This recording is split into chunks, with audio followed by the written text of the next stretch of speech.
the son of Bani, the son of Jael, the son of Mattani, a Levite and descendant of as he stood in the assembly, he said, "Listen, King Jehoshaphat, and all who live in Judah and Jerusalem. This is what the Lord says to you. Do not be afraid or discouraged because of the vast army, for the battle is not yours but God's. Tomorrow march down against them. They will be climbing up in the pass of Ziz, and you will find them at the end of the gorge in the desert of Jeruel. You will not have to fight this battle. Take up your positions, stand firm, and see the deliverance of the Lord that the Lord will give you. O Judah and Jerusalem, do not be afraid. Do not be discouraged. Go out to face them tomorrow, and the Lord will be with you." Jehoshaphat bowed with his face to the ground, and all the people of Judah and Jerusalem fell in worship before the Lord. Then some Levites and the Kohathites and Koralites stood up and praised the Lord, the God of Israel, with very loud voice. Early in the morning, they left for the desert of Tekoa. As they set out, Jehoshaphat stood and said, "Listen to me, Judah and people of Jerusalem. Have faith in the Lord our God, and you will be upheld. Have faith in his prophets, and you will be successful." After consulting the people, Jehoshaphat appointed men to sing to the Lord and to praise him for the splendor of his holiness. As they went out into the head of the army, saying, "Give thanks to the Lord, for his love endures forever." As they began to sing and praise, the Lord set ambushes against the men of Ammon and Moab and Mount Seir, who were invading Judah, and they were defeated. The men of Ammon and Moab rose up against the men from Mount Seir to destroy and annihilate them. After they finished slaughtering the men of Seir, they helped to destroy one another. When the men of Judah came to the place that overlooks the desert and looked toward the vast army, they saw only dead bodies lying on the ground. No one had escaped. So Jehoshaphat and his men went to carry off their plunder, and they found among them a great amount of equipment and clothing, and also articles of value, more than they could take away. There was so much plunder that it took 3 days to collect it. On the 4th day, they assembled in the valley of Barak, where they praised the Lord. This is why it is called the Valley of the Barak to this day. Then, led by Jehoshaphat, all the men of the Judah and Jerusalem returned joyfully to Jerusalem, for the Lord had given them cause to rejoice over their enemies. They entered Jerusalem and went to the temple of the Lord with harps and lutes and trumpets. The fear of God came upon all the kingdoms of the countries when they heard how the Lord had fought against the enemies of Israel. And the kingdom of Jehoshaphat was at peace, for his God had given him rest on every side. So Jehoshaphat reigned over Judah. He was 35 years old when he became king of Judah, and he reigned in Jerusalem 25 years. His mother's name was Azubah, daughter of Shelah.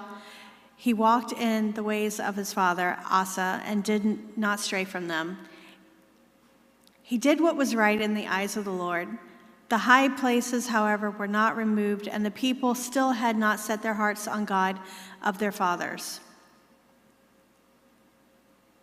The other events of Jehoshaphat's reign from beginning to end are written in the annals of Jehu, son of Hanani, which are recorded in the book of the kings of Israel. Later, Jehoshaphat, king of Judah, made an alliance with Ahaziah, king of Israel, who was guilty of wickedness. He agreed with him to construct a fleet of trading ships after these were built at Jerber,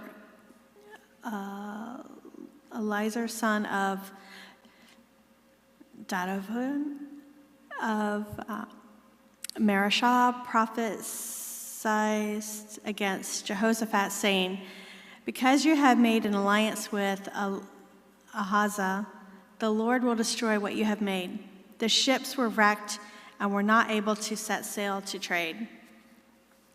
Then Jehoshaphat rested with his fathers and was buried with them in the city of David. And Jehoram his son succeeded King succeeded him as king. Jehoram's brothers, the sons of Jehoshaphat, were Uzziah, Jehiel, Zechariah, Azariah, Michael, and Shephatiah. All these were sons of Jehoshaphat, king of Israel. Their fathers had given them many gifts of silver and gold and articles of value, as well as fortified cities in Judah. But he had given the kingdom of Jehoram because he was his firstborn son. When Jehoram established himself firmly over his father's kingdom, he put all his brothers to the sword, along with some of the princes of Israel. Jehoram was 32 years old when he became king, and he reigned in Jerusalem 8 years. He walked in the ways of the kings of Israel, as the house of Ahab had done, for he married the daughter of Ahab. He did evil in the eyes of the Lord. Nevertheless, because of the covenant the Lord had made with David, the Lord was not willing to destroy the house of David. He had promised to maintain a lamp for him and his descendants forever. In the time of Jehoram, Edom rebelled against Judah and set up his own king. So Jehoram went there with his officers and all his chariots. The Edomites surrounded him and his chariot commanders, but he rose up and broke through the night. To this day, Edom has been in rebellion against Judah. Lebanon revolted at the same time because Jehoram had forsaken the Lord, the God of his fathers. He had also built high places on the hills of Judah and had caused the people of Jerusalem to prostitute themselves and had led Judah astray. Jehoram received a letter from Elijah, the prophet, which said, "This is what the Lord, the God of the father David, says. You have not walked in the ways of your father, Jehoshaphat, or of Asa, king of Judah, but you have walked in the ways of the kings of Israel, and you have led Judah and the people of Jerusalem to prostitute themselves, just as the house of Ahab did. You have also murdered your own brothers, members of your father's house, men who were better than you. So now the Lord is about to strike your people, your sons, your wives, and everything that is yours, with a heavy blow. You will receive, let's try it again. You yourself will be very ill with a lingering disease of the bowels until the disease causes your bowels to come out. The Lord aroused against Jehoram the hostility of the Philistines and of the Arabs who lived near the Cushites. They attacked Judah, invaded it, and carried off all the goods found in the king's palace. Together with his sons and wives, not a son was left to him except Uzziah, the youngest. After all this, the Lord afflicted Jehoram with an incurable disease of the bowels. And the course of time, at the end of the 2nd year, his bowels came out because of the disease, and he died in great pain. His people made no fire in his honor, as they had for his fathers. Jehoram was 32 years old when he became king, and he reigned in Jerusalem 8 years.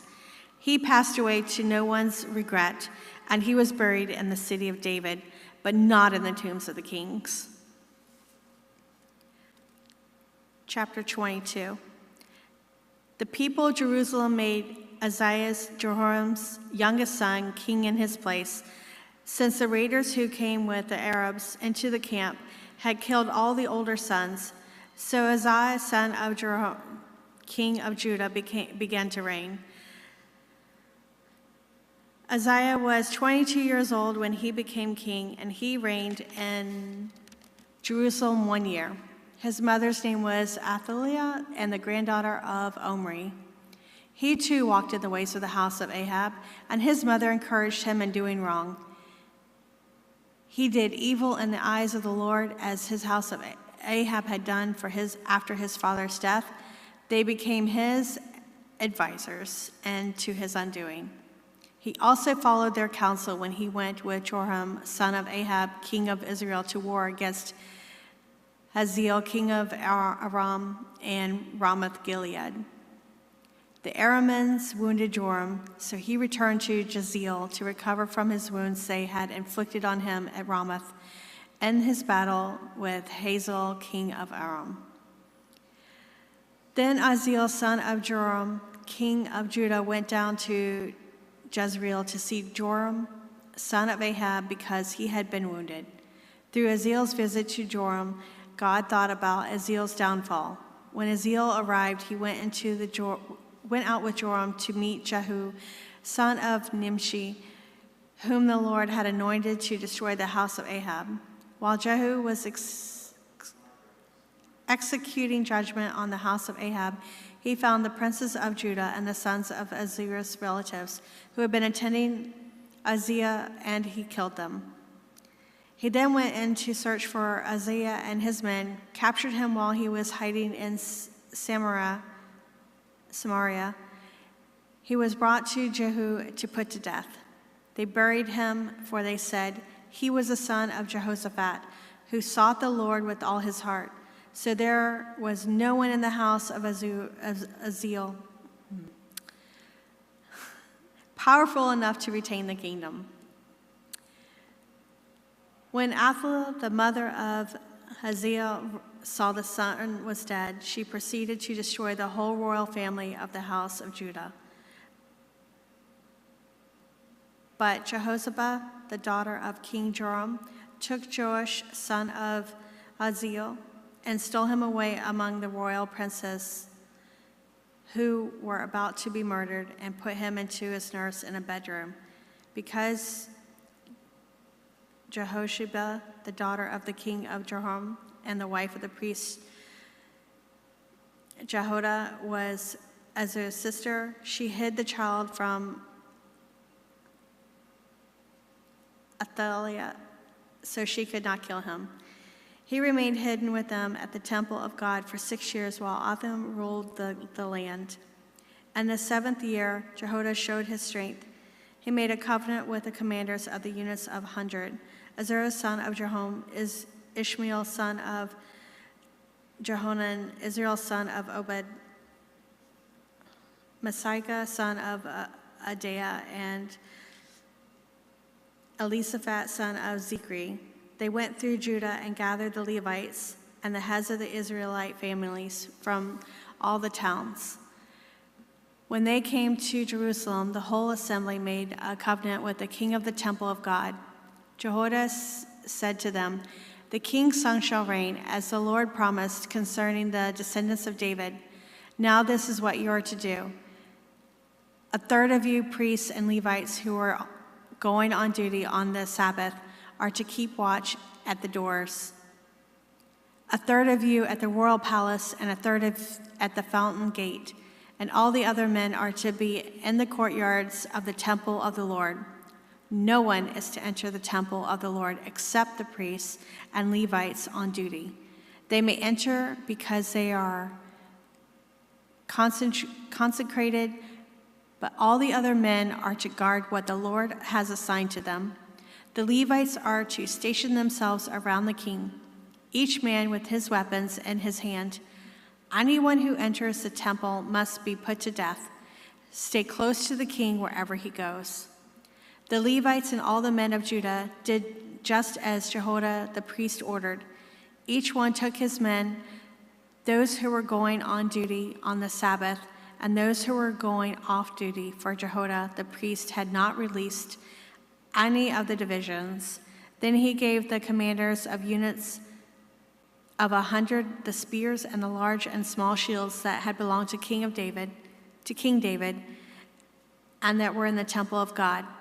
He stationed all the men, each of them with their weapon in his hand, around the king, near the altar and the temple, from the south side to the north side of the temple. Jehoiada and his sons brought out the king's son and put the crown on him. They presented him with a copy of the covenant and proclaimed him king. They anointed him and shouted, "Long live the king!" When Athaliah heard the noise of the people running and cheering the king, she went to them at the temple of the Lord. She looked, and there was the king, standing by his pillar at the entrance. The officers and the trumpeters were beside the king, and all the people of the land were rejoicing and blowing trumpets, and singers with musical instruments were leading the praises. Then Elizabeth tore her robes and shouted, "Treason! Treason!" Jehoiada the priest sent out the commanders of the units of 100 who were in charge of the troops and said to them, "Bring her out between the ranks and put to the sword anyone who follows her." For the priests had said, "Do not put her to death at the temple of the Lord." So they seized her as she reached the entrance of the Horus Gate on the palace grounds, and there they put her to death. Jehoiada then made a covenant that he and the people and the king would be the Lord's people. All the people went to the temple of Baal and tore it down. They smashed the altars and idols and killed Mattan, the priest of Baal, in front of the altars. Then Jehoiada placed over the oversight of the temple of the Lord and the hands of the priests, who were Levites, to whom David had made assignments in the temple to present the burnt offerings of the Lord as written in the law of Moses, with rejoicing and singing, as David had ordered. He also stationed doorkeepers at the gates of the Lord's temple, so that no one who was in any way unclean might enter.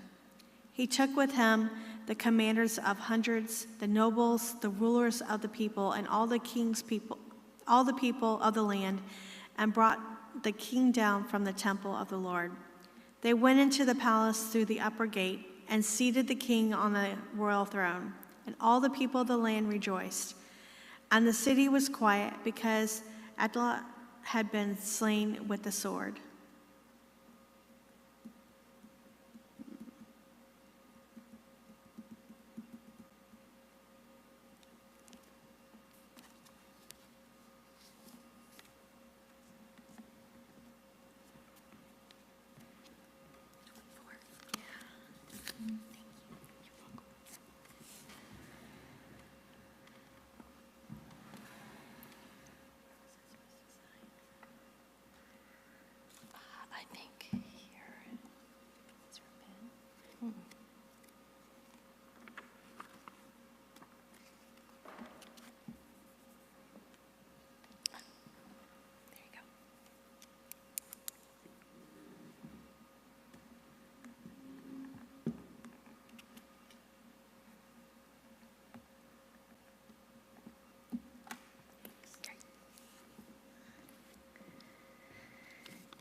Second Chronicles chapter 24.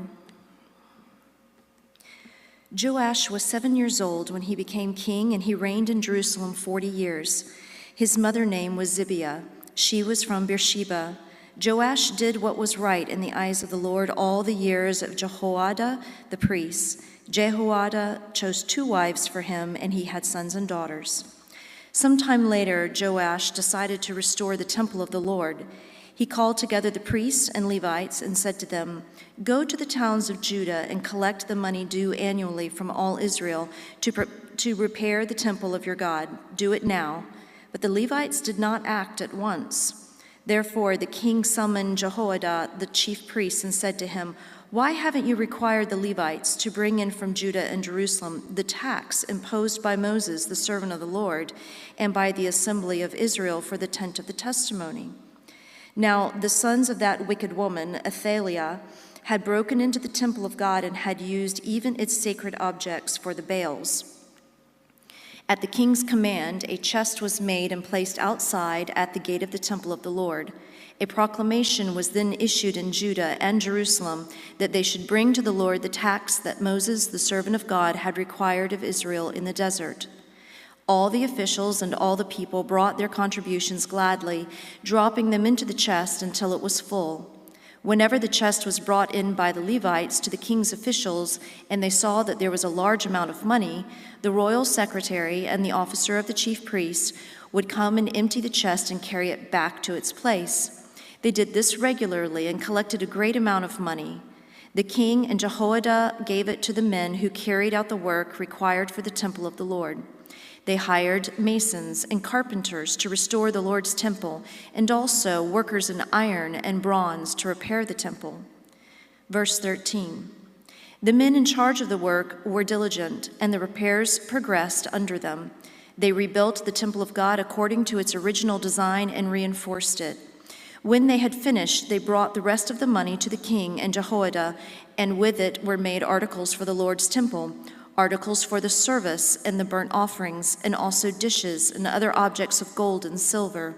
As long as Jehoiada lived, burnt offerings were presented continually in the temple of the Lord. Now Jehoiada was old and full of years, and he died at the age of 130. He was buried with the kings in the city of David because of the good he had done in Israel for God and his temple. Verse 17. After the death of Jehoiada, the officials of Judah came and paid homage to the king, and he listened to them. They abandoned the temple of the Lord, the God of their fathers, and worshipped Asherah poles and idols. Because of their guilt, God's anger came upon Judah and Jerusalem. Although the Lord sent prophets to the people to bring them back to him, and though they testified against them, they would not listen. Then the Spirit of God came upon Zechariah, son of Jehoiada the priest. He stood before the people and said, "This is what God says. Why do you disobey the Lord's commands? You will not prosper. Because you have forsaken the Lord, he has forsaken you." But they plotted against him, and by order of the king they stoned him to death in the courtyard of the Lord's temple. King Joash did not remember the kindness Zechariah's father Jehoiada had shown him, but killed his son, who said as he lay dying, "May the Lord see this and call you to account." Verse 23. At the turn of the year, the army of Aram marched against Joash. It invaded Judah and Jerusalem and killed all the leaders of the people. They sent all the plunder to their king in Damascus. Although the Aramean army had come with only a few men, the Lord delivered into their hands a much larger army. Because Judah had forsaken the Lord, the God of their fathers, judgment was executed on Joash. When the Arameans withdrew, they left Joash severely wounded. His officials conspired against him for murdering the son of Jehoiada the priest, and they killed him in his bed. So he died and was buried in the city of David, but not in the tombs of the kings. Those who conspired against him were Zabad, son of Shemeath, an Ammonite woman, and Jehozabad, son of Shimrith, a Moabite woman. The account of his sons, the many prophecies about him, and the record of the restoration of the temple of God are written in the annotations on the book of the kings, and Amaziah his son succeeded him as king. Chapter 25. Amaziah was 25 years old when he became king, and he reigned in Jerusalem 29 years. His mother's name was Jehoaddan. She was from Jerusalem. He did what was right in the eyes of the Lord, but not wholeheartedly. After the kingdom was firmly in his control, he executed the officials who had murdered his father, the king. Yet he did not put their sons to death, but acted in accordance with what is written in the law in the book of Moses, where the Lord commanded, "Fathers shall not be put to death for their children, nor children put to death for their fathers. Each is to die for his own sins." Amaziah called the people of Judah together and assigned them according to their families to commanders of thousands and commanders of hundreds for all Judah and Benjamin. He then mustered those 20 years old or more and found that there were 300,000 men ready for military service, able to handle the spear and shield. He also hired 100,000 fighting men from Israel for 100 talents of silver. But a man of God came to him and said, "O king, these troops from Israel must not march with you, for the Lord is not with Israel, not with any of the people of Ephraim.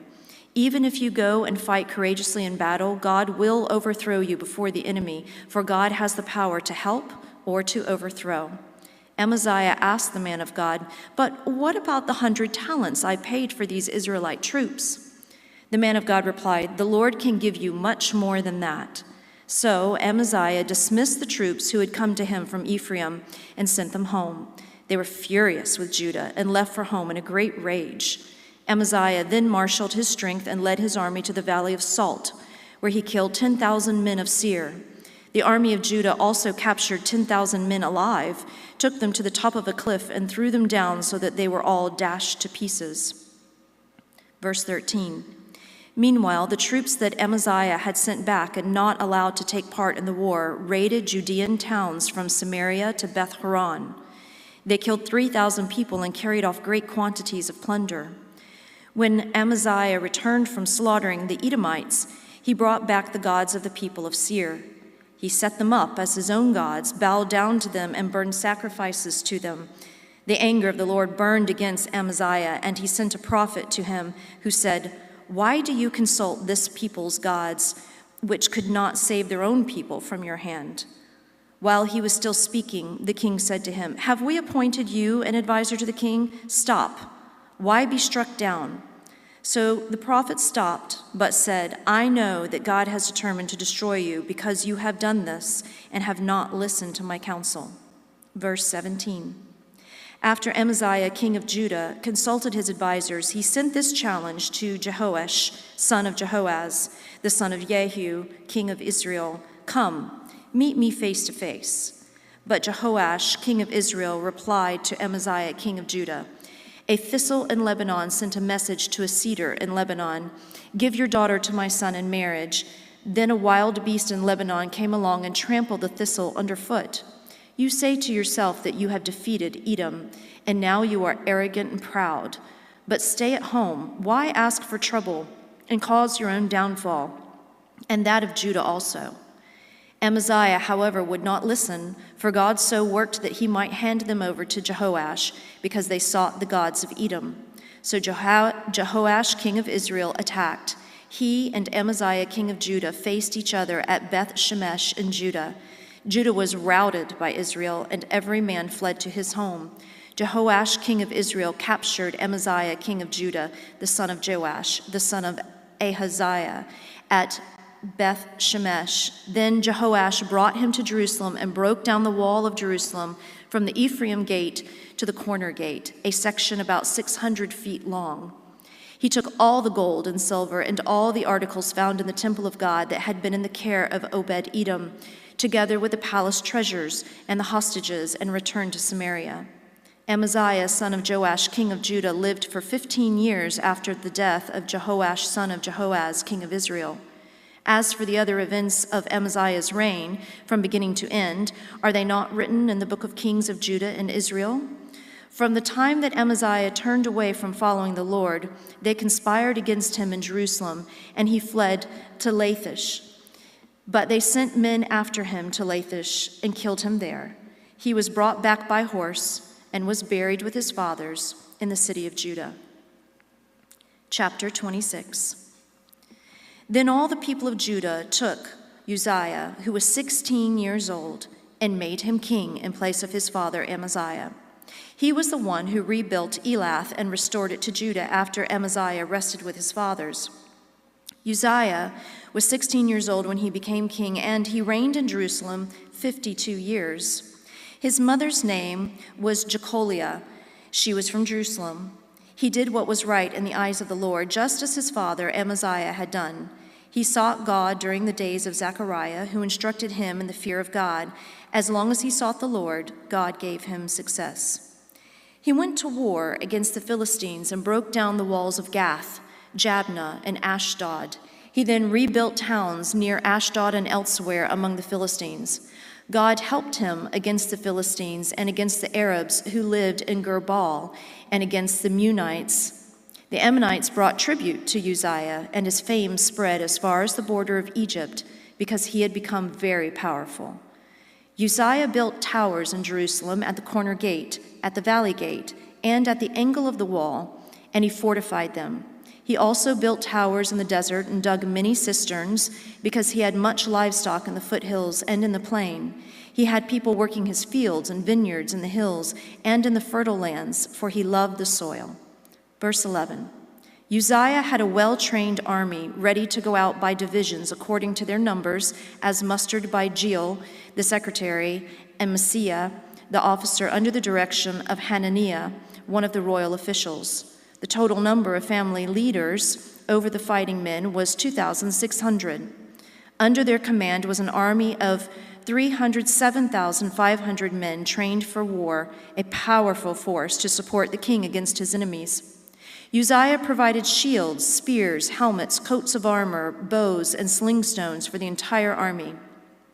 In Jerusalem, he made machines designed by skillful men for use on the towers and on the corner defenses to shoot arrows and hurl large stones.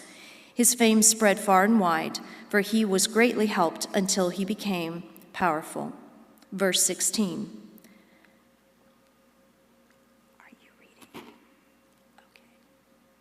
But after Uzziah became powerful, his pride led to his downfall.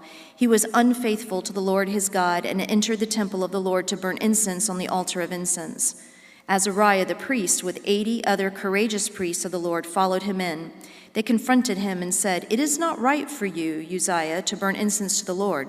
That is for the priests, the descendants of Aaron, who have been consecrated to burn incense. Leave the sanctuary, for you have been unfaithful, and you will not be honored by the Lord God." You ready?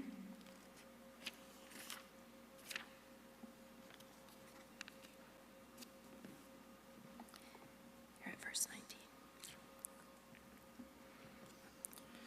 Uzziah, who had a censer in his hand, ready to burn incense, became angry.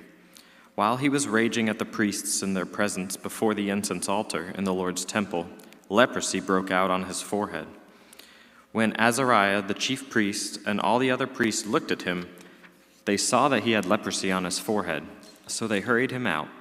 Indeed, he himself was eager to leave, because the Lord had afflicted him. King Uzziah had leprosy until the day he died. He lived in a separate house, leprous, and excluded from the temple of the Lord. Jotham, his son, had charge of the palace and governed the people of the land. The other events of Uzziah's reign, from the beginning to the end, are recorded by the prophet Isaiah, son of Amos. Uzziah rested with his fathers and was buried near them in a field for burial that belonged to the kings. For people said he had leprosy, and Jotham his son succeeded him as king. Chapter 27. Jotham was 25 years old when he became king, and he reigned in Jerusalem 16 years. His mother's name was Jerusha, daughter of Zadok. He did what was right in the eyes of the Lord, just as his father Uzziah had done. But unlike him, he did not enter the temple of the Lord. The people, however, continued their corrupt practices. Jotham rebuilt the upper gate of the temple of the Lord and did extensive work on the wall at the hill of Ophel. He built towns in the Judean hills and forts and towers in the wooded areas. Jotham made war on the king of Ammonites and conquered them. That year the Ammonites paid him 100 talents of silver, 10,000 cores of wheat, and 10,000 cores of barley. The Ammonites brought him the same amount also in the second and third years. Jotham grew powerful because he walked steadfastly before the Lord his God. The other events in Jotham's reign included all his wars, and the other things he did are written in the book of the kings of Israel and Judah. He was 25 years old when he became king, and he reigned in Jerusalem 16 years. Jotham rested with his fathers and was buried in the city of David, and Ahaz, his son, succeeded him as king. Chapter 28. Ahaz was 20 years old when he became king, and he reigned in Jerusalem 16 years. Unlike David, his father, he did not do what was right in the eyes of the Lord.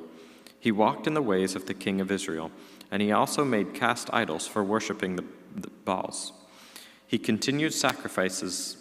burned sacrifices in the valley of Ben Hinnom, and sacrificed his sons in the fire, following the detestable ways of the nations the Lord had driven out before the Israelites.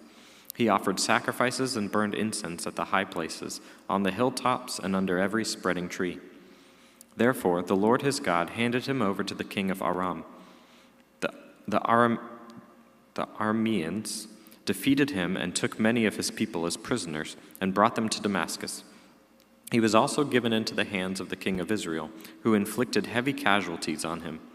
In one day, Pekah, son of Remaliah, killed 120,000 soldiers in Judah, because Judah had forsaken the Lord, the God of their fathers.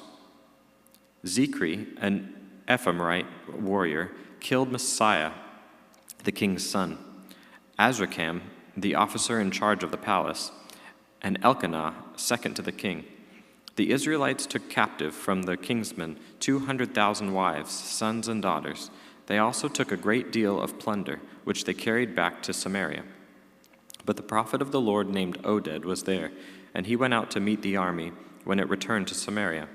He said to them, "Because of the Lord, the God of your fathers, was angry with Judah, he gave them into your hand.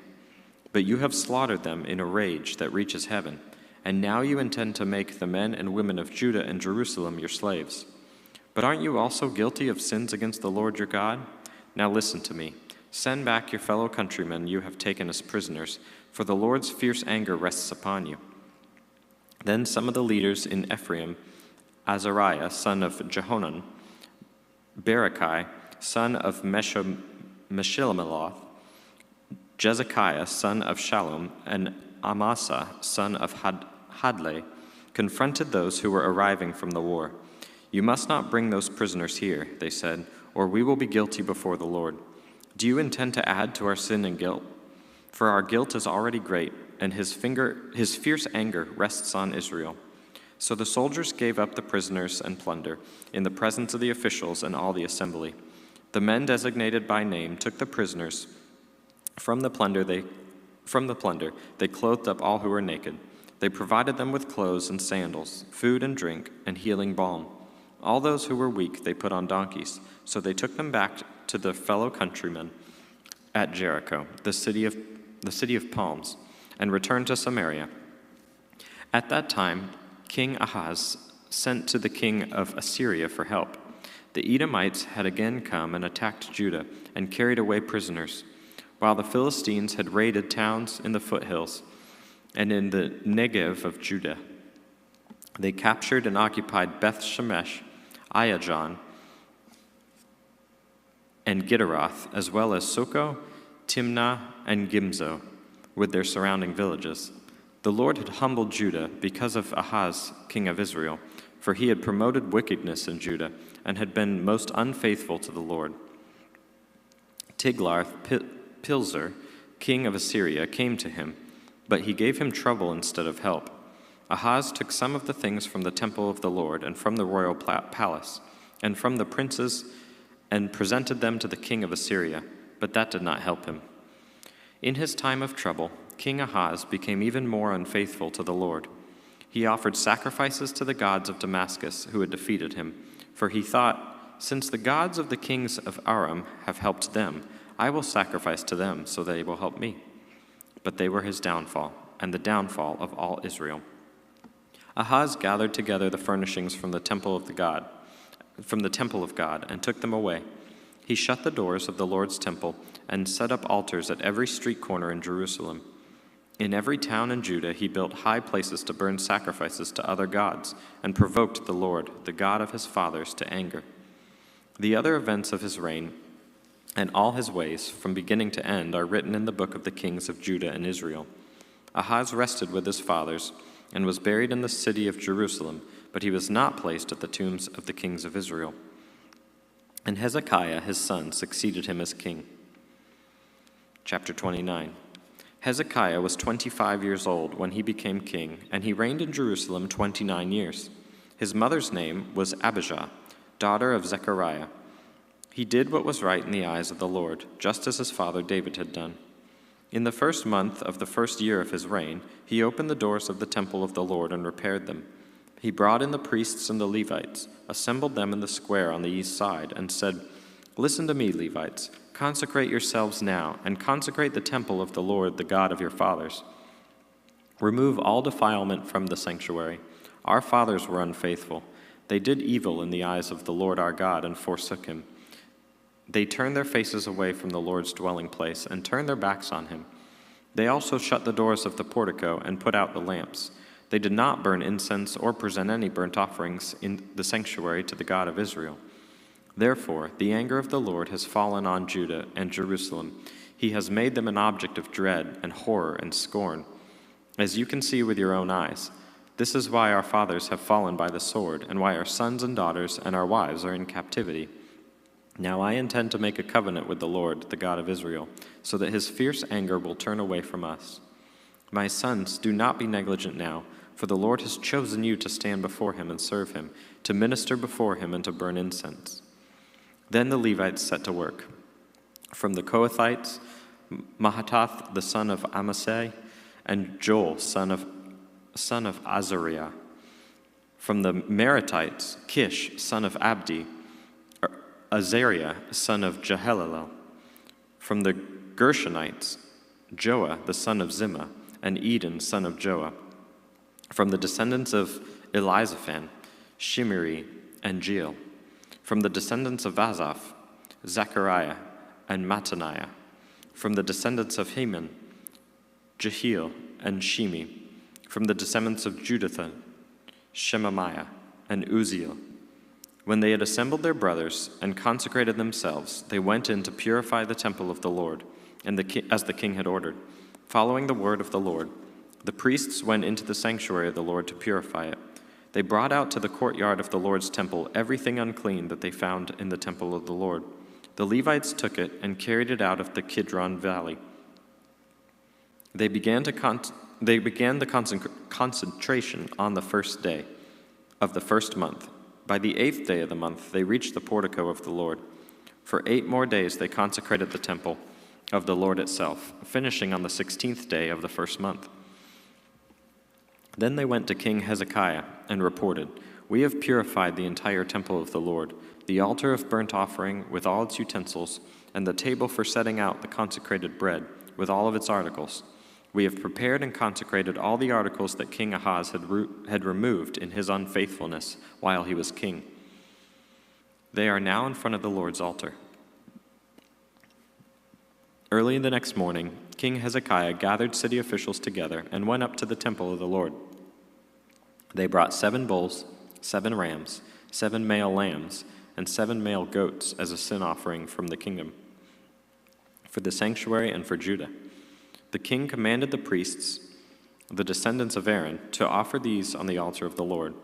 So they slaughtered the bulls, and the priests took the blood and sprinkled it on the altar. Next they slaughtered the rams and sprinkled their blood on the altar. Then they slaughtered the lambs and sprinkled their blood on the altar. The goats for the sin offering were brought before the king and the assembly, and they laid their hands on them. The priests then slaughtered the goats and presented their blood on the altar for a sin offering to atone for all of Israel, because the king had ordered this burnt offering and the sin offering for all of Israel. He stationed the Levites in the temple of the Lord with cymbals, harps, and lyres, in the way prescribed by David and Gad, the king's seer, and Nathan the prophet. This was commanded by the Lord through his prophets. So the Levites stood ready with David's instruments, and priests with their trumpets. Hezekiah gave the order to sacrifice the burnt offering on the altar, and the offering began singing to the Lord. Singing to the Lord began also, accompanied by trumpets and the instruments of David, king of Israel. The whole assembly bowed in worship. While the singers sang and the trumpeters played, all this continued until the sacrifice of burnt offerings was completed. When the offerings were finished, the king and everyone present with him knelt down and worshipped. King Hezekiah and his officials ordered the Levites to pray to the Lord with the words of David and Asaph the seer. So they sang praises with gladness and bowed their heads and worshipped. Then Hezekiah said, "You have now dedicated yourself to the Lord. Come and bring sacrifices and thank offerings to the temple of the Lord." So the assembly brought sacrifices and thank offerings, and all whose hearts were willing brought burnt offerings. The number of burnt offerings the assembly brought was 70 bulls, 100 rams, 200 male lambs, all of them for burnt offerings to the Lord. The animals consecrated as sacrifices amounted to 600 bulls and 3,000 sheep and goats. The priests, however, were too few to skin all the burnt offerings, so their kinsmen, the Levites, helped them out until the task was finished, and until the priests had been consecrated, for the Levites had been more conscientious in consecrating themselves than the priests had been. There were burnt offerings in abundance, together with the fat of the fellowship offerings and the drink offerings that accompanied the burnt offerings. So service of the temple of the Lord was reestablished. Hezekiah and all the people rejoiced at what God had brought about for his people, because it was done so quickly.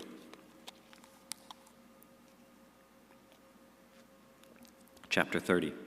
Hezekiah sent word to all Israel and Judah, and also wrote letters to Ephraim and Manasseh, inviting them to come to the temple of the Lord in Jerusalem and celebrate the Passover to the Lord, the God of Israel. The king and his officials and the whole assembly in Jerusalem decided to celebrate the Passover in the 2nd month.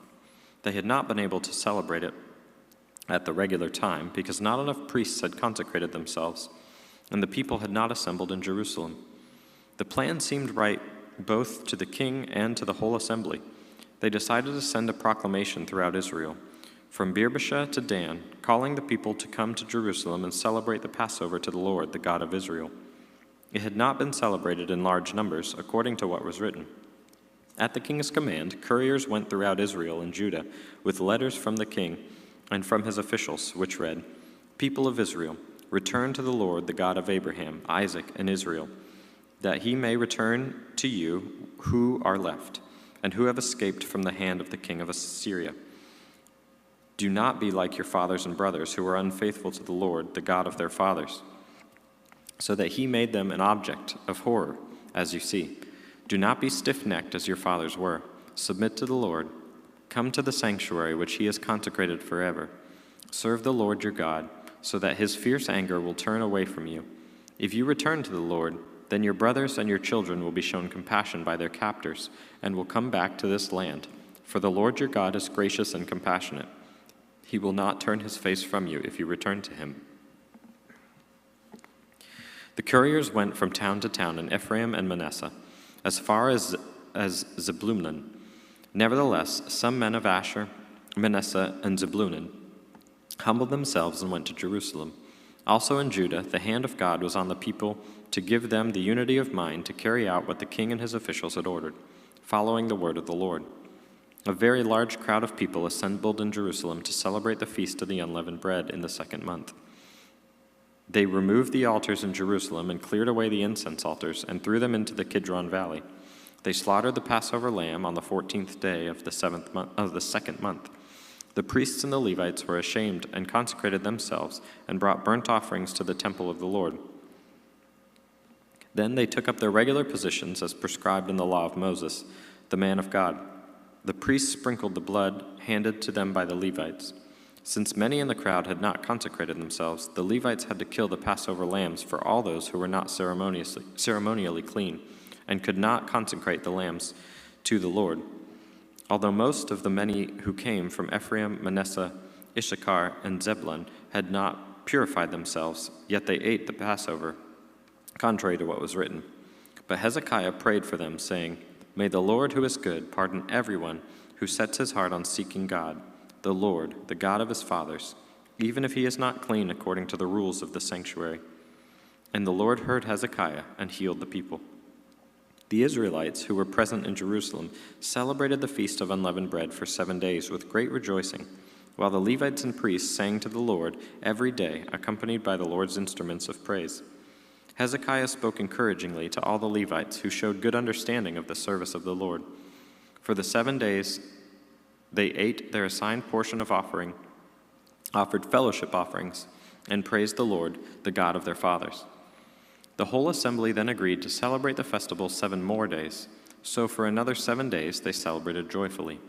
Hezekiah, king of Judah, provided 1,000 bulls and 7,000 sheep and goats for the assembly, and the officials provided them with 1,000 bulls and 10,000 sheep and goats.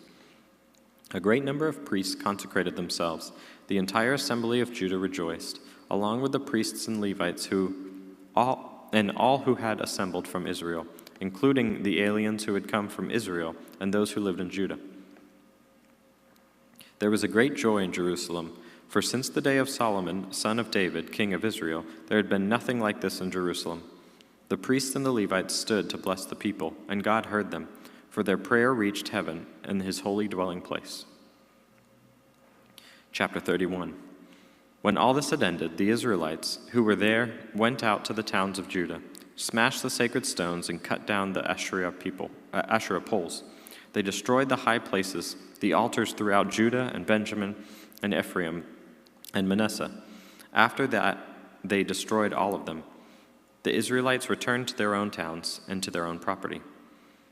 Hezekiah assigned the priests and the Levites to divisions, each of them according to their duties as priests or Levites, to offer burnt offerings and fellowship offerings. to minister, to give thanks, and to sing praise at the gates of the Lord's dwelling. The king contributed from his own possessions for the morning and evening burnt offerings, and for the burnt offerings on the Sabbaths, new moons, and appointed feasts as written in the law of the Lord. He ordered the people living in Jerusalem to give portion due to the priests and to the Levites, so that they could devote themselves to the law of the Lord. As soon as this order went out, the Israelites generously gave their first fruits of their grain, new wine, oil, and honey, all that the fields produced. They brought a great amount, a tithe of everything. The men of Israel and Judah who lived in the towns of Judah also brought the tithe of their herds and flocks, and a tithe of the holy things dedicated to the Lord their God. And they piled them in heaps. They began doing this in the 3rd month, and finished in the 7th month. When Hezekiah and his officials came and saw the heaps, they praised the Lord and blessed his people Israel. Hezekiah asked the priests and the Levites about the heaps. And Azariah, the chief priest, from the family of Zadok, answered, "Since the people began to bring their contributions to the temple of the Lord, we have had enough to eat and plenty to spare, because the Lord has blessed his people, and this great amount is left over." Hezekiah gave orders to prepare the storerooms in the temple of the Lord, and this was done. They faithfully brought in the contributions, tithes, and dedicated gifts. Conaniah, a Levite, was in charge of these things, and his brother Shimei was next in rank. Jehiel, Azariah, Nahath, Asahel, Jeremoth, Jozabed, Eliel, Ismachi, Mahath, and Benaniah were supervisors under Conaniah and Shimei, his brother, by appointed of King Hezekiah, and Azariah, the official in charge of the temple of God. Kor, son of Imnah, the Levite, keeper of the east gate, was in charge of the freewill offerings given to God, distributing the contributions made to the Lord, and also the consecrated gifts. Eden, Miniamin, Jeshua, Shemaiah, Amariah, and Shechaniah assisted him faithfully in the towns of the priests, distributing their fellow priests according to their divisions, old and young alike. In addition, they distributed to the males 3 years old or more, whose names were in the genealogical records, all whom would enter the temple of the Lord to perform the daily duties of their various tasks, according to their responsibilities and their divisions. And they distributed to the priests enrolled by their families in genealogical records, and likewise to the Levites, 20 years old or more, according to the responsibilities in their divisions. They included all the little ones, the wives and the sons and the daughters of the whole community, listed in these genealogical records, for they were faithful in consecrating themselves. As for the priests, the descendants of Aaron, who lived on the farmlands around their towns or in any other towns, men were designated by name to distribute portions to every male among them, and to all who were recorded in the genealogies of the Levites. This is what Hezekiah did throughout Judah, doing what was good and right and faithful before the Lord his God. In everything that he undertook in the service of God's temple and in obedience to the laws and commands, he sought his God and worked wholeheartedly, and so he prospered. Chapter 32. After all that Hezekiah had so faithfully done, Sennacherib, king of Assyria, came and invaded Judah. He laid siege to the fortified cities, thinking to conquer them for himself. When Hezekiah saw that Sennacherib had come to him, and that he intended to make war on Jerusalem, he consulted with his officials and military staff about blocking off the water from the springs outside the city, and they helped him.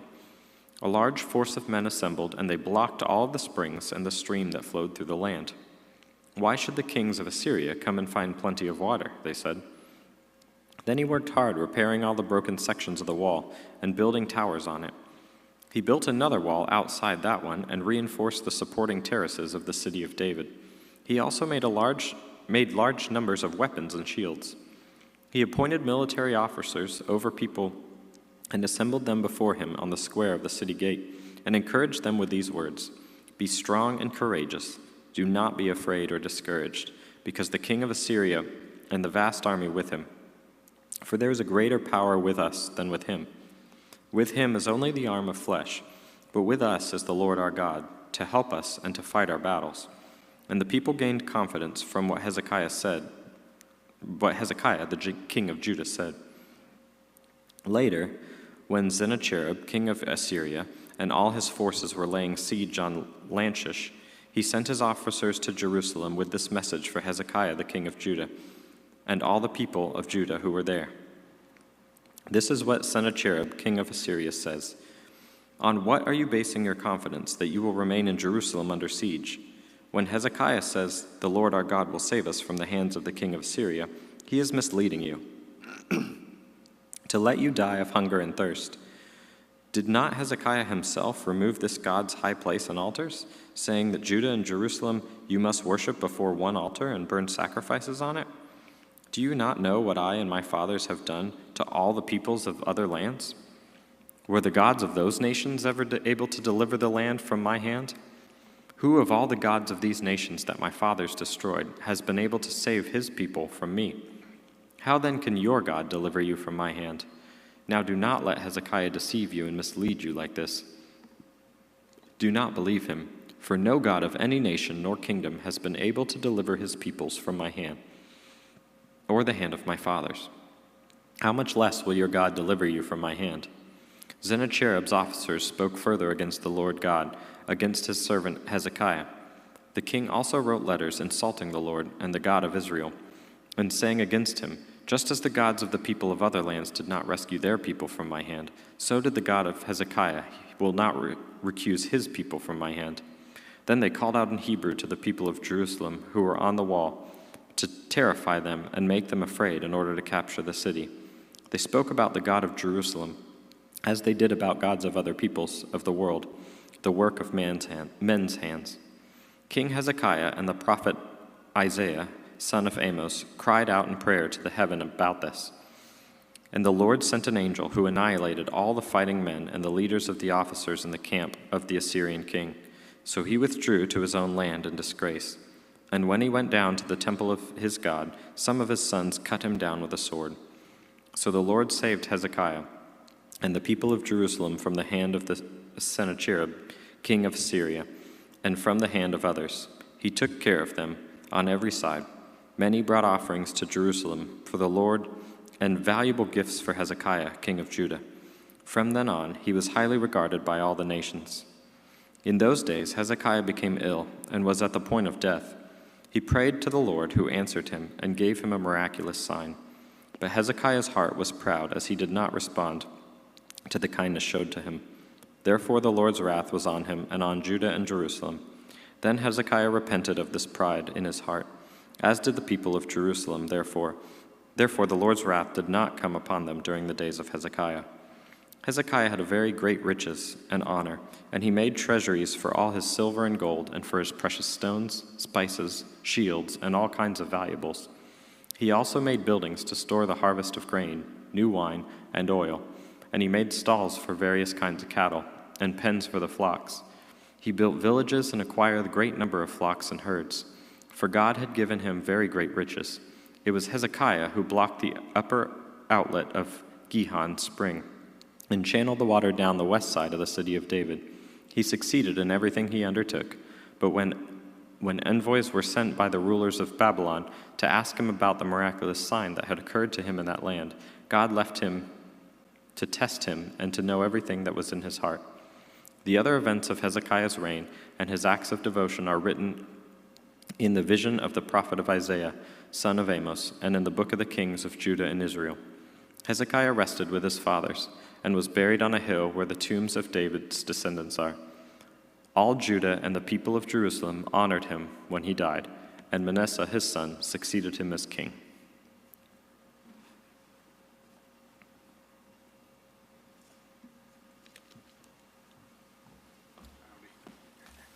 Cheers.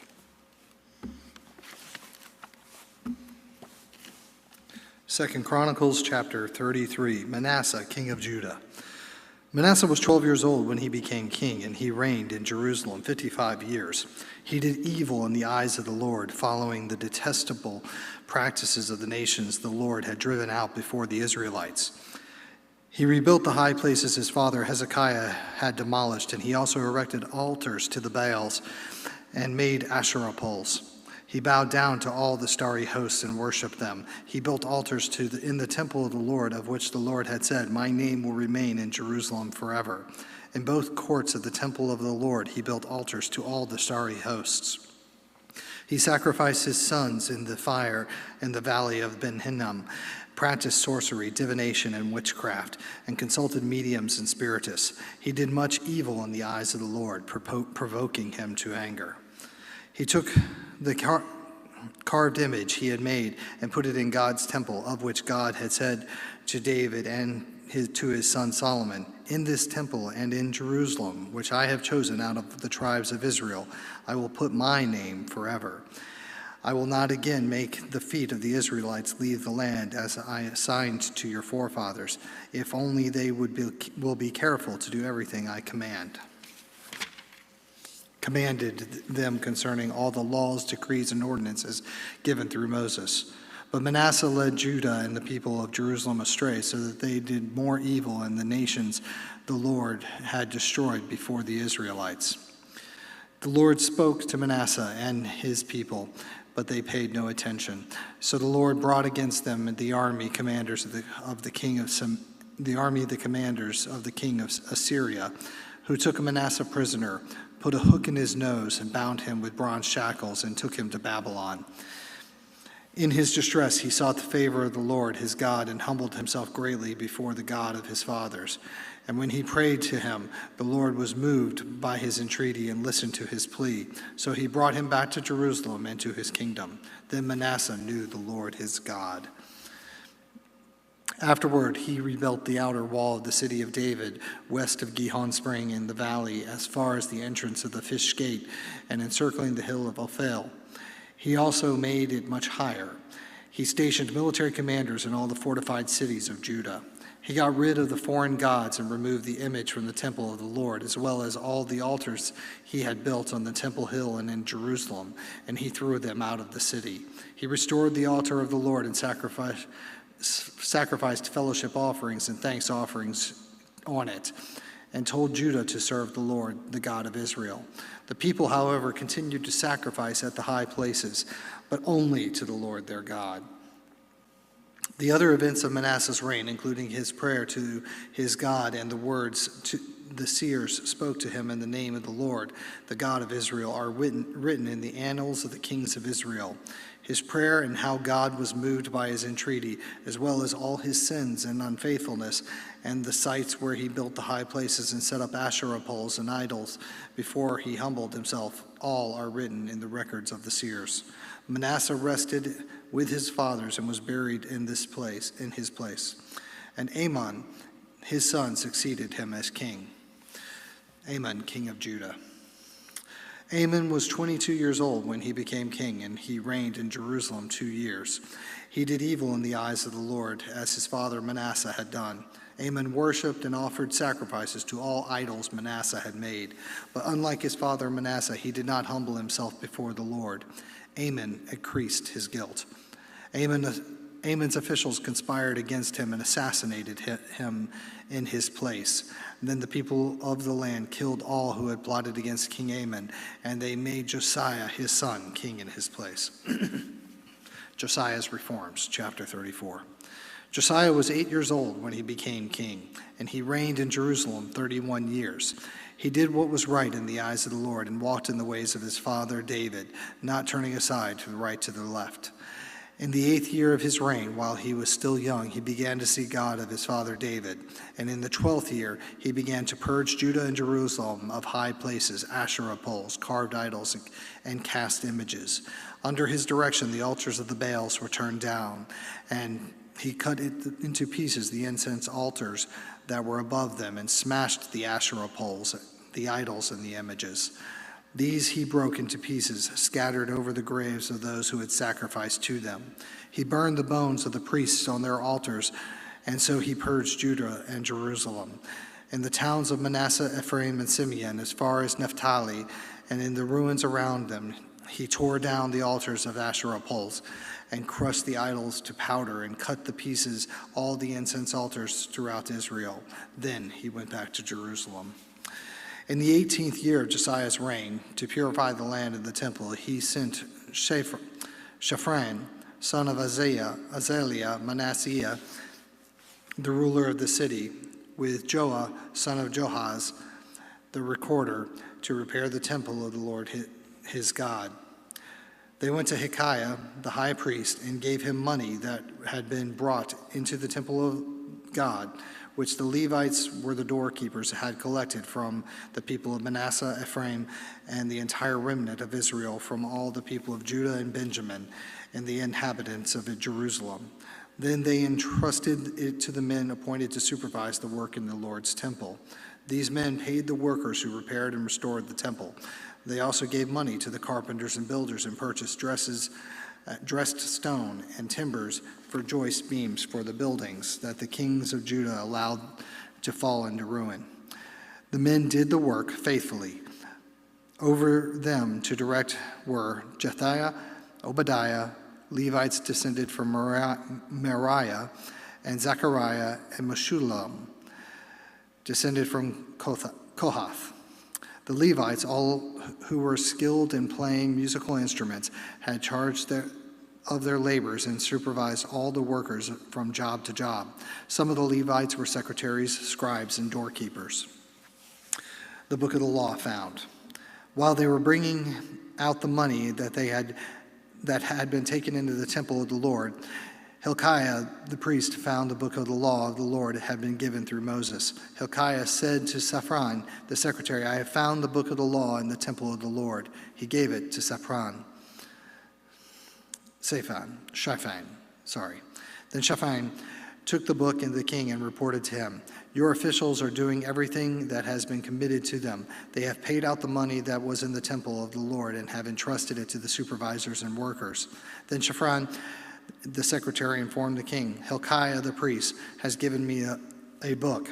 And Shaphan read it in the presence of the king. When the king heard the words of the law, he tore his robes.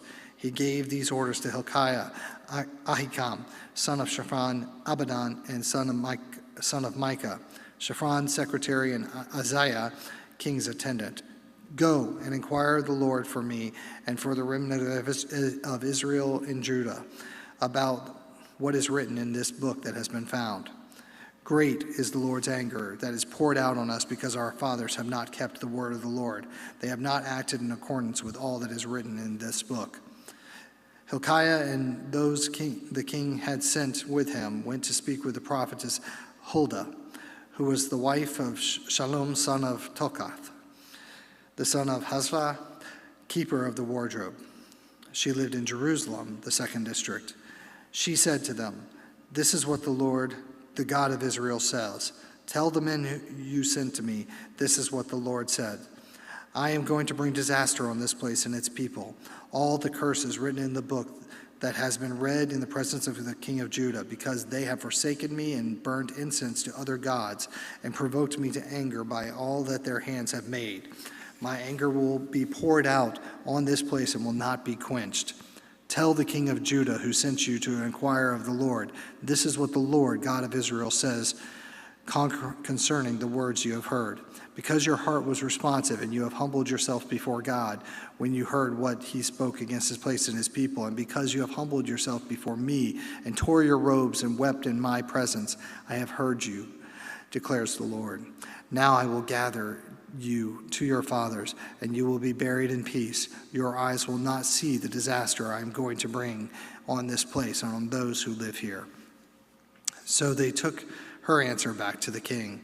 Then the king called together all the elders of Judah and Jerusalem. He went to the temple of the Lord with the men of Judah, the people of Jerusalem, the priests and the Levites, all the people from the least to greatest. He read in their hearing all the words of the book of the covenant, which had been found in the temple of the Lord. The king stood by his pillar and renewed the covenant in the presence of the Lord, to follow the Lord and keep his commands, regulations, and decrees with all his heart and all his soul, and to obey the words of the covenant written in this book. Then he had everyone in Jerusalem and Benjamin pledged themselves to it. The people of Jerusalem did this in accordance with the covenant of God, the God of their fathers. Josiah removed all the detestable idols from all the territory belonging to the Israelites, and he had all who were present in Israel serve the Lord their God. As long as he lived, they did not fail to follow the Lord, the God of their fathers. Chapter 35, Josiah celebrates the Passover. Josiah celebrated the Passover to the Lord in Jerusalem, and the Passover lamb was slaughtered on the 14th day of the 4th month. He appointed the priests to their duties and encouraged them in the service of the Lord's temple. He said to the Levites, who instructed all Israel and who had been consecrated to the Lord, Put the sacred ark in the temple that Solomon, son of David, king of Israel, built. It is not to be carried about you on your shoulders. Now serve the Lord your God and his people Israel. Prepare yourselves by families in divisions, and according to the directions written by David, king of Israel, by his son Solomon. Stand in the holy place with a group of Levites in each subdivision in the families of your fellow countrymen, the lay people. Slaughter the Passover lambs, consecrate yourselves, and prepare the lambs for your fellow countrymen, doing what the Lord commanded through Moses. Josiah provided for all the lay people who were there a total of 30,000 sheep and goats for the Passover offerings, and all 3,000 cattle, all from the king's own possessions. Excuse me. His officials also contributed voluntarily to the people and the priests of the Levites.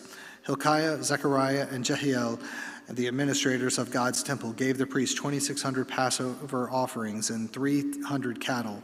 Also, Conaniah, along with Shemael, and Nathaniel, his brothers, Hashabiah, Jehiel, Jozabad, and the leaders of the Levites, provided 5,000 Passover offerings and 500 head of cattle for the Levites. The service was arranged, and the priests stood in their places with the Levites in the divisions of the king had ordered. The Passover lambs were slaughtered, and the priests sprinkled the blood handed to them while the Levites skinned the animals. They set aside the burnt offerings to give them to the subdivisions of families of the people to offer to the Lord, as written in the book of Moses. They did the same with the cattle. They roasted the Passover animals over the fire as prescribed, and boiled the holy offerings in pots, cauldrons, and pans, and served them quickly to all the people. After this, they made preparations for themselves and the priests, because the priests, the descendants of Aaron, were sacrificing the burnt offerings and the fat portions until nightfall. So the Levites made preparations for themselves and for the Aaronic priests. The musicians, descendants of Asaph, were in the places described by David: Asaph, Heman, and Jeduthun, the king's seer. The gatekeepers at each gate did not need to leave their posts, because their fellow Levites had made preparations for them.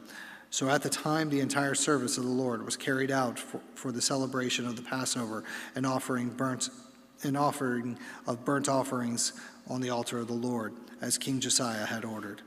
The Israelites who were present celebrated the Passover at the time observed the feast of unleavened bread for 7 days. The Passover had not been observed like this in Israel since the days of the prophet Samuel, and none of the kings of Israel had ever celebrated such a Passover as did Josiah, with the priests, Levites, and all of Judah and Israel, who were all there with the people in Jerusalem. The Passover was celebrated in the 18th year of Josiah's reign,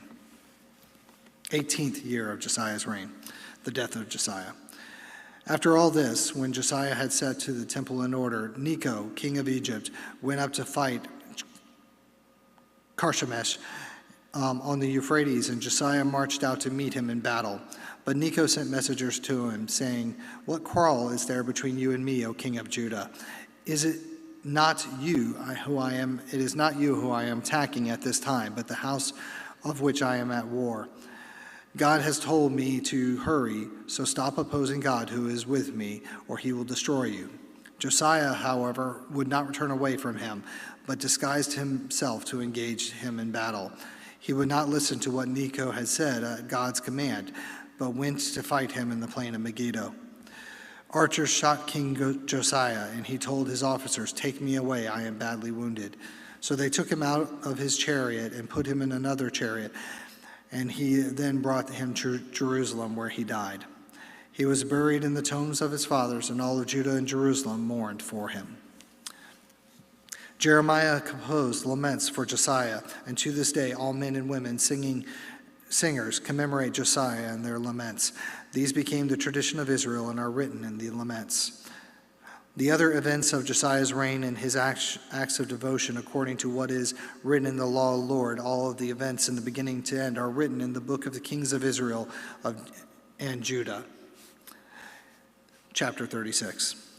And the people of the land took Joahaz, son of Josiah, and made him king in Jerusalem in place of his father, Joahaz, king of Judah. Joahaz was 23 years old when he became king, and he reigned over Jerusalem for 3 months. The king of Egypt dethroned him in Jerusalem and imposed on Judah a levy of 100 talents of silver and a talent of gold. The king of Egypt made Eliakim, brother of Jehoahaz, king over Judah and Jerusalem, and changed Eliakim's name to Jehoiakim. But Necho took Eliakim's brother Jehoahaz and carried him off to Egypt. Jehoiakim, king of Judah. Jehoiakim was 25 years old when he became king, and he reigned in Jerusalem for 11 years. He did evil in the eyes of his God. Nebuchadnezzar, king of Babylon, attacked him and bound him with bronze shackles to take him to Babylon. Nebuchadnezzar also took to Babylon articles from the temple of the Lord and put them in his temple there. The other events of Jehoiakim's reign, the detestable things he did, and all that was found against him are written in the book of the kings of Israel and Judah. And Jehoiakim and his son succeeded him, and Jehoiachin, his son, succeeded him as king. Jehoiachin, king of Judah. Jehoiachin was 18 years old when he became king, and he reigned in Jerusalem for 3 months and 10 days. He did evil in the eyes of the Lord. And in the spring, King Nebuchadnezzar sent for him and brought him to Babylon, together with articles of value from the temple of the Lord. And he made Jehoiachin's uncle, Zedekiah, king over Judah and Jerusalem. Zedekiah, king of Judah. Zedekiah was 21 years old when he became king, and he reigned in Jerusalem 11 years. He did evil in the eyes of his God and did not humble himself before Jeremiah the prophet, who spoke the word of the Lord. He also rebelled against King Nebuchadnezzar, who had made him take an oath in God's name. He became stiff-necked and hardened in his heart and would not turn to the Lord, the God of Israel. Furthermore, all the leaders of the priests and the people became more and more unfaithful, following detestable practices of the nations, defiling the temple of the Lord, which he had consecrated in Jerusalem. The fall of Jerusalem. The Lord, the God of their fathers, sent the word to them through his messengers again and again, because he had pity on his people and his dwelling place. But they mocked God's messengers, despised his words, and scoffed at his prophets until the wrath of the Lord was aroused against his people, and there was no remedy. He brought up against them the king of Babylon, the king of the Babylonians, who killed their young men with the sword in the sanctuary, and spared neither young man nor young woman, old man or aged. God handed them all over to King Nebuchadnezzar, he carried them to Babylon, all the articles of the temple of God, both large and small, and the treasures of the Lord's temple, and the treasures of the king and his officials. They set fire to God's temple and broke down all the wall of Jerusalem. They burned all the palaces and destroyed everything of value there. He carried into exile to Babylon the remnant who escaped from the sword, and they became servants to him and his sons until the kingdom of Persia came to power. The land enjoyed its Sabbath rests. All the time of its desolation it rested, until the 70 years were complete in fulfillment of the word of the Lord spoken by Jeremiah. In the first year of Cyrus, king of Persia, in order to fulfill the word of the Lord spoken by Jeremiah, the Lord moved the heart of Cyrus, the king of Persia, to make a proclamation throughout his realm and to put it in writing. This is what Cyrus, king of Persia, says. The Lord, the God of heaven, has given me all the kingdoms of the earth, and he has appointed me to build a temple for him at Jerusalem in Judah. Any one of his people among you, may the Lord his God be with him, and let him go up.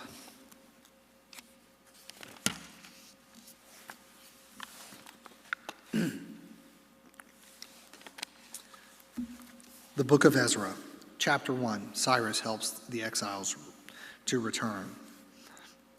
In the first year of Cyrus, king of Persia, in order to fulfill the word of the Lord spoken by Jeremiah, the Lord moved to the heart of Cyrus, king of Persia, to make a proclamation throughout his realm and put it in writing. This is what Cyrus, king of Persia, says. The Lord, the God of heaven, has given me all the kingdoms of the earth, and he has appointed me to build a temple for him at Jerusalem in Judah. Any one of his people among you, may his God be with him. Let him go up to Jerusalem in Judah and build the temple of the Lord, the God of Israel, the God of who is in Jerusalem. And the people, any place where the survivors may now be living, are to provide him with silver and gold, with goods and livestock, and with freewill offerings for the temple of the God of Jerusalem. Then the family heads of Judah and Benjamin, and the priests and the Levites, everyone whose heart God had moved, prepared to go up and build the house of the Lord of Jerusalem. All of their neighbors assisted them with articles in silver and gold, and with goods and livestock and valuable gifts. In addition to all the freewill offerings, moreover, King Cyrus brought out the articles belonging to the temple of the Lord, which Nebuchadnezzar had carried away from Jerusalem and had placed in the temple of his God. Cyrus, king of Persia, had them brought to Mithrath, the treasurer, and counted them out, Sheshbazzar, prince of Judah. This was the inventory. Gold dishes, 30. Silver dishes, 1,000. Silver pans, 29. Gold bowls, 30. Matching silver bowls, 410. Other articles, 1,000. In all, there were 5,400 articles of gold and silver. Sheshbazzar brought all these along with the exiles up from Babylon to Jerusalem. The list of exiles who returned. Chapter 2. Now these are the people of the province who came up from captivity of the exiles, who Nebuchadnezzar, king of Babylon, had taken captive to Babylon. They returned to Jerusalem and Judah, each to his own town, in company with Zerubbabel, Jeshua, Nehemiah, Sarai, Rehaliah, Mordecai, Bilshan, Mispar, Bigvai, Rehum, and Banan. The list of the men of the prophet of Israel, the descendants of Parash, of Sepharatiah, of Erah, of Parash, 2,172, of Sepharatiah, 372, of Erah, 775, of Pelath Moab, through the line of Jeshua and Joab, 2,812, of Elam, 1,554, of Zatu, 945, of Zakai, 760, of Bani, 642, of Bebai, 623, of Asgad, 1,222, of Adonicum, 666, of Bigvai, 2,056, of Adin, 454, of Ater through Hezekiah, 98, of Bezai, 323, of Jorah, 112, of Hashum, 223, of Gebar, 95, to the men of Bethlehem, 123, of Netopah, 56, of Anathoth, 128, of Asmapheth, 42, of Kiriath Jearim, Kiriath, and Beeroth, 743, of Ramah and Geba, 621, of Michmash, 122, of Bethel and Ai, 223, of Nebo, 52, of Magbish, 156, and of other Elam, 1,254, of Harim, 320, of Lod, Hadid, Anano, 725, of Jericho, 345, of Senah, 3,630.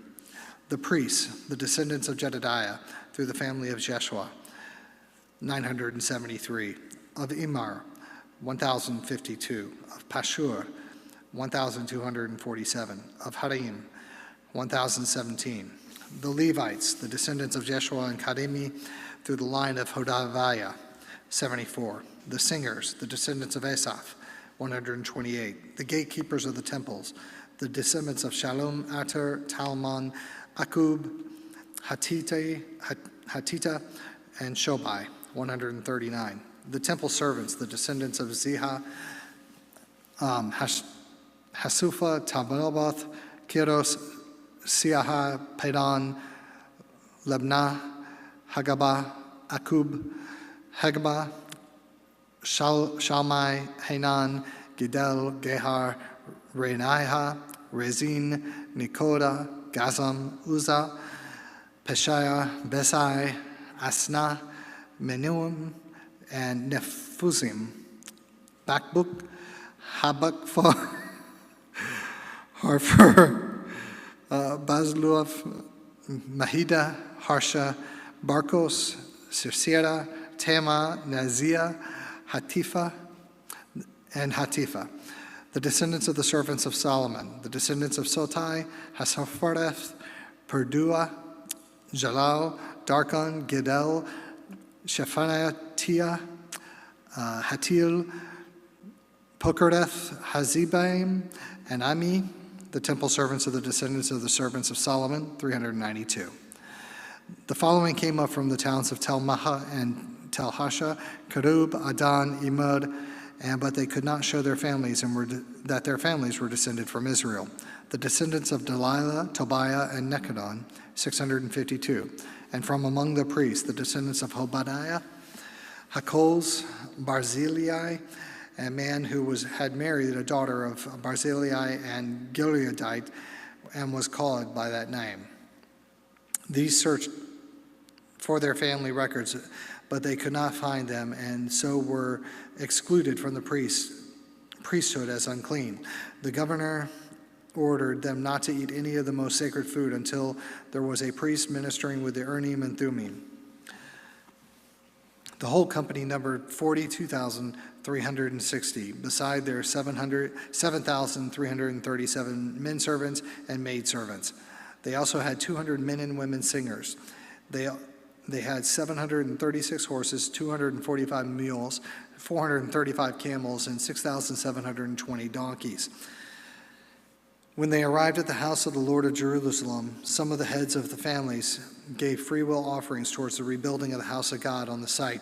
And according to their ability, they gave to the treasury for this work 61,000 drachmas of gold, 5,000 minas of silver, and 100 priestly garments.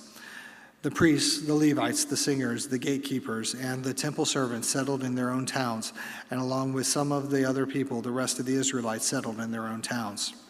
Chapter 3, rebuilding the altar.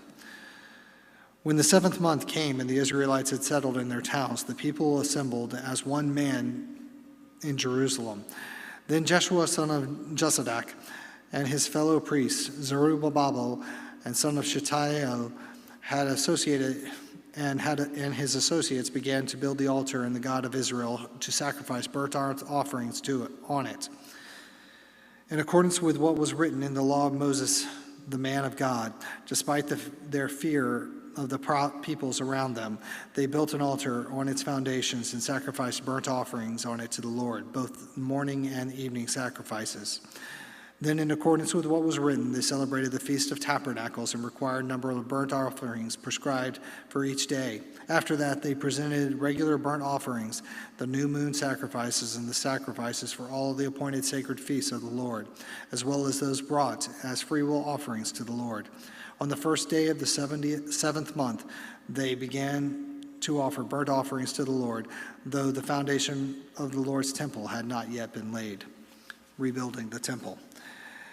Then they gave money to the masons and carpenters, and gave food and drink and oil to the people of Sidon and Tyre, so that they would bring cedar logs from the sea from Lebanon to Joppa, as authorized by Cyrus, king of Persia.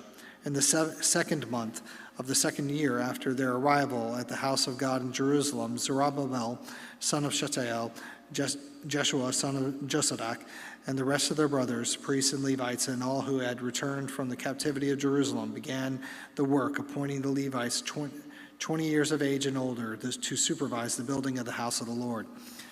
Jeshua and his sons and brothers, Kamiel and his sons, descendants of Hodaviah, and the sons of Henadad, and their sons and brothers, all Levites, joined together in supervising those working on the house of God.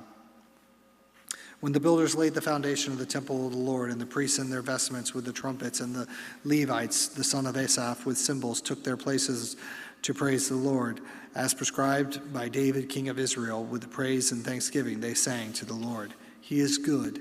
His love to Israel endures forever. And all the people gave a great shout of praise to the Lord, because the foundation of the house of the Lord was laid.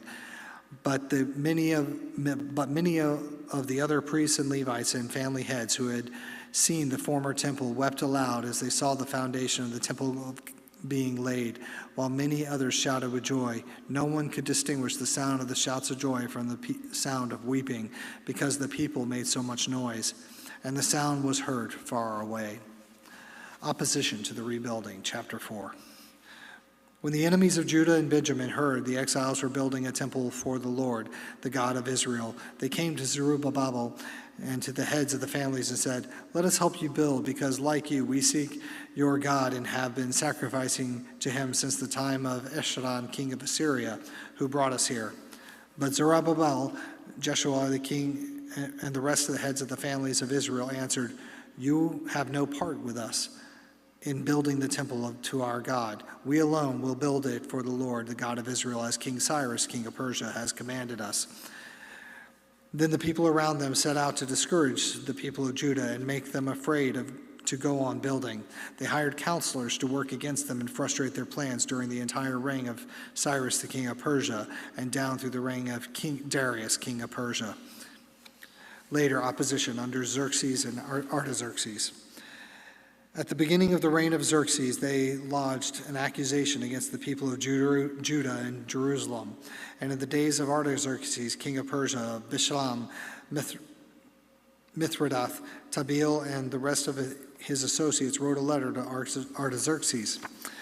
The letter was written in Aramaic script and in the Aramaic language. Rehum, the commanding officer, and Shimshai, the secretary, wrote the letter against Jerusalem to Artaxerxes as follows. Rehum, the commanding officer, and Shimshai, the secretary, together with the rest of their associates, the judges and officials over the men of Tripolis, Persia, Erech and Babylon, Elam of Susa, and the other people who were great and honorable Ashurbanipal, deported and settled in the city of Samaria and elsewhere in Trans-Euphrates. This is a copy of the letter sent to him. King Artaxerxes, from your servants, the men of Trans-Euphrates. The king should know that the Jews who came up to us from you have gone to Jerusalem and are rebuilding that rebellious and wicked city. They are restoring the walls and repairing the foundations. Furthermore, the king should know that if this city is built and the walls are restored, no more taxes, tribute, or duty will be paid, and the royal revenues will suffer. Now, since we are under obligation to the palace, and it is not proper for us to see the king dishonored, we are sending this message to inform the king, so that a search may be made of the archives of your predecessors. In these records you will find that this city is a rebellious city, troublesome to kings and provinces, a place of rebellion from ancient times. That is why the city was destroyed. We inform the king that if this city is built and its walls restored, you will be left with nothing in Trans-Euphrates. The king sent his reply to Rehum, commanding officer Shimshai, and the secretary and the rest of their associates living in Samaria and elsewhere in Trans-Euphrates. Greetings. The letter you sent has been read and translated in my presence. I issued an order and a search was made, and it was found that this city has a long history of revolt against kings and has been a place of rebellion and sedition. Jerusalem has had powerful kings ruling over the whole of Trans-Euphrates, and taxes, tribute, and duty were paid to them. Now issue an order to these men to stop work so that this city will not be rebuilt until I so order. Be careful not to neglect this matter while let this threat grow to the detriment of the royal interests. As soon as a copy of the letter of King Artaxerxes was read to Rehum and Shimshai, the secretary and their associates, they went immediately to the Jews in Jerusalem and compelled them by force to stop. Thus the work on the house of the God in Jerusalem came to a standstill until the second year of the reign of Darius, king of Persia. Chapter 5, Tattenai's letter to Darius. Now Haggai the prophet and Zechariah the prophet, a descendant of Edu, prophesied to the Jews in Judah that Jerusalem in the name of God of Israel, who was over them. Then Zerubbabel, son of Shealtiel, and Jeshua, son of Josadak, set to the work to rebuild the house of God in Jerusalem, and the prophets of God were with them, helping them. At that time, Tattenai, governor of Trans-Euphrates, and Shethar-Bozani, and the associates went to them and asked, "Who authorized you to rebuild this temple and restore this structure?" They also asked, "What are the names of the men constructing this building?" But the eyes of their God was watching over the elders of the Jews, and they were not stopped until the report could go to Darius, and his writing reply received. This is a copy of the letter that Tattenai, governor of Trans-Euphrates, and Shethar-Bozani, and their associates, the officials of Trans-Euphrates, sent to King Darius. The report they sent to him reads as follows. To King Darius, cordial greetings. The king should know that we went to the district of Judah and the temple of the great God. The people are building it with large stones and placing timbers in the walls. The work is being carried on with diligence and making rapid progress under their direction. We questioned the elders and asked them, "Who authorized you to rebuild and restore this structure?" We also asked them their names so that they could write down their names of their leaders for your information. The answer they gave us, this is the answer they gave us. Quote, "We are the servants of the God of heaven and earth, and we are rebuilding the temple that was built many years ago, one of the great king of Israel built and finished. But because our fathers angered the God of heaven, he handed them over to Nebuchadnezzar, the Chaldean, king of Babylon, who had destroyed his temple and deported his people to Babylon. However, in the first year of Cyrus, king of Babylon, King Cyrus issued a decree to rebuild the house of God. He even removed from the temple of Babylon the gold and silver articles of the house of God, which Nebuchadnezzar had taken from the temple of Jerusalem and brought to the temple in Babylon. Then King Cyrus gave them to a man named Sheshbazzar, whom he had appointed as governor, and told him, "Take these articles and go and deposit them in the temple of Jerusalem and rebuild the house of God on its site." So this Sheshbazzar came and laid the foundations of the house of God in Jerusalem. From that day to present it has been under construction, but is not yet finished. Now, if it pleases the king, let a search be made of the royal archives of Babylon to see if King Cyrus did in fact issue a decree to rebuild this house of God in Jerusalem. Then let the king send us his decision in this matter. The decree of Darius, chapter 6. King Darius then issued an order. They searched the archives and stores in the treasury of Babylon. A scroll was found in the citadel of Ecbatana in the province of Media, and this is what was written on it. Memorandum: in the first year of King Cyrus, the king issued a decree concerning the temple of God in Jerusalem. Let the temple be rebuilt as a place to present sacrifices, and let its foundations be laid. It is to be 90 feet high and 90 feet wide, with 3 courses of large stones and 1 of timbers. The costs are to be paid by the royal treasury. Also, the gold and silver articles of the house of God, which Nebuchadnezzar took from the temple of Jerusalem and brought to Babylon, are to be returned to their place in the temple in Jerusalem. They are to be deposited in the house of God. Now then, Tattenai, governor of Trans-Euphrates, and Shethar-Bozani, and you, their fellow officials in the province, stay away from there. Do not interfere with the work of this temple of God. Let the governor of the Jews and the Jewish elders rebuild the house of God on its site. Moreover, I hereby decree what you are to do for these elders and the Jews in construction of the house of God. The expenses of these men are to be fully paid out of the royal treasury from the revenues of Trans-Euphrates, so that the work will not stop. Whatever is needed, young bulls, rams, male lambs for burnt offerings to the God of the heaven, and welt, salt, wine, and oil requested by the priests of Jerusalem must be given daily without fail, so that they may offer sacrifices pleasing to the God of heaven and pray for the well-being of the king and his sons.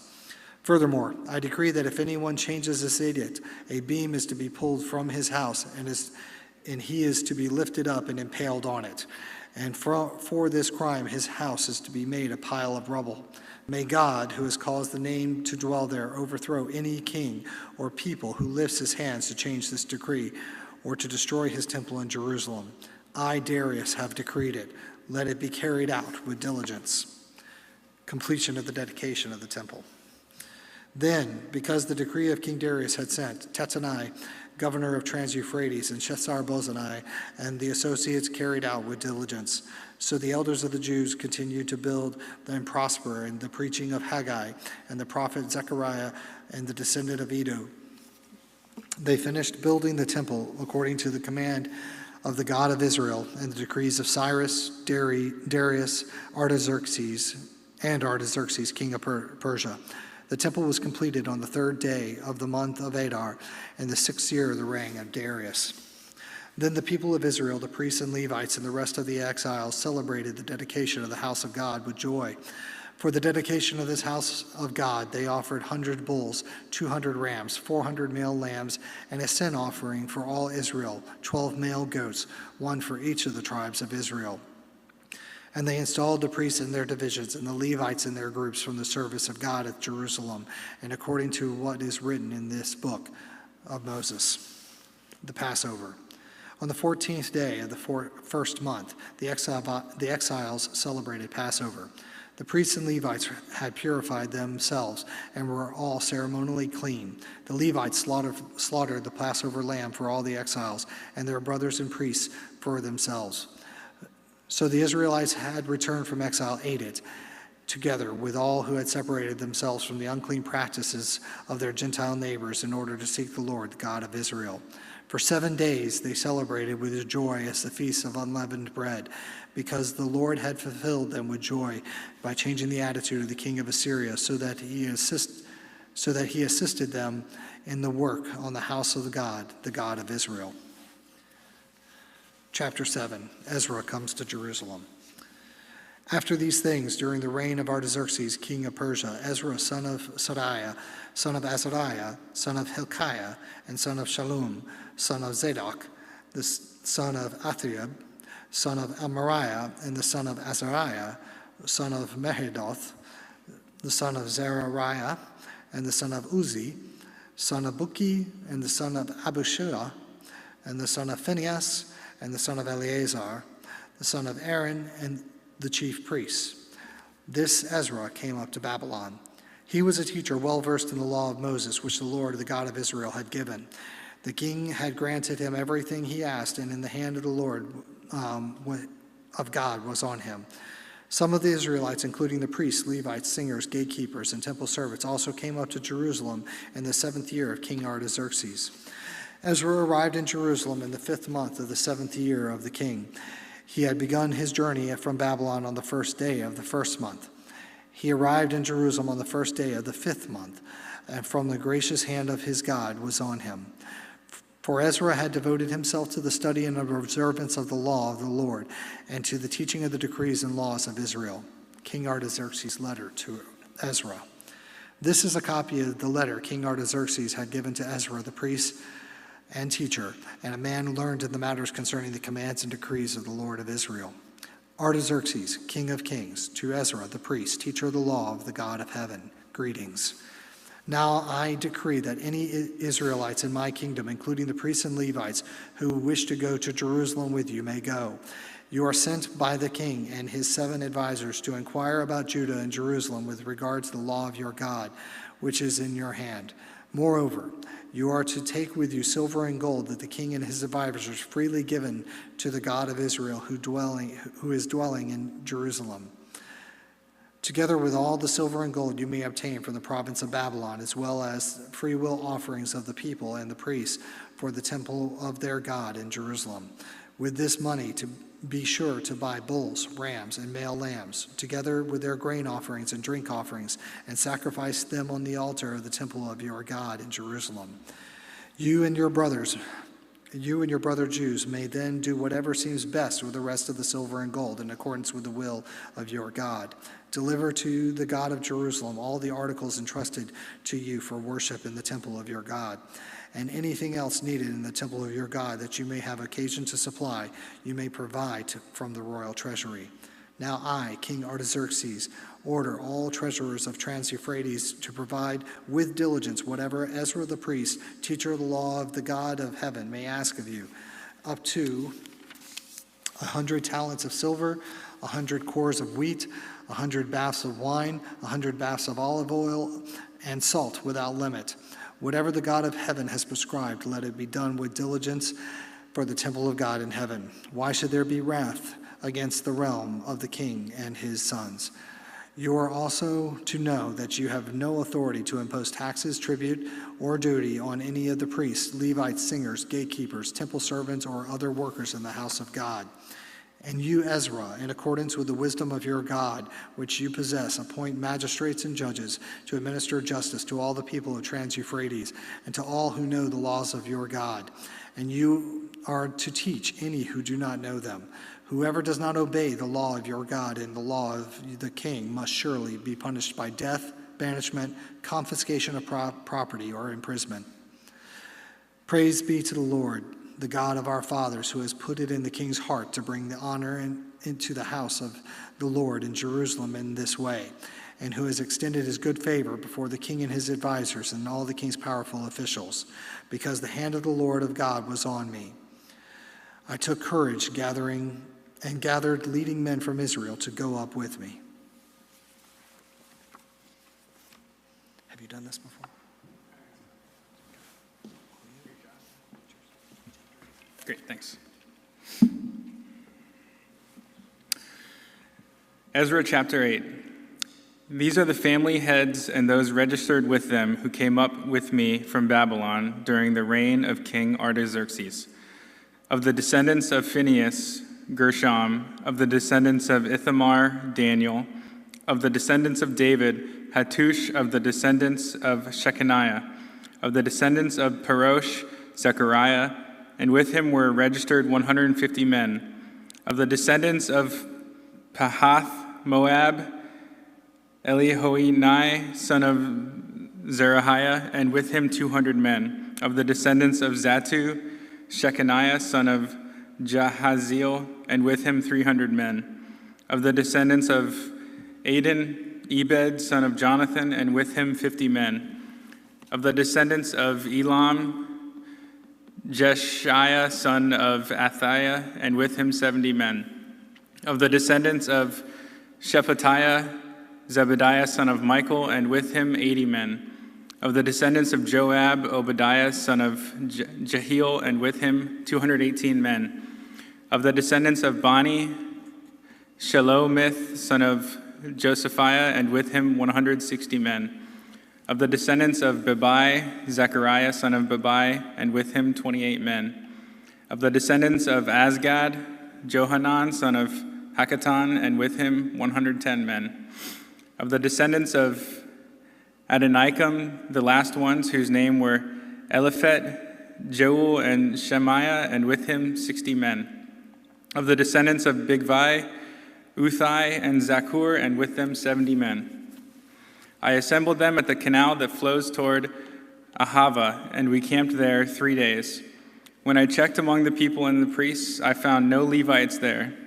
So I summoned Eleazar, Ariel, Shemaiah, Elnathan, Jerib, Elnathan, Nathan, Zechariah, and Meshullam, who were leaders, and Joiarib and Elnathan, who were men of learning. And I sent them to Iddo, the leader in Cassipha. I told them what to say to Iddo and his kinsmen, the temple servants in Cassiphi, so that they might bring attendance to us for the house of our God. Because the gracious hand of our God was on us, they brought us Sherebiah, a capable man from the descendants of Mali, son of Levi, the son of Israel, and Sherebiah, sons and brothers, 18 men, and Hashabiah, together with Jeshiah from the descendants of Merari and his brothers and nephews, 20 men. They also brought 220 of the temple servants, a body that David and the officials had established to assist the Levites. All were registered by name. There, by the Ahava Canal, I proclaimed a fast so that we might humble ourselves before our God and ask him for a safe journey for us and our children with all our possessions. I was ashamed to ask the king for soldiers and horsemen to protect us from enemies on the road, because we had told the king, "The gracious hand of our God is on everyone who looks to him, but his great anger is against all who forsake him." So we fasted and petitioned our God about this, and he answered our prayer. Then I set apart 12 of the leading priests, together with Sherebiah, Hashabiah, and 10 of their brothers, and I weighed out to them the offering of silver and gold and the articles that the king, his advisors, his officials, and all Israel present there had donated for the house of our God. I weighed out to them 650 talents of silver articles weighing 100 talents, 100 talents of gold, 20 bowls of gold valued at 1,000 derricks, and 2 fine articles of polished bronze as precious as gold. I said to them, "You as well as these articles are consecrated to the Lord. The silver and gold are a freewill offering to the Lord, the God of your fathers. Guard them carefully until you weigh them out in the chambers of the house of the Lord in Jerusalem, before the leading priests and the Levites and the family heads of Israel." Then the priests and Levites received the silver and gold and sacred articles that had been weighed out to be taken to the house of our God in Jerusalem. On the 12th day of the first month, we set out from the Ahava Canal to go to Jerusalem. The hand of our God was on us, and he protected us from enemies and bandits along the way. So we arrived in Jerusalem, where we rested 3 days. On the 4th day, in the house of our God, we weighed out the silver and gold and the sacred articles into the hand of Meremoth, son of Uriah, the priest. Eleazar, son of Phinehas, was with him, and so were the Levites, Jozabad, son of Jeshua, and Noadiah, son of Binnui. Everything was accounted for by number and weight, and the entire weight was recorded at that time. Then the exiles who had returned from captivity sacrificed burnt offerings to the God of Israel: 12 bulls for all Israel, 96 rams, 77 male lambs, and as a sin offering, 12 male goats. All this was a burnt offering to the Lord. They also delivered the king's orders to the royal satraps and to the governors of Trans-Euphrates, who then gave assistance to the people and to the house of God. Ezra chapter 9. After these things had been done, the leaders came to me and said, "The people of Israel, including the priests and the Levites, have not kept themselves separate from the neighboring peoples with their detestable practices, like those of the Canaanites, Hittites, Perizzites, Jebusites, Ammonites, Moabites, Egyptians, and Amorites. They have taken some of their daughters as wives for themselves and their sons, and have mingled the holy race with the peoples around them. And the leaders and officials have led the way in this unfaithfulness." When I heard this, I tore my tunic and cloak, pulled hair from my head and beard, and sat down appalled. Then everyone who trembled at the words of the God of Israel gathered around me because of this unfaithfulness of the exiles. And I sat there appalled until the evening sacrifice. Then at the evening sacrifice I rose from my self-abasement with my tunic and cloak torn, and fell on my knees with my hands spread out to the Lord my God, and prayed, "O my God, I am too ashamed and disgraced to lift up my face to you, my God, because our sins are higher than our heads, and our guilt has reached to the heavens. From the days of our forefathers until now, our guilt has been great. Because of our sins, we and our kings and our priests have been subjected to the sword and captivity, to pillage and humiliation at the hands of foreign kings, as it is today. But now, for a brief moment, the Lord our God has been gracious in leaving us a remnant and giving us a firm place in his sanctuary. And so our God gives light to our eyes and a little relief in our bondage. Though we are slaves, our God has not deserted us in our bondage. He has shown us kindness in the sight of the kings of Persia. He has granted us new life to rebuild the house of our God and repair its ruins. And he has given us a wall of protection in Judah and Jerusalem. But now, O our God, what can we say after this? For we have disregarded the commands you gave through your servants the prophets when you said, 'The land you are entering to possess is a land polluted by the corruption of its peoples. By their detestable practices they have filled it with their impurity from one end to the other. Therefore do not give your daughters in marriage to their sons or take their daughters for your sons. Do not seek a treaty of friendship with them at any time, that you may be strong and eat the good things of the land and leave it to your children as an everlasting inheritance. What has happened to us is a result of our evil deeds and our great guilt. And yet, our God, you have punished us less than our sins have deserved and have given us a remnant like this. Shall we again break your commands and intermarry with the peoples who commit such detestable practices? Would you not be angry enough with us to destroy us, leaving us no remnant or survivor? O Lord God of Israel, you are righteous. We are left this day as a remnant. Here we are before you in our guilt, though because of it, not one of us can stand in your presence. Ezra chapter 10. While Ezra was praying and confessing, weeping and throwing himself down before the house of God, a large crowd of Israelites, men, women, and children, gathered around him. They too wept bitterly. Then Shechaniah, son of Jehiel, one of the descendants of Elam, said to Ezra, "We have been unfaithful to our God by marrying foreign women from the peoples around us. But in spite of this, there is still hope for Israel. Now let us make a covenant before our God to send away all these women and their children in accordance with the counsel of my Lord and of those who fear the commands of our God. Let it be done according to the law. Rise up, this matter is in your hands. We will support you, so take courage and do it." So Ezra rose up and put the leading priests and Levites and all Israel under oath to do what had been suggested. And they took the oath. Then Ezra withdrew from before the house of God and went to the room of Jehohanan, son of Eliashib.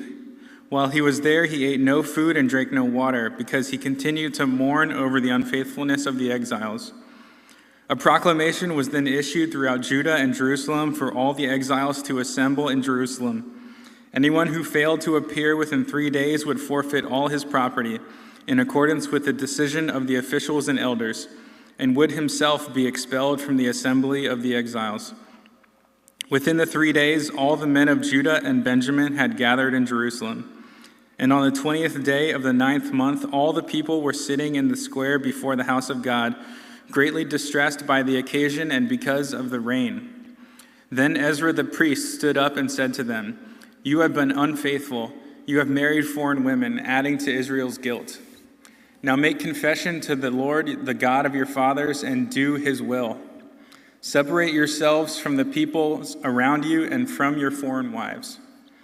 The whole assembly responded with a loud voice, "You are right. We must do as you say. But there are many people here, and it is the rainy season, so we cannot stand outside. Besides, this matter cannot be taken care of in a day or two, because we have sinned greatly in this thing. Let our officials act for the whole assembly. Then let everyone in our towns who has married a foreign woman come at a set time, along with the elders and judges of each town, until the fierce anger of our God in this matter is turned away from us." Only Jonathan, son of Ashel, and Zahiza, son of Tikva, supported by Meshullam and Shabbatai the Levite, opposed this. So the exiles did as was proposed. Ezra the priest selected men who were family heads, one from each family division, and all of them designated by name. On the first day of the 10th month, they sat down to investigate the cases, and by the first day of the first month, they finished dealing with all the men who had married foreign women. Among the descendants of the priests, the following had married foreign women. From the descendants of Jeshua, son of Jozadak, and his brothers, Maaseiah, Eleazar, Jarib, and Gedaliah, they all gave their hands in pledge to put away their wives, and for their guilt they each presented a ram from the flock as a guilt offering. From the descendants of Immer, Hanani and Zebediah. From the descendants of Harim, Maaseiah, Elijah, Shemaiah, Jehiel, and Uzziah. From the descendants of Pashur, Elioenai, Maaseiah, Ishmael, Nethanel, Jozabad, and Elasa. Among the Levites, Jozabad, Shimei, Keliah, that is, Kelida, Pethiah, Judah, and Eleazar. From the singers, Eliashib. From the gatekeepers, Shallum, Telem, and Uri. And among the other Israelites, from the descendants of Parosh, Ramiah, Isaiah, Malchiah, Mijamin, Eleazar, Malchijah, and Benaiah. From the descendants of Elam, Mattaniah, Zechariah, Jehiel, Abdi, Jeremoth, and Elijah. From the descendants of Zatu, Elionai, Eliashib, Mattaniah, Jeremoth, Zabad, and Aziza. From the descendants of Babai, Jehohanan, Hananiah, Zabai, and Athlai. From the descendants of Benai, Meshulam, Maluk, Adiah, Jashub, Sheol, and Jeremoth. From the descendants of Pahath Moab, Adnah, Kelal, Benaiah, Maaseiah, Mattaniah, Bezalel, Benui, and Manasseh.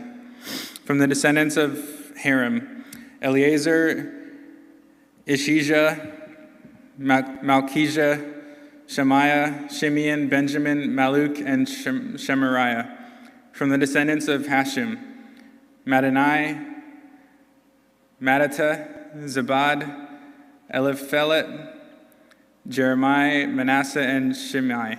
From the descendants of Benai, Madai, Amram, Ul, Benaiah, Bediah, Keluhi, Benaiah, Meremoth, Eliashib, Mattani, and Jashu. From the descendants of Benui, Shemai, Shelemiah, Nathan, Adiah, Machnadabai, Sheshai, Sharai, Azarel, Shemaiah, Shemara, Shalom, Amariah, and Joseph. From the descendants of Nebo, Jeel, Mattathiah, Zabad, Zabina, Jedi, Joel, and Benaiah. All these had married foreign women, and some of them had children by these wives. Nehemiah chapter 1. The words of Nehemiah, son of Hakal.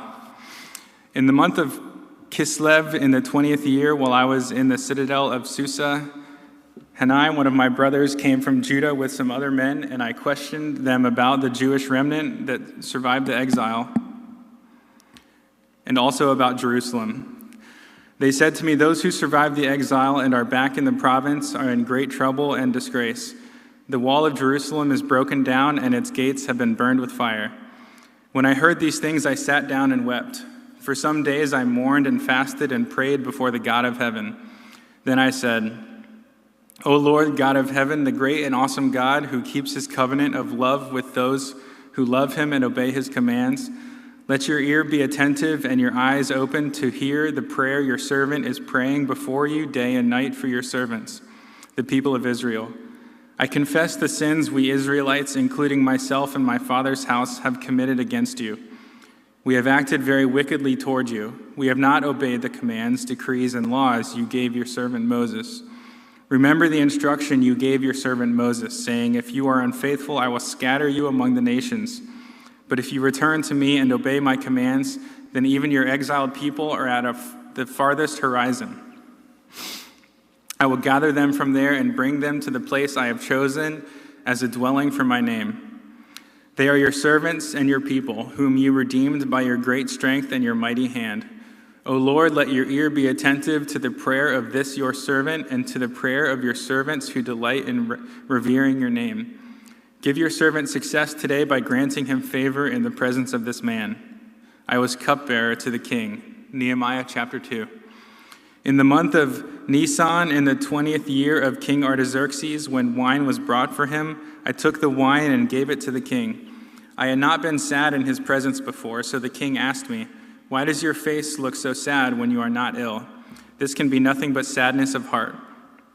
I was very much afraid, but I said to the king, "May the king live forever. Why should my face not look sad when the city where my fathers are buried lies in ruins and its gates have been destroyed by fire?" The king said to me, "What is it you want?" Then I prayed to the God of heaven, and I answered the king, "If it pleases the king, and if your servant has found favor in his sight, let him send me to the city in Judah where my fathers are buried so that I can rebuild it." Then the king with the queen sitting beside him asked me, "How long will your journey take, and when will you get back?" It pleased the king to send me, so I set a time. I also said to him, "If it pleases the king, may I have letters to the governors of Trans-Euphrates so that they will provide me safe conduct until I arrive in Judah? And may I have a letter to Asaph, keeper of the king's forest, so he will give me timber to make beams for the gates of the citadel by the temple and for the city wall and for the residence I will occupy." And because the gracious hand of my God was upon me, the king granted my requests. So I went to the governors of Trans-Euphrates and gave them the king's letters. The king had also sent army officers and cavalry with me.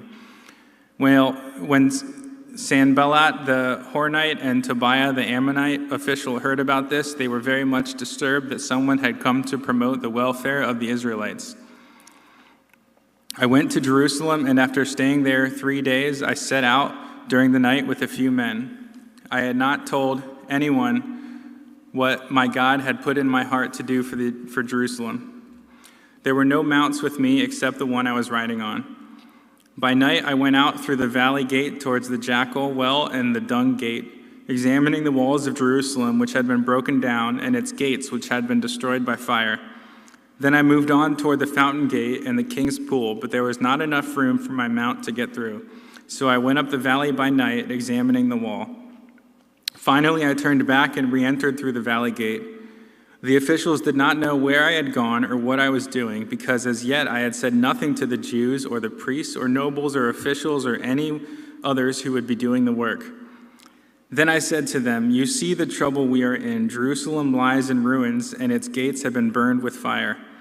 Come, let us rebuild the wall of Jerusalem, and we will no longer be in disgrace." I also told them about the gracious hand of my God upon me and what the king had said to me. They replied, "Let us start rebuilding," so they began this good work. But when Sanballat the Horonite, Tobiah the Ammonite official, and Geshem the Arab heard about this, they mocked and ridiculed us. "What is this you are doing?" they asked. "Are you rebelling against the king?" I answered them by saying, "The God of heaven will give us success. We his servants will start rebuilding. But as for you, you have no share in Jerusalem or any claim or historic right to it."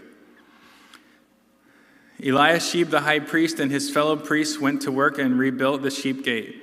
They dedicated it and set its doors in place, building as far as the Tower of the 100, which they dedicated, and as far as the Tower of... Nehemiah chapter 3. Eliashib the high priest and his fellow priests went to work and rebuilt the Sheep Gate. They dedicated it and set its doors in place, building as far as the Tower of the 100, which they dedicated, and as far as the Tower of Hananel. The men of Jericho built the adjoining section, and Zakur, son of Imri, built next to them. The Fish Gate was rebuilt by the sons of Hassanah. They laid its beams and put its doors and bolts and bars in place. Meremoth, son of Uriah, the son of Hakaz, repaired the next section. Next to him, Meshullam, son of Berechiah, the son of Meshezabel, made repairs, and next to him, Zadok, son of Bana, also made repairs. The next section was repaired by the men of Tekoa, but their nobles would not put their shoulders to the work under their supervisors. The Jeshanan gate was repaired by Joiada, son of Paseah, and Meshullam, son of Besodiah. They laid its beams and put its doors and bolts and bars in place. Next to them, repairs were made by men from Gibeon and Mizpah, Melatiah of Gibeon and Jadon of Maranoth, places under the authority of the governor of Trans-Euphrates. Uziel, son of Harhiah, one of the goldsmiths, repaired the next section, and Hananiah, one of the perfume makers, made repairs next to that. They restored Jerusalem as far as the broad wall. Rapiah, son of Hur, ruler of a half-district of Jerusalem, repaired the next section.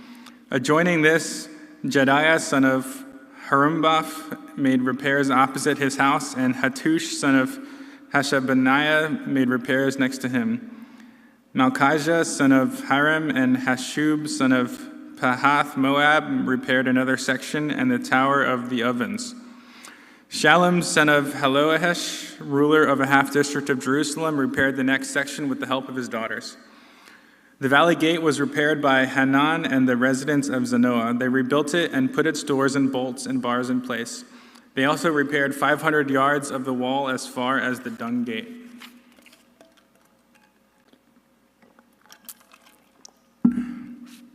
The dung gate was repaired by Malchijah, son of Rechab, ruler of the district of Beth Haccherem. He rebuilt it and put its doors and bolts and bars in place. The fountain gate was repaired by Shallun, son of Kol-Hoseh, ruler of the district of Mizpah. He rebuilt it, roofing it over and putting its doors and bolts and bars in place. He also repaired the wall of the pool of Siloam by the king's garden as far as the steps going down from the city of David. Beyond him, Nehemiah, son of Azbuk, ruler of a half-district of Beth Zur, made repairs up to a point opposite the tombs of David, as far as the artificial pool and the house of the heroes. Next to him, the repairs were made by the Levites under Rahum, son of Bani. Beside him, Hashabiah, ruler of half the district of Keilah, carried out repairs for his district. Next to him, the repairs were made by their countrymen under Binnui, son of Henadad, ruler of the other half-district of Keilah. Next to him, Ezer, son of Jeshua, ruler of Mizpah, repaired another section from a point facing the ascent to the armory as far as the angle. Next to him, Baruch, son of Zabai, zealously repaired another section from the angle to the entrance of the house of Eliashib the high priest. Next to him, Meremoth, son of Uriah, the son of Hakaz, repaired another section from the entrance of Eliashib's house to the end of it. The repairs next to him were made by the priests from the surrounding region. Beyond them, Benjamin and Hashib made repairs in front of their house, and next to them, Azariah, son of Maaseiah, the son of Ananiah, made repairs beside his house. Next to him, Binnui, son of Henadad, repaired another section from Azariah's house to the angle and the corner. And Palal, son of Uzziah, worked opposite the angle and the tower projecting from the upper palace near the court of the guard. Next to him, Pedaiah, son of Parosh, and the temple servants living on the hill of Ophel made repairs up to a point opposite the water gate toward the east and the projecting tower.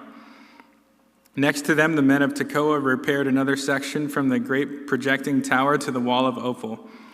Above the horse gate, the priest made repairs, each in front of his own house.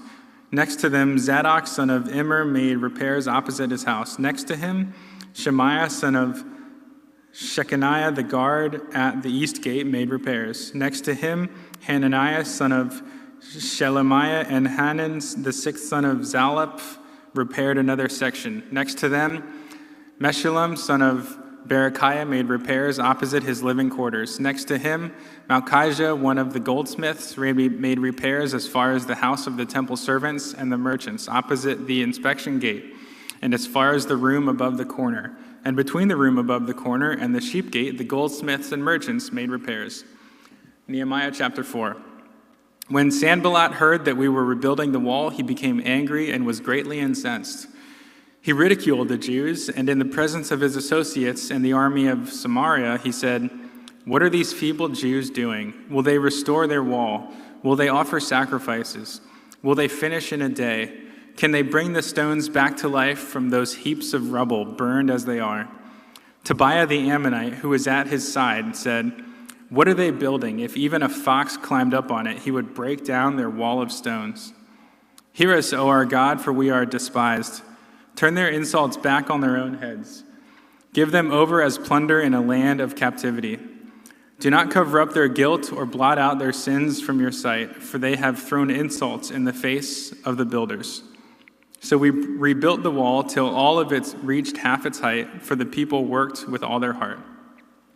But when Sanballat, Tobiah, the Arabs and Ammonites, and the men of Ashdod heard that the repairs to Jerusalem's walls had gone ahead and that the gaps were being closed, they were very angry. They all plotted together to come and fight against Jerusalem and stir up trouble against it. But we prayed to our God and posted a guard day and night to meet this threat. Meanwhile, the people in Judah said, "The strength of the laborers is giving out, and there is so much rubble that we cannot rebuild the wall." Also, our enemies said, "Before they know it or see us, we will be right there among them and will kill them and put an end to the work." Then the Jews who lived near them came and told us 10 times over, "Wherever you turn, they will attack us." Therefore, I stationed some of the people behind the lowest points of the wall at the exposed places, posting them by families with their swords, spears, and bows. After I looked things over, I stood up and said to the nobles, the officials, and the rest of the people, "Don't be afraid of them. Remember the Lord, who is great and awesome, and fight for your brothers, your sons and your daughters, your wives and your homes." When our enemies heard that we were aware of their plot and that God had frustrated it, we all returned to the wall, each to his own work. From that day on, half of my men did the work, while the other half were equipped with spears, shields, bows, and air armor. The officers posted themselves behind all the people of Judah who were building the wall. Those who carried material did their work with one hand and held a weapon in the other. And each of the builders wore his sword at his side as he worked. But the man who sounded the trumpet stayed with me. Then I said to the nobles, the officials, and the rest of the people, "The work is extensive and spread out, and we are widely separated from each other along the wall. Wherever you hear the sound of the trumpet, join us there. Our God will fight for us." So we continued the work with half the men holding spears from the first light of dawn till the stars came out. At that time I also said to the people, "Have every man and his helper stay inside Jerusalem at night, so they can serve us as guards by night and workmen by day." Neither I nor my brothers, nor my men, nor the guards with me took off our clothes. Each had his weapon, even when he went for water. Nehemiah chapter 5. Now the men and their wives raised a great outcry against their Jewish brothers. Some were saying, "We and our sons and daughters are numerous. In order for us to eat and stay alive, we must get grain." Others were saying, "We are mortgaging our fields, our vineyards, and our homes to get grain during the famine." Still others were saying, "We have had to borrow money to pay the king's tax on our fields and vineyards. Although we are of the same flesh and blood as our countrymen, and though our sons are as good as theirs, yet we have to subject our sons and daughters to slavery. Some of our daughters have already been enslaved, but we are powerless because our fields and our vineyards belong to others." When I heard their outcry and these charges, I was very angry. I pondered them in my mind and then accused the nobles and officials. I told them, "You are exacting usury from your own countrymen." So I called together a large meeting to deal with them and said, "As far as possible, we have bought back our Jewish brothers who were sold to the Gentiles. Now you are selling your brothers only for them to be sold back to us." They kept quiet because they could find nothing to say. So I continued, What you are doing is not right.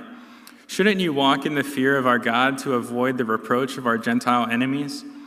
I and my brothers and my men are also lending the people money and grain. But let the exacting of usury stop. Give back to them immediately their fields, vineyards, olive groves, and houses, and also the usury you are charging them, the 100th part of the money, grain, new wine, and oil. We will give it back, they said, and we will not demand anything more from them. We will do as you say. Then I summoned the priests and made the nobles and officials take an oath to do what they had promised. I also shook out the folds of my robe and said, "In this way may God shake out of his house and possessions every man who does not keep this promise. So may such a man be shaken out and emptied." At this the whole assembly said, "Amen," and praised the Lord, and the people did as they promised. Moreover, from the 20th year of King Artaxerxes, when I was appointed to be their governor in the land of Judah, until his 32nd year, 12 years, neither I nor my brothers ate the food allotted to the governor. But the earlier governors, those preceding me, placed a heavy burden on the people and took 40 shekels of silver from them in addition to food and wine. Their assistant also lorded it over the people. But out of reverence for God, I did not act like that. Instead, I devoted myself to the work on this wall. All my men were assembled there for the work. We did not acquire any land. Furthermore, 150 Jews and officials ate at my table, as well as those who came to us from the surrounding nations. Each day, 1 ox, 6 choice sheep, and some poultry were prepared for me, and every 10 days, an abundant supply of wine of all kinds. In spite of all this, I never demanded the food allotted to the governor, because the demands were heavy on those people. Remember me with favor, O my God, for all I have done for these people. Nehemiah chapter 6.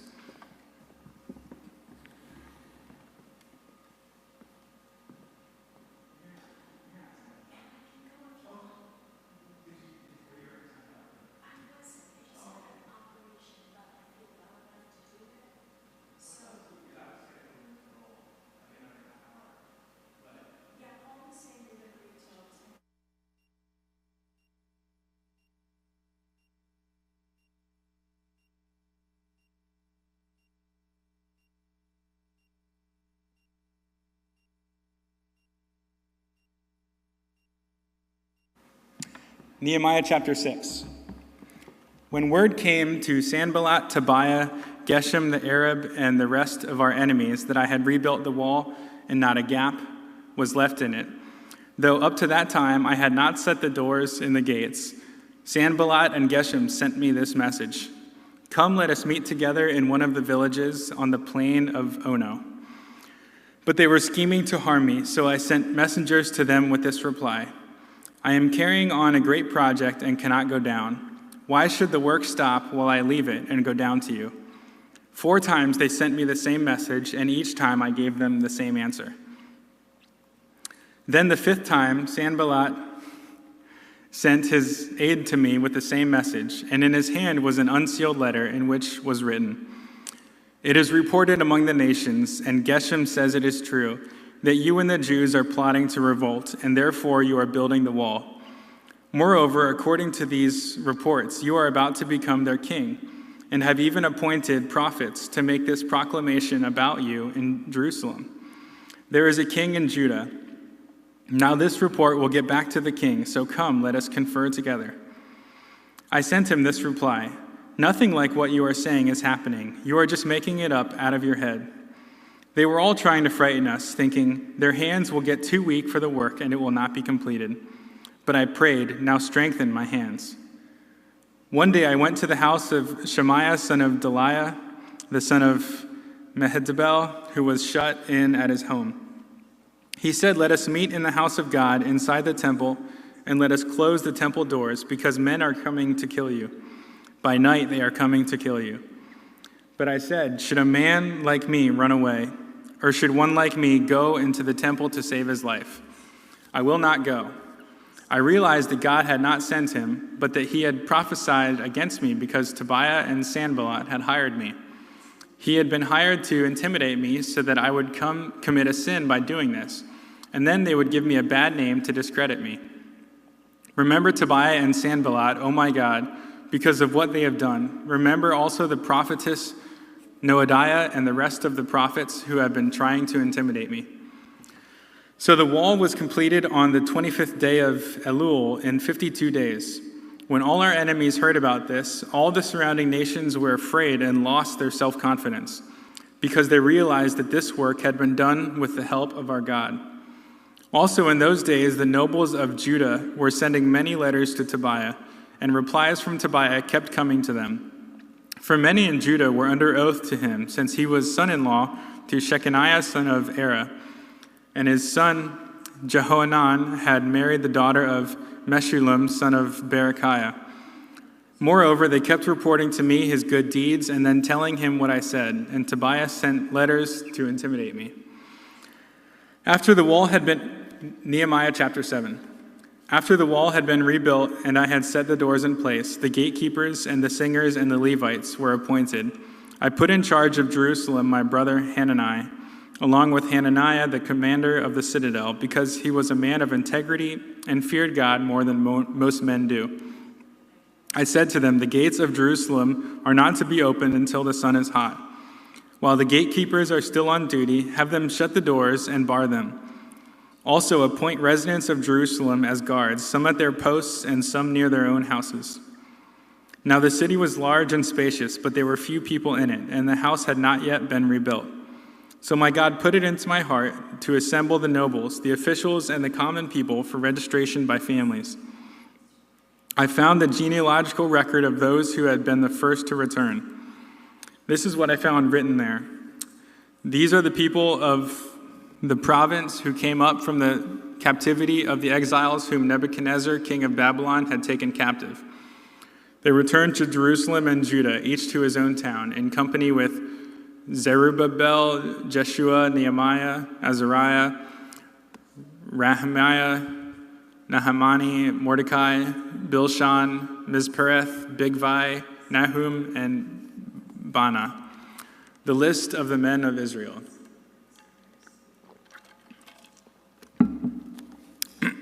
The descendants of Parosh, of Shephatiah, of Ara, of Pahath Moab, through the line of Jeshua and Joab, of Elam, of Zatphu, of Zakai, of Binuai, of Bebai, of Asgad, of Adonikam, of Bigvai, of Aden, of Ater through Hezekiah, of Hashem, of Bezai,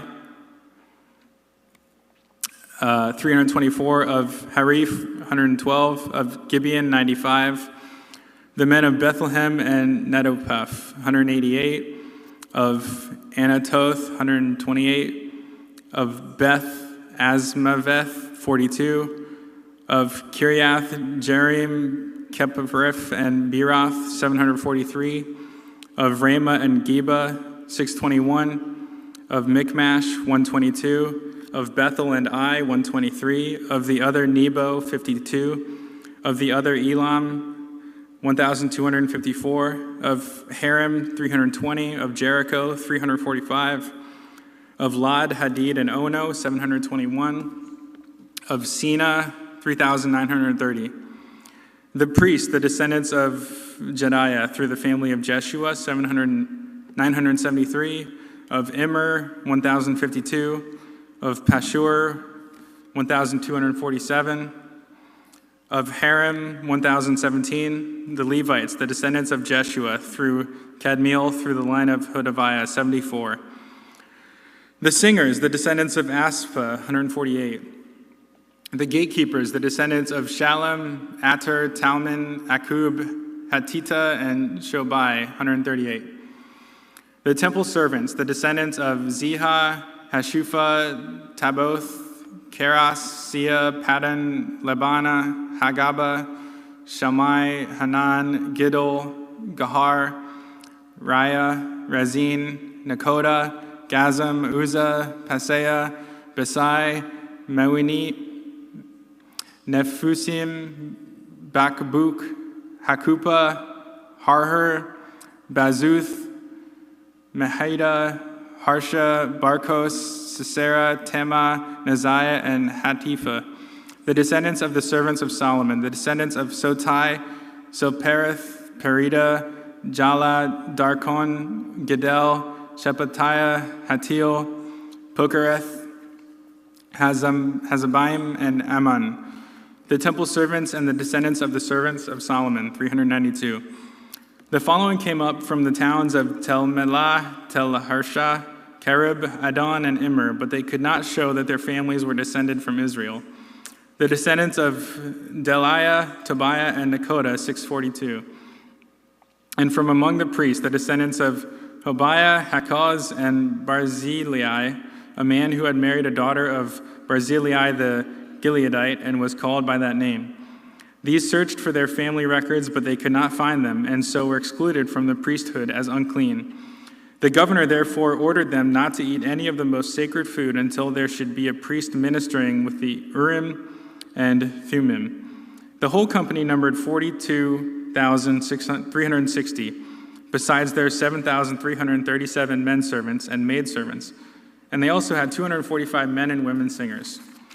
They were 736 horses, 245 mules, 435 camels, and 6,720 donkeys. Some of the heads of the families contributed to the work. The governor gave to the treasury 1,000 drachmas of gold, 50 bowls, and 530 garments for priests. Some of the heads of the families gave to the treasury for their work 20,000 drachmas of gold and 2,200 minas of silver. The total given by the rest of the people was 20,000 drachmas of gold, 2,000 minas of silver, and 67 garments for priests. The priests, the Levites, the gatekeepers, the singers, and the temple servants, along with the certain of the people, and the rest of the Israelites, settled in their own towns. Nehemiah chapter 8. When the 7th month came and the Israelites had settled in their towns, all the people assembled as one man in the square before the water gate. They told Ezra the scribe to bring out the book of the law of Moses, which the Lord had commanded for Israel. So on the first day of the 7th month, Ezra the priest brought the law before the assembly, which was made up of men and women, and all who were able to understand. He read it aloud from daybreak till noon as he faced the square before the water gate in the presence of the men, women, and others who could understand. And all the people listened attentively to the book of the law. Ezra the scribe stood on a high wooden platform built for the occasion. Beside him on his right stood Mattaiah, Shema, Ananiah, Uriah, Hilkiah, and Maaseiah, and on his left were Pedaiah, Mishael, Micaiah, Hashim, Hashbaddanah, Zechariah, and Meshullam. Ezra opened the book. All the people could see him because he was standing above them. And as he opened it, the people all stood up. Ezra praised the Lord, the great God, and all the people lifted their hands and responded, Amen, Amen. Then they bowed down and worshiped the Lord with their faces to the ground. The Levites, Jeshua, Bani, Sherebiah, Jamin, Akub, Shabbatai, Hodiah, Maaseiah, Kelida, Azariah, Jozabad, Hanan, and Peliah instructed the people in the law while the people were standing there. They read from the book of the law of God, making it clear and giving the meaning so that the people could understand what was being read. Then Nehemiah the governor, Ezra the priest and scribe, and the Levites who were instructing the people said to them all, This day is sacred to the Lord your God. Do not mourn or weep. For all the people had been weeping as they listened to the words of the law. Nehemiah said, Go and enjoy choice food and sweet drinks, and send some to those who have nothing prepared. This day is sacred to our Lord. Do not grieve, for the joy of the Lord is your strength. The Levites calmed all the people, saying, Be still, for this is a sacred day. Do not grieve. Then all the people went away to eat and drink, to send portions of food, and to celebrate with great joy, because they now understood the words that had been made known to them. On the 2nd day of the month, the heads of all the families, along with the priests and the Levites, gathered around Ezra the scribe to give attention to the words of the law. They found written in the law, which the Lord had commanded through Moses, that the Israelites were to live in booths during the feast of the 7th month, and that they should proclaim this word and spread it throughout their towns and in Jerusalem. Go out into the hill country and bring back branches from olive and wild olive trees, and from myrtles, palms, and shade trees to make booths, as it is written. So the people went out and brought back branches and built themselves booths on their own roofs, and in the courtyards, in the courts of the house of God, and in the square by the water gate, and the one by the gate of Ephraim. The whole company that had returned from exile built booths and lived in them. From the days of Joshua son of Nun until that day, the Israelites had not celebrated it like this, and their joy was very great. Day after day, from the first day to the last, Ezra read from the book of the law of God. They celebrated the feast for 7 days, and on the 8th day, in accordance with the regulation, there was an assembly. Nehemiah chapter 9.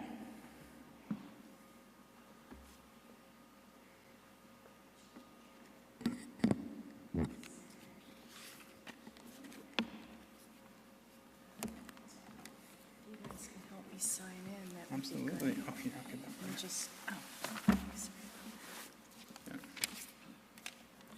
great, thank you.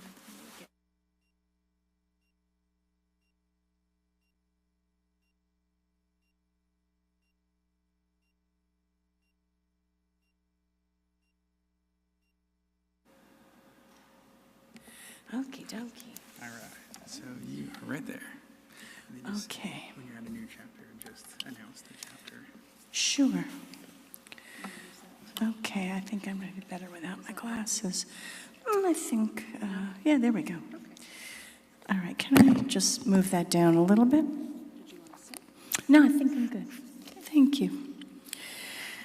Nehemiah chapter 9. On the 24th day of the same month, the Israelites gathered together, fasting and wearing sackcloth and having dust on their heads. Those of Israelite descent had separated themselves from all foreigners. They stood in their places and confessed their sins and the wickedness of their fathers. They stood where they were and read from the book of the law of the Lord, their God, for a quarter of the day, and spent another quarter in confession and in worshiping the Lord their God. Standing on the stairs were the Levites, Jeshua, Bani, Kadmiel, Shebaniah, Bunai, Sherebiah, Bani, and Kenani, who called with loud voices to the Lord their God. And the Levites, Jeshua, Kadmiel, Bani, Hashabaniah, Sherebiah, Hodiah, and Shebaniah, and Pethahiah, said, "Stand up and praise the Lord your God, who is from everlasting to everlasting. Blessed be your glorious name, and may it be exalted above all blessing and praise. You alone are the Lord. You made the heavens, even the highest heavens, and all their starry hosts, the earth and all that is on it, the seas and all that is in them. You gave life to everything, and the multitudes of heaven worship you.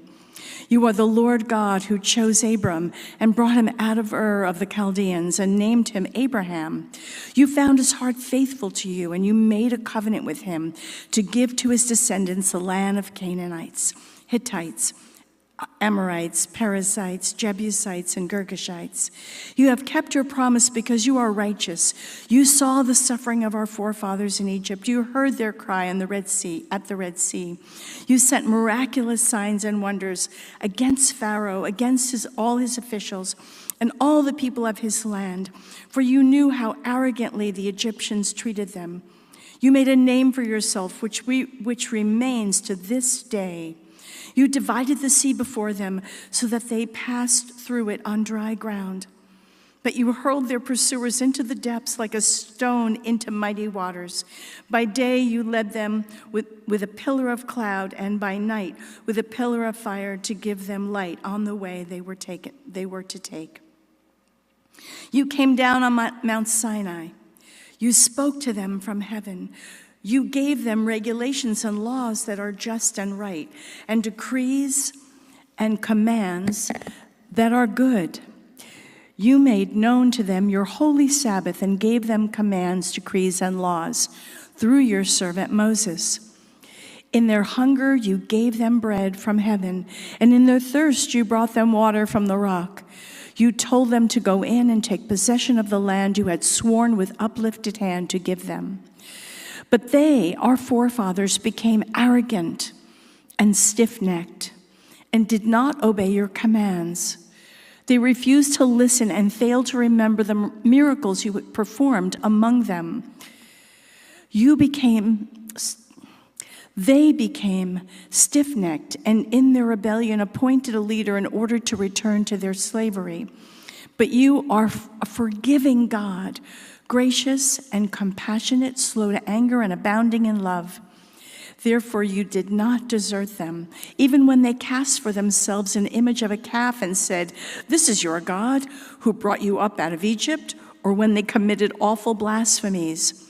Because of your great compassion, you did not abandon them in the desert. By day the pillar of cloud did not cease to guide them on their path, nor the pillar of fire by night to shine on the way they were to take. You gave your good spirit to instruct them. You did not withhold your manna from their mouths, and you gave them water for their thirst. For 40 years you sustained them in the desert. They lacked nothing. Their clothes did not wear out, nor did their feet become swollen. You gave them kingdoms and nations, allotting to them even the the remotest frontiers. They took over the country of Sihon, king of Heshbon, and the country of Og, king of Bashan. You made their sons as numerous as the stars in the sky, and you brought them into the land that you told their fathers to enter and possess. Their sons went in and took possession of the land. You subdued before them the Canaanites who lived in the land. You handed the Canaanites over to them, along with their kings and the people of the land, to deal with them as they pleased. They captured fortified cities and fertile land. They took possession of houses filled with all kinds of goods, wells,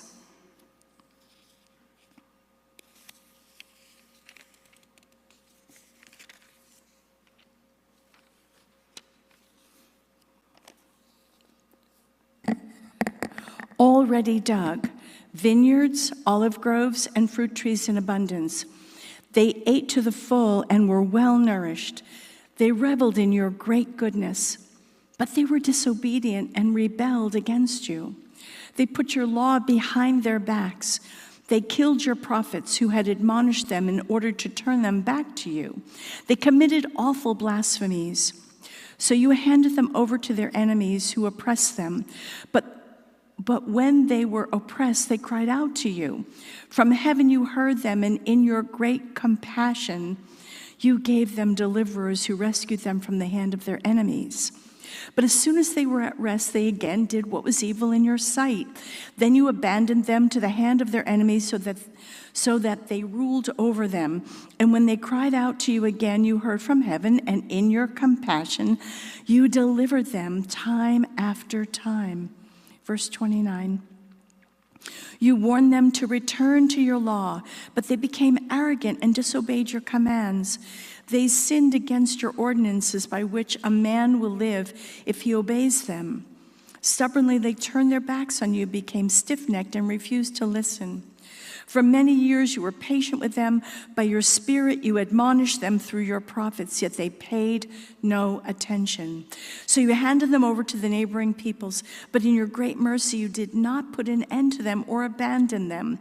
For you are a gracious and merciful God. Now therefore, O God, O our God, the great, mighty, and awesome God who keeps his covenant of love, do not let all this hardship seem trifling in your eyes. The hardship that has come upon us, upon our kings and leaders, upon our priests and prophets, upon our fathers, and all your people from the days of the kings of Assyria until today. In all that has happened to us, you have been just. You have acted faithfully, while we did wrong. Our kings, our leaders, our priests, and our fathers did not follow your law. They did not pay attention to your commands or the warnings you gave them, even while they were in their kingdom, enjoying your great goodness to them in the spacious and fertile land you gave them. They did not serve you or turn from their evil ways. But see, we are slaves today, slaves in the land you gave our forefathers, so they could eat its fruit and the other good things it produces. Because of our sins, its abundant harvest goes to the kings you have placed over us. They rule over our bodies and our cattle as they please. We are in great distress. Verse 38. In view of all this, we are making a binding agreement, putting it in writing, and our leaders, our Levites, and our priests are affixing their seals to it. Chapter 10.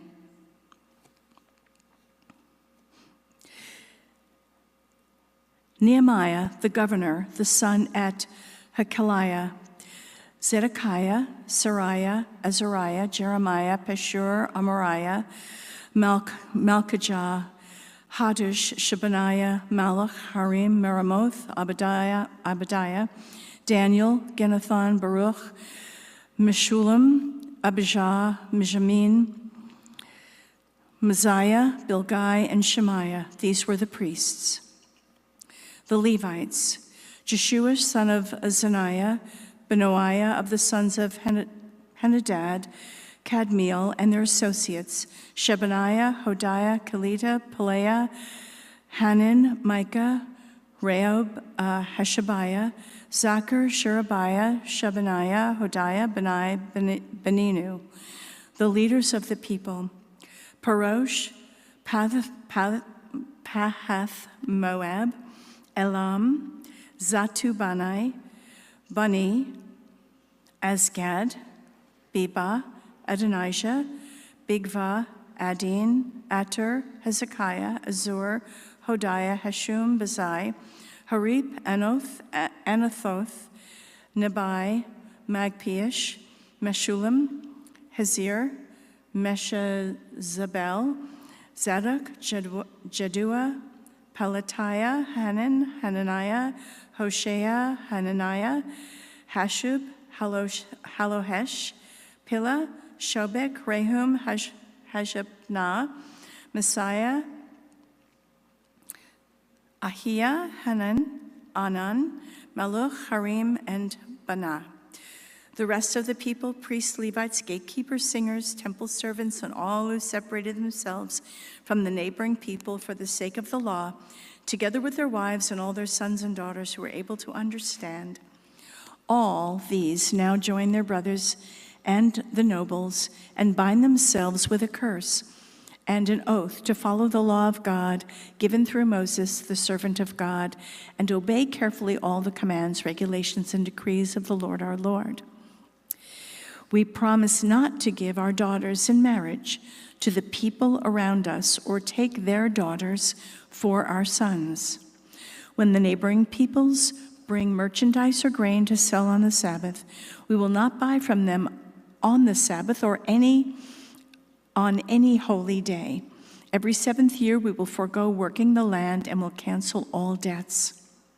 We assume the responsibility for carrying out the commands to give 1/3 of a shekel each year for the service of the house of our God, for the bread set out on the table, for the regular grain offerings and burnt offerings, for the offerings on the Sabbaths, new moon festivals, and appointed feasts, for the holy offerings, for sin offerings to make atonement for Israel, and for all the duties of the house of our God.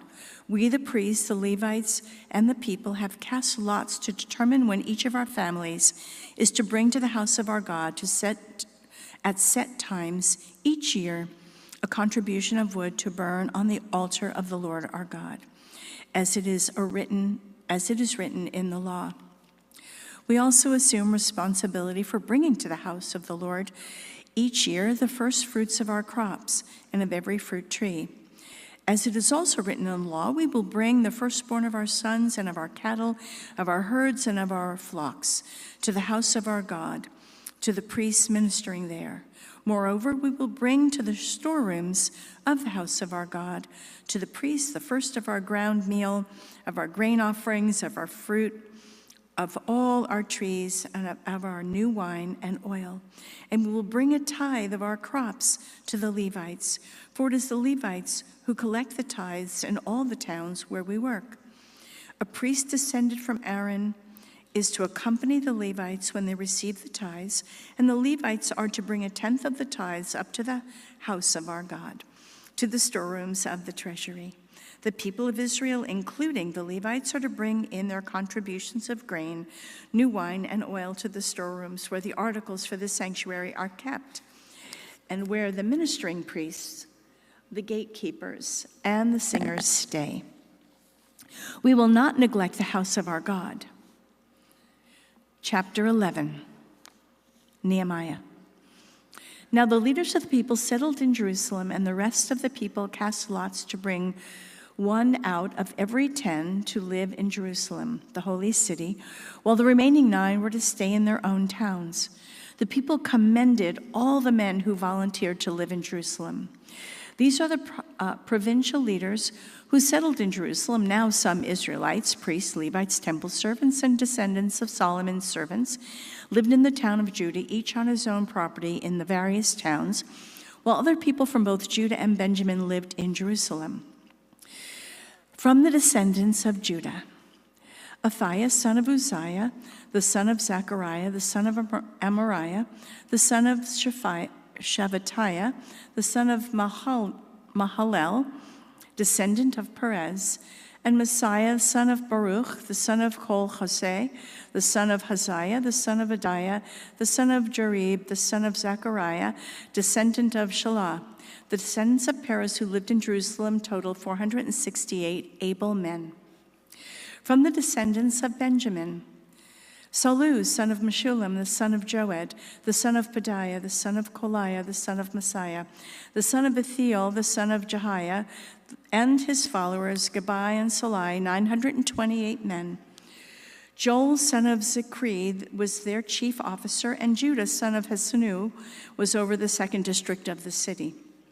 From the priests, Jediah, the son of Jerib, Jakin, Shariah, the son of Hilkiah, the son of Meshullam, the son of Zadok, the son of Meroth, the son of Hatub, supervisor of the house of God, and their associates who carried on work for the temple, 822 men. Adiah, son of Jerome, the son of Pelaliah, the son of Amzi, the son of Zechariah, the son of Pashur, the son of Malchijah, and his associates were head of families, 242 men. Amashai, son of Azarel, the son of Azai, the son of Meshulamoth, the son of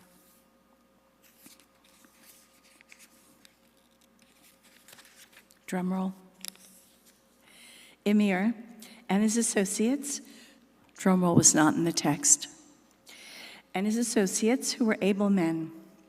Their chief officer was Zabdiel, son of Haggadolim, from the Levites.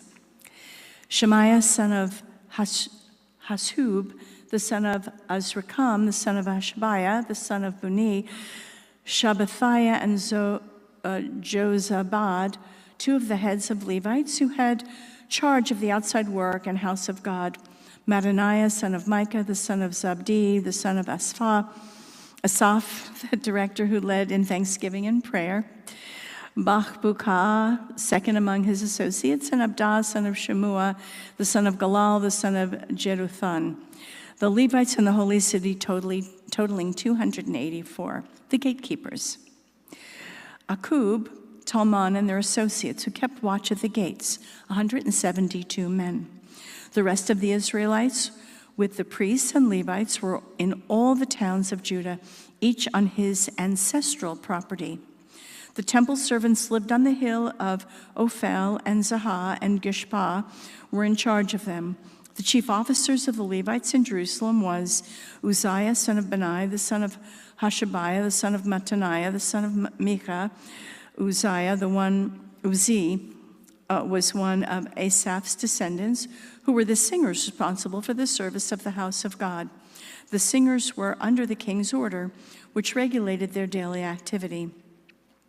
Pethahiah, son of Meshezabel, one of the descendants of Zerah, son of Judah, was the king's agent in all affairs relating to the people.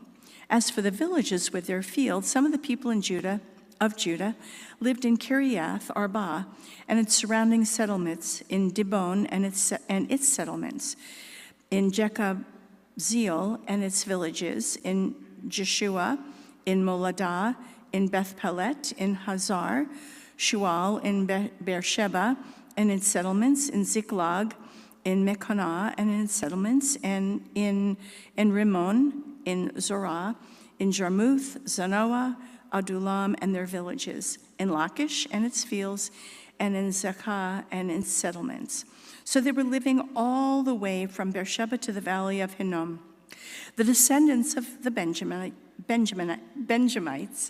from Geba lived in Michmash, Ajah, Bethel and its settlements, in Anathoth, Nob, and Anaiah, and Hazor, Ramah, and Gitam, in Hadid, Zeboim, and Nabalat, in Lod, in Ono, and in the valley of the craftsmen. Some of the divisions of the Levites of Judah settled in Benjamin.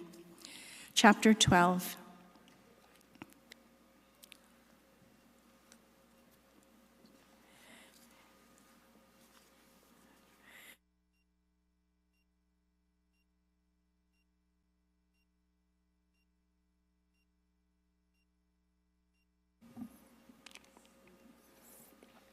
All right. Nehemiah chapter 12. These were the priests and the Levites who returned with Zerubbabel, son of Shealtiel, with Jeshua, Seraiah, Jeremiah, Ezra, Amariah, Malach, Hattush, Shechaniah, Raham, Meremoth, Edo, Genathan, Abijah, Mejamin, Modadiah, Bilgah, Shemaiah, Jehoiarib, Jedediah, Salu, Amok, Hilkiah, and Jedediah. These were the leaders of the priests and their associates in the days of Jeshua. The Levites were Jeshua, Benaiah, Chemiel, Sherebiah, Judah, and Mattaniah, who were, together with his associates, was in charge of the songs of thanksgiving. Bakbukiah and Unai, their associates, stood opposite them in the services. Jeshua was the father of Jehoiakim, Jehoiakim the father of Eliashib, Eliashib the father of Joiada, Joiada the father of Jonathan, and Jonathan the father of Jaddua. In the days of Joiakim, these were the sons of the priestly families. Of Seraiah's family, Merariah; of Jeremiah's, Hananiah; of Ezra's, Meshullam; of Amariah's, Jehohanan; of Malach's, Jonathan; of Shechaniah's, Joseph; of Haram's, Adnah; of Meremoth's, Hilkiah; of Edo's, Zechariah; of Ginnethon's, Meshullam; of Abijah's, Sikri; of Menaniah's, and of Modaiah's, Piltai; of Bilgah, Shemaiah; of Shemaiah,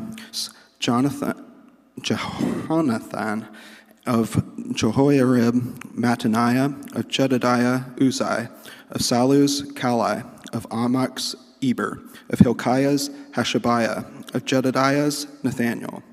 The family heads of the Levites in the days of Eliashib, Joiada, Jehohanan, and Jaddua, as well as those of the priests, were recorded in the reign of Darius the Persian. The family heads among the descendants of Levi up to the time of Johanan, a son of Eliashib, were recorded in the books of the annals. And the leaders of the Levites were Hashabiah, Sherebiah, Jeshua, son of Kadmiel, and their associates, who stood opposite to them to give praise and thanksgiving, one section responding to the other, as prescribed by David, the man of God. Mattaniah, Bakbukiah, Obadiah, Meshullam, Talmon, and Akub were gatekeepers who guarded the storerooms at the gates. They served in the days of Jehoiakim, son of Joshua, the son of Jehozadak, in the days of Nehemiah the governor, and of Ezra the priest and scribe. At the dedication of the wall of Jerusalem, the Levites were sought out from where they lived and were brought to Jerusalem to celebrate joyfully the dedication with songs of thanksgiving and with the music of cymbals, harps, and lyres. The singers were also brought together from the region around Jerusalem, from the villages of the Netophathites, from Beth Gilgal, and from the area of Geba and Asmaath, for the singers had built villages for themselves around Jerusalem. When the priests and the Levites had purified themselves ceremonially, they purified the people, the gates, and the wall. I had the leaders of Judah go up on top of the wall. I also assigned 2 large choirs to give thanks. One was to proceed to the top of the gate, top of the wall to the right toward the dung gate. Hoshaiah and the half of the leaders of Judah followed them, along with Azariah, Ezra, Meshullam, Judah, Benjamin, Shemaiah, Jeremiah, as well as some of the priests with the trumpets. And also Zechariah, the son of Jonathan, the son of Shemaiah, the son of Mattaniah, and the son of Micaiah, the son of Zachar, and the son of Asaph, and his associates Shemaiah, Azrael, Melaiah, Gilaliah, Maai, Nathaniel, Judah, and Hanani, with musical instruments prescribed by David, the man of God. Ezra the scribe led the procession. At the fountain gate, they continued directly up the steps of the city of David, on the ascent to the wall, and passed above the house of David to the water gate on the east. The second choir proceeded in the opposite direction. I followed them on top of the wall, together with half the people, past the tower of the ovens to the broad wall, over the gate of Ephraim, the Jeshanah gate, the fish gate, the tower of Hananel, and the Tower of the 100, as far as the sheep gate. At the gate of the guard they stopped. The 2 choirs that gave thanks then took their place in the house of God. So did I, together with half the officials, as well as the priests Eliakim, Maaseiah, Menahem, Micaiah, Elionai, Zechariah, and Hanani with their trumpets, and also Maaseiah, Shemaiah, Eleazar, Uzai, Jehohanan, Malachijah, Elam, and Ezer. The choir sang under the direction of Jezariah. And on that day they offered great sacrifices, rejoicing because God had given them great joy. The women and children also rejoiced. The sound of rejoicing in Jerusalem could be heard from far away. At that time, men were also appointed to be in charge of the storerooms for the contributions, first fruits, and tithes. From the fields around the towns, they were to bring into the storerooms the portions required by the law for the priests and the Levites, for Judah was pleased with the ministering priests and Levites. They performed the service of their God and the service of purification, as did also the singers and gatekeepers, according to the commands of David and his son Solomon. For long ago, in the days of David and Asaph, there had been directors for the singers and for the songs of praise and thanksgiving to God. So in the days of Zerubbabel and of Nehemiah, all Israel contributed the daily portions for the singers and the gatekeepers. They also set aside the portion for the other Levites, and the Levites set aside the portion for the descendants of Aaron. Nehemiah chapter 13. On that day, the book of Moses was read aloud in the hearing of the people, and there was found written in it, no Ammonite or Moabite should ever be admitted to the assembly of God, because they had not met the Israelites with food and water, but had hired Balaam to call a curse down upon them. Our God, however, turned the curse into a blessing. When the people heard this law, they excluded from Israel all who were of foreign descent. Before this, Eliashib the priest had been in charge of the storerooms of the house of our God. He was closely associated with Tobiah, and he had provided them with a large room formerly used to store the grain, offerings, and incense, and temple articles, and also the tithes of grain, new wine, and oil prescribed for the Levites, singers, and gatekeepers, as well as the contributions for the priests. But while all this was going on, I was not in Jerusalem. For in the 32nd year of Artaxerxes, king of Babylon, I had returned to the king. Sometime later, I asked his permission and came back to Jerusalem. Here I learned about the evil Eliashib had done in providing Tobiah a room in the courts of the house of God. I was greatly displeased and threw all Tobiah's household goods out of the room. I gave the orders to purify the rooms, and then I put back into them the equipment of the house of God, with the grain and offerings and the incense. I also learned that the portions assigned to the Levites had not been given to them, and that all the Levites and singers responsible for the service had gone back to their own fields. So I rebuked the officials and asked them, "Why is the house of God neglected?" Then I called them together and stationed them at their posts. All Judah brought the tithes of grain, new wine, and oil into the storerooms. I put Shelemiah the priest, Zadok the scribe, and a Levite named Pedaiah in charge of the storerooms, and made Hanan, son of Zachar, the son of Mattaniah, their assistant, because these men were considered trustworthy. They were made responsible for distributing the supply to their brothers. Remember me for this, O God, and do not blot out what I have so faithfully done for the house of my God and its servants. In those days I saw men in Judah treading the winepresses on the Sabbath and bringing in grain and loading it on donkeys, together with wine, grapes, figs, and all other kinds of loads. And they were bringing all this into Jerusalem on the Sabbath. Therefore I warned them against selling food on that day. Men from Tyre who lived in Jerusalem were bringing in fish and all kinds of merchandise and selling them in Jerusalem on the Sabbath to the people of Judah. I rebuked the nobles of Judah and said to them, "What is this wicked thing you are doing, desecrating the Sabbath day? Didn't your forefathers do the same thing so that our God brought all this calamity upon them and upon this city? Now you are stirring up more wrath against Israel by desecrating the Sabbath." When the evening shadows fell on the gates of Jerusalem before the Sabbath, I ordered the doors to be shut and not opened until the Sabbath was over. I stationed some of my own men at the gates so that no load could be brought in on the Sabbath day. Once or twice the merchants and sellers of all kinds of goods spent the night outside Jerusalem, but I warned them and said, "Why do you spend the night on the wall? If you do this again, I will lay my hands on you." From that time on, they no longer came on the Sabbath. Then I commanded the Levites to purify themselves and go and guard the gates in order to keep the Sabbath day holy. Remember me for this also, O my God, and show me mercy according to your great love.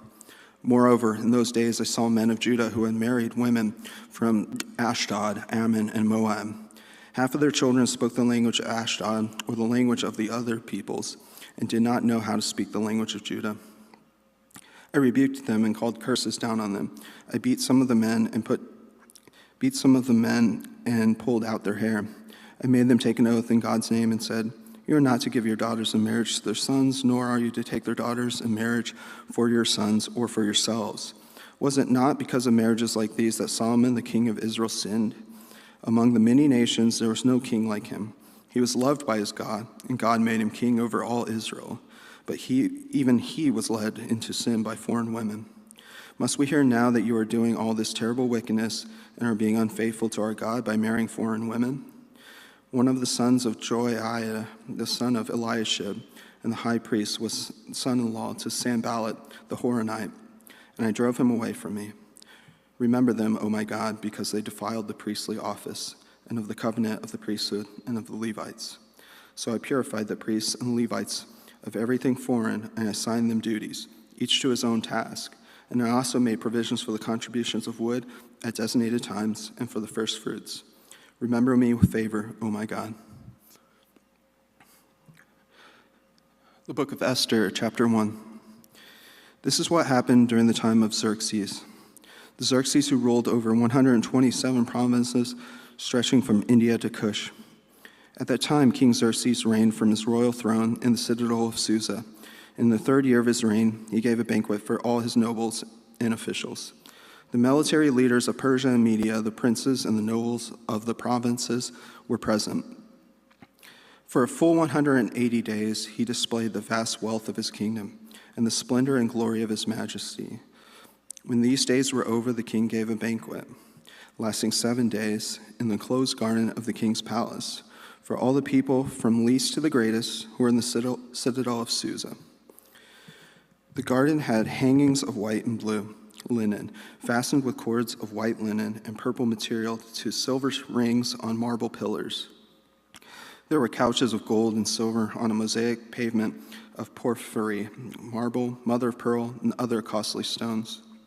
Wine was served in goblets of gold, each one different from the other, and the royal wine was abundant, in keeping with the king's liberality. By the king's command, each guest was allowed to drink in his own way, for the king instructed all wine stewards to serve each man what he wished. Queen Vashti also gave a banquet for the women in the royal palace of King Xerxes.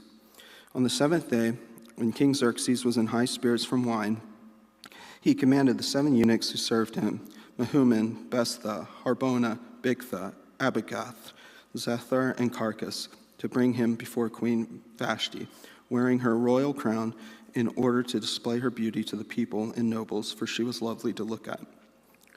But when the attendants delivered the king's command, Queen Vashti refused to come. Then the king became furious and burned with anger. Since it was customary for a king to consult experts in the matter of law and justice, he spoke with the wise men who understood the times and were closest to the king: Karshena, Shethar, Admatha, Tarshish, Meres, Marsina, and Mecuhan, the 7 nobles of Persia and Media, who had the special access to the king and were the highest in the kingdom. According to the law, what must be done to Queen Vashti, he asked. She has not obeyed the command of the king, Xerxes, that the eunuchs have taken to her. Then Mecumen replied in the presence of the king and the nobles, Queen Vashti has done wrong, not only against the king, but also against all nobles and the peoples of all the provinces of King Xerxes. For the queen's conduct will be known to all the women, and soon they will despise their husbands and say, King Xerxes commanded Queen Vashti to be brought before him, but she would not come. This very day the Persian and Median women of the nobility who have heard about the queen's conduct will respond to all the king's nobles in the same way. There will be no end of the disrespect and discord. Therefore, if it pleases the king, let him issue a royal decree and let it be written in the laws of Persia and Media, which cannot be repealed, that Vashti is never again to enter the presence of King Xerxes. Also let the king give her royal position to someone else who is better than she. Then, when the king's edict is proclaimed throughout all his vast realms, all the women will respect their husbands, from the least to the greatest. Then the king and his nobles were pleased with this advice. So the king did as Mecucan proposed. He sent dispatches to all parts of the kingdom, to each province in its own script, and to each people in its own language, proclaiming in each people's tongue that every man should be ruler over his own household.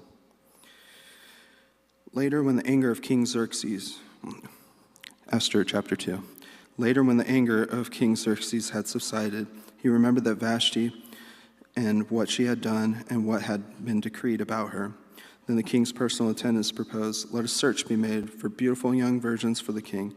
Let the king appoint commissioners in every province of his realm to bring all the beautiful girls into the harem at the citadel of Susa.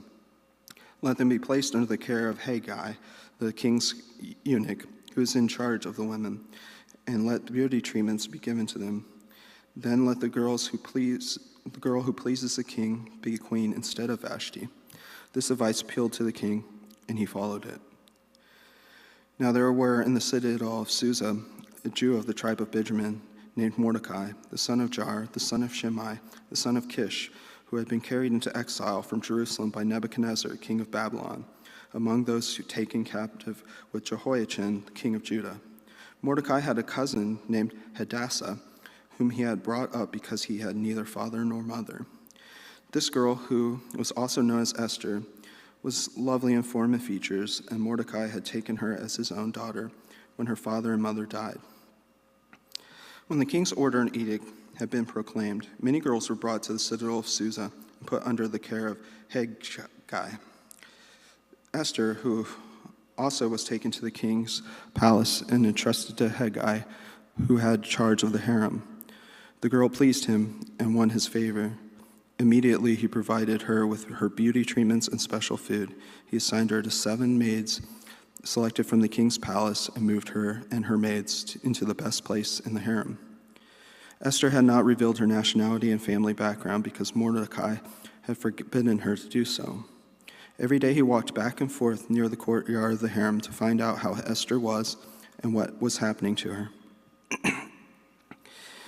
Before a girl's turn came to go into King Xerxes, she had to complete 12 months of beauty treatments prescribed for the women, 6 months with oil of myrrh, and 6 months with perfumes and cosmetics. And this is how she would go to the king.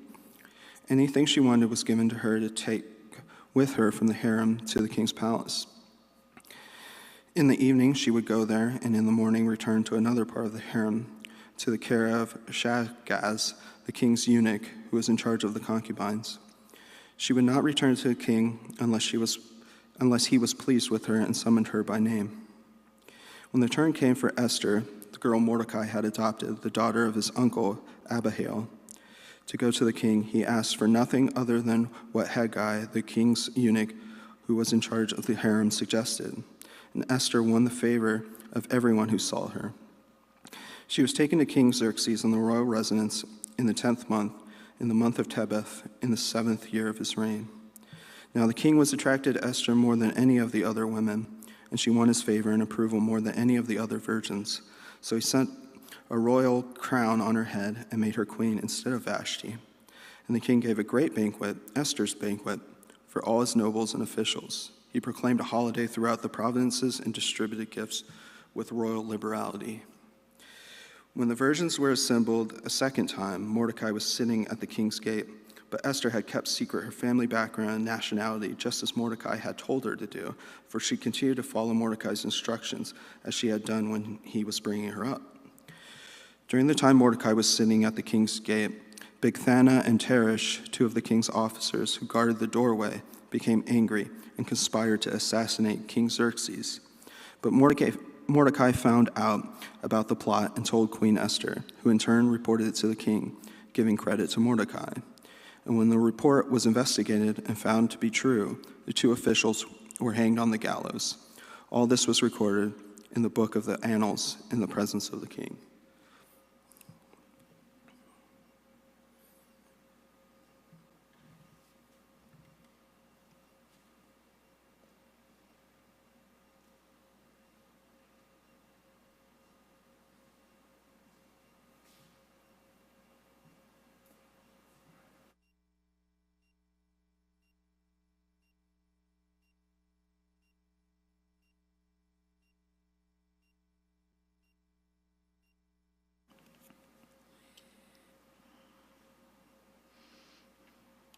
Esther chapter 3.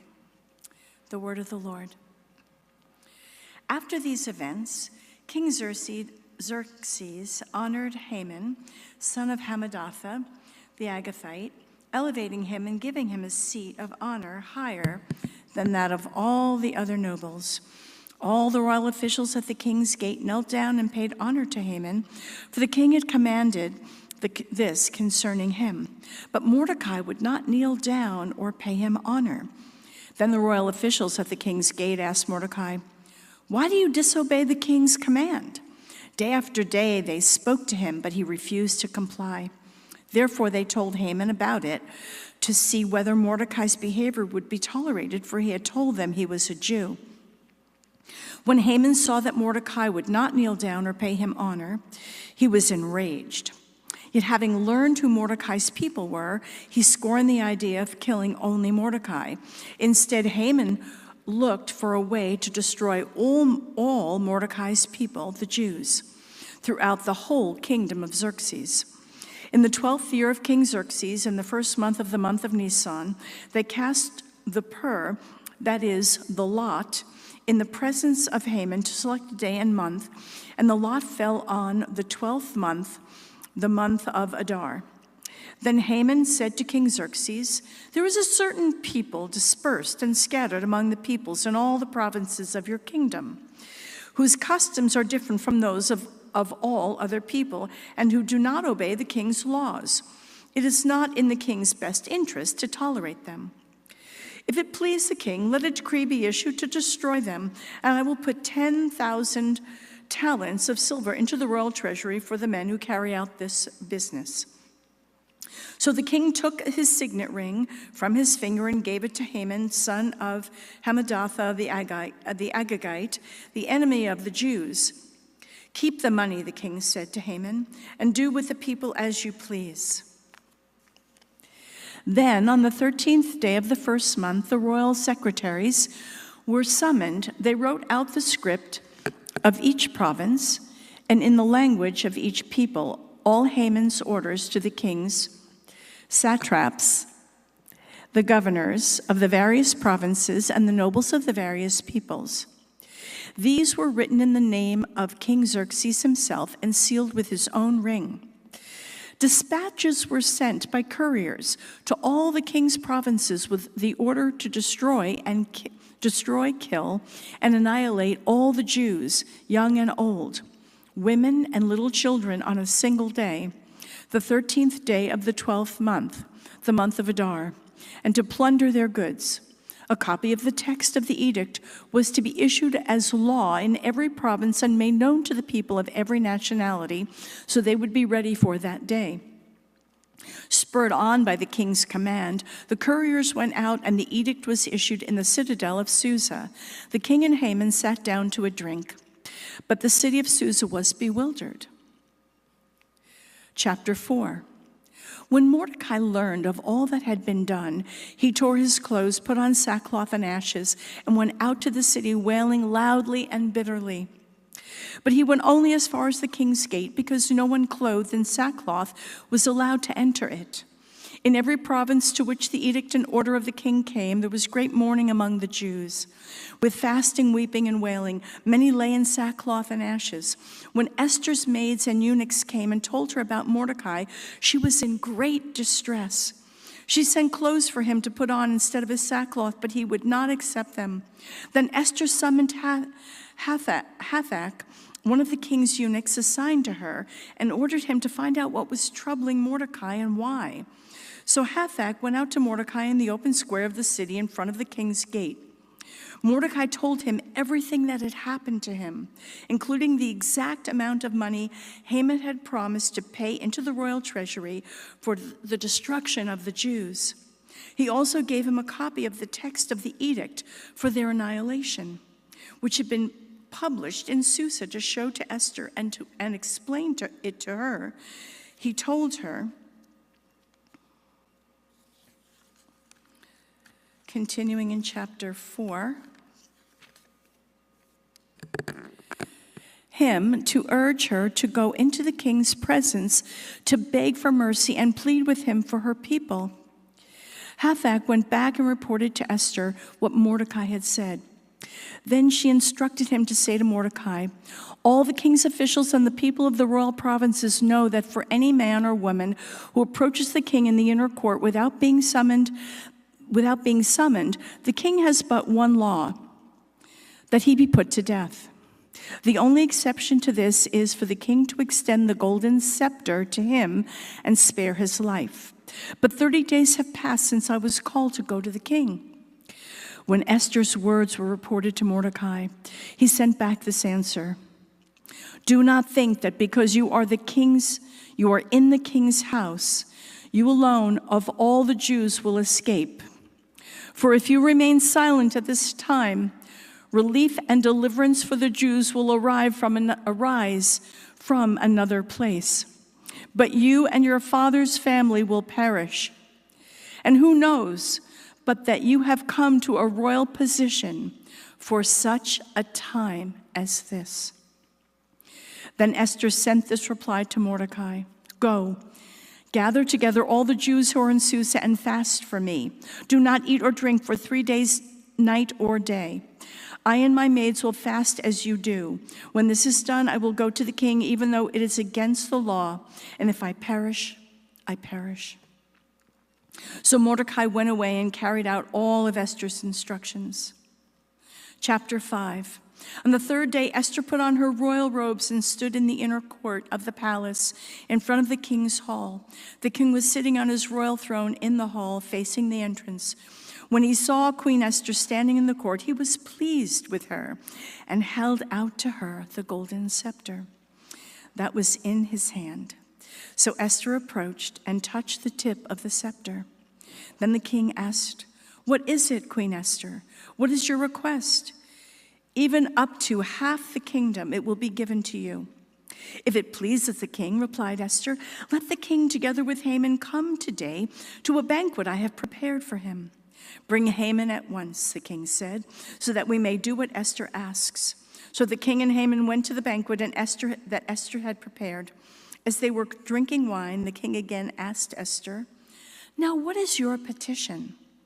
It will be given you. And what is your request? Even up to half the kingdom. It will be granted."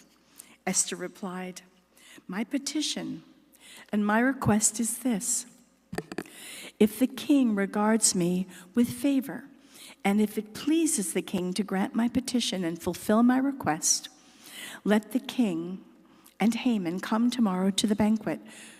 I will prepare for them. Then I will answer the king's question." Verse 9.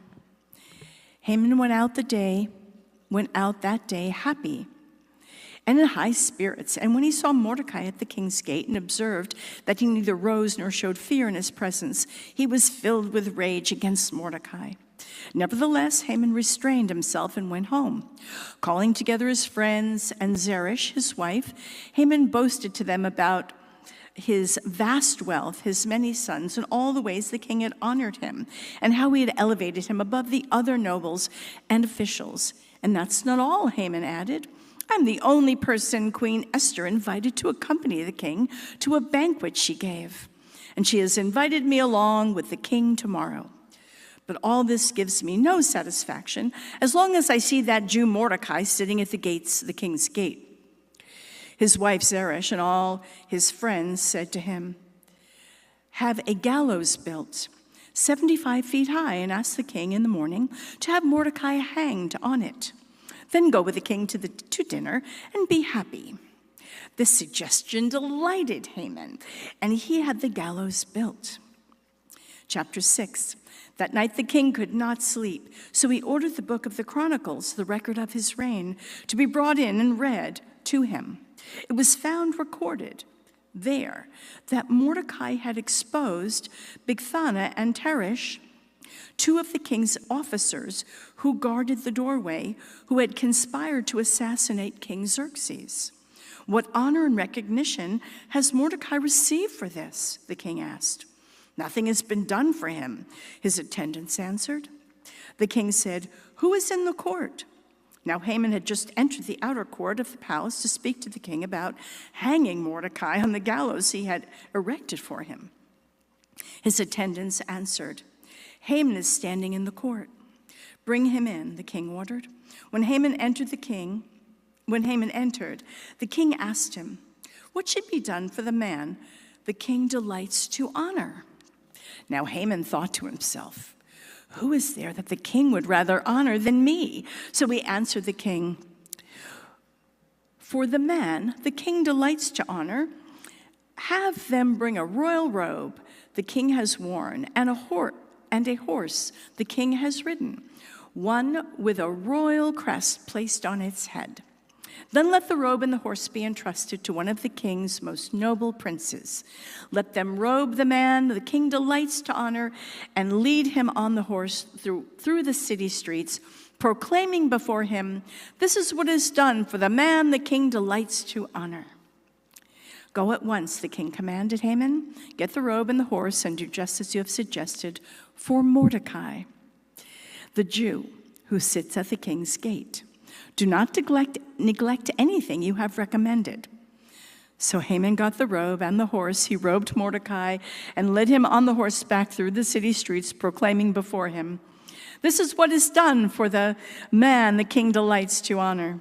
Afterward, Mordecai returned to the king's gate, but Haman rushed home with his head covered in grief and told Zeresh, his wife, and all his friends everything that had happened to him.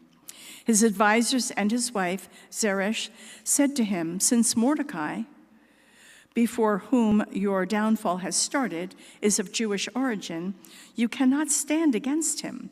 You will surely come to ruin." While they were still talking with him, the king's eunuchs arrived and hurried Haman away to the banquet Esther had prepared.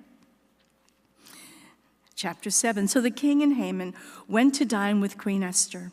And as they were drinking wine on that second day, the king again asked, "Queen Esther, what is your petition? It will be given to you. What is your request? Even up to half the kingdom, it will be granted." Then Queen Esther answered, "If I have found favor with you, O king, and if it please your majesty, grant me my life. This is my petition. And spare my people. This is my request. For I and my people have been sold for destruction and slaughter and annihilation.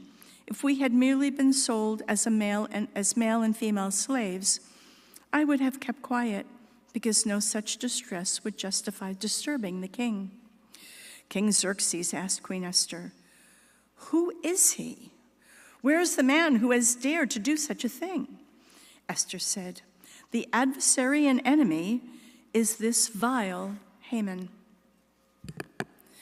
Then Haman was terrified before the king and queen. The king got up in a rage, left his wine, and went out into the palace garden. But Haman, realizing that the king had already decided his fate, stayed behind to beg Queen Esther for his life. Just as the king returned from the palace garden to the banquet hall, Haman was falling on the couch where Esther was reclining. The king exclaimed, "Will he even molest the queen while she is with me in the house?" As soon as the word left the king's mouth, they covered Haman's face. Then Harbona, one of the eunuchs attending the king, said, "A gallows 75 feet high stands by Haman's house. He had it made for Mordecai, who spoke up to help the king." The king said, "Hang him on it." So they hanged Haman on the gallows he had prepared for Mordecai. Then the king's fury subsided. Chapter 8. The same day King Xerxes gave Queen Esther the estate of Haman, the enemy of the Jews, and Mordecai came into the presence of the king, for Esther had told how he was related to her. The king took off his signet ring, which he had reclaimed from Haman, and presented it to Mordecai. And Esther appointed him over Haman's estate. Esther again pleaded with the king, falling at his feet and weeping. She begged him to put an end to the evil plan of Haman the Agagite, which he had devised against the Jews. And the king extended the gold scepter to Esther, and she rose and stood before him. "If it please the king," she said, "and if he regards me with favor and thinks it is the right thing to do, and if he is pleased with me, let an order be written overruling the dispatches that Haman, son of Hammedatha, the Agagite, devised and wrote to destroy the Jews in all the king's provinces. For how can I bear to see disaster fall on my people? How can I bear to see the destruction of my family? King Xerxes replied to Queen Esther and to Mordecai the Jew, because Haman attacked the Jews, I have given his estate to Esther, and they have hanged him on the gallows. Now write another decree in the king's name in behalf of the Jews, as seems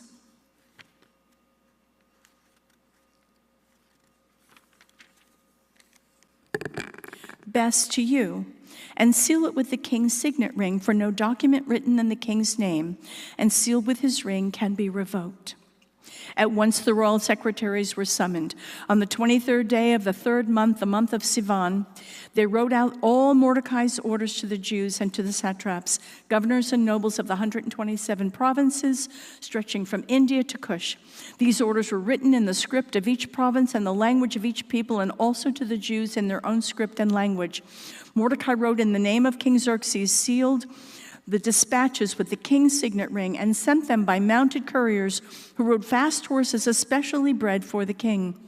The king's edict granted the Jews in every city the right to assemble and protect themselves, to destroy, kill, and annihilate any armed force of any nationality or province that might attack them and their women and children, and to plunder the property of their enemies. The day appointed for the Jews to do this in all the provinces of King Xerxes was the 13th day of the 12th month, the month of Adar. A copy of the text of the edict was to be issued as law in every province and made known to the people of every nationality, so that the Jews would be ready on the day to avenge themselves on their enemies. The couriers riding the royal horses raced out, spurred on by the king's command, and the edict was also issued in the citadel of Susa. Mordecai left the king's presence wearing royal garments of blue and white, a large crown of gold, and a purple robe of fine linen. And the city of Susa held a joyous celebration. For the Jews, it was a time of happiness and joy, gladness and honor in every province and in every city. Wherever the edict of the king went, there was joy and gladness among the Jews, with feasting and celebrating, and many people of other nationalities became Jews because fear of the Jews had seized them. Chapter 9. On the 13th day of the 12th month of the month of Adar, the edict commanded by the king was to be carried out. On this day, the enemies of the Jews had hoped to overpower them. But now the tables were turned, and the Jews got the upper hand over those who hated them. The Jews assembled in their cities in all the provinces of King Xerxes to attack those seeking their destruction. No one could stand against them, because the people of all the other nations, all the other nationalities were afraid of them, and all the nobles of the provinces, the satraps, the governors, and the king's administrators helped the Jews, because fear of Mordecai had seized them. Mordecai was prominent in the palace. His reputation spread throughout the provinces, and he became more and more powerful. The Jews struck down all their enemies with the sword, killing and destroying them, and they did what they pleased to those who hated them. In the citadel of Susa, the Jews killed and destroyed 500 men. They also killed Parshandatha, Dalphon, Aspatha, Paratha, Adaliah, Adoratha, Parmashta, Arisai, Aridai, and Vazatha, the 10 sons of Haman, son of Hammedatha, the enemy of the Jews. But they did not lay their hands on the plunder. The number of those slain in the citadel of Susa was reported to the king that same day. The king said to Queen Esther, "The Jews have killed and destroyed 500 men and the 10 sons of Haman in the citadel of Susa. What have they done in the rest of the king's provinces? Now what is your petition? It will be given you. What is your request? It will also be granted." "If it pleases the king," Esther answered, "give the Jews in Susa permission to carry out this day's edict tomorrow also, and let Haman's 10 sons be hanged on gallows." So the king commanded that this be done. An edict was issued in Susa, and they hanged the 10 sons of Haman. The Jews in Susa came together on the 14th day of the month of Adar, and they put to death in Susa 300 men, but they did not lay their hands on their plunder. on the plunder. Meanwhile, the remainder of the Jews who were in the king's provinces also assembled to protect themselves and get relief from their enemies. They killed 75,000 of them, but did not lay their hands on the plunder. This happened on the 13th day of the month of Adar, and on the 14th they rested and made it a day of feasting and joy. Verse 18. The Jews in Susa, however, had assembled on the 13th and 14th, and then on the 15th day they rested and made it a day of feasting and joy.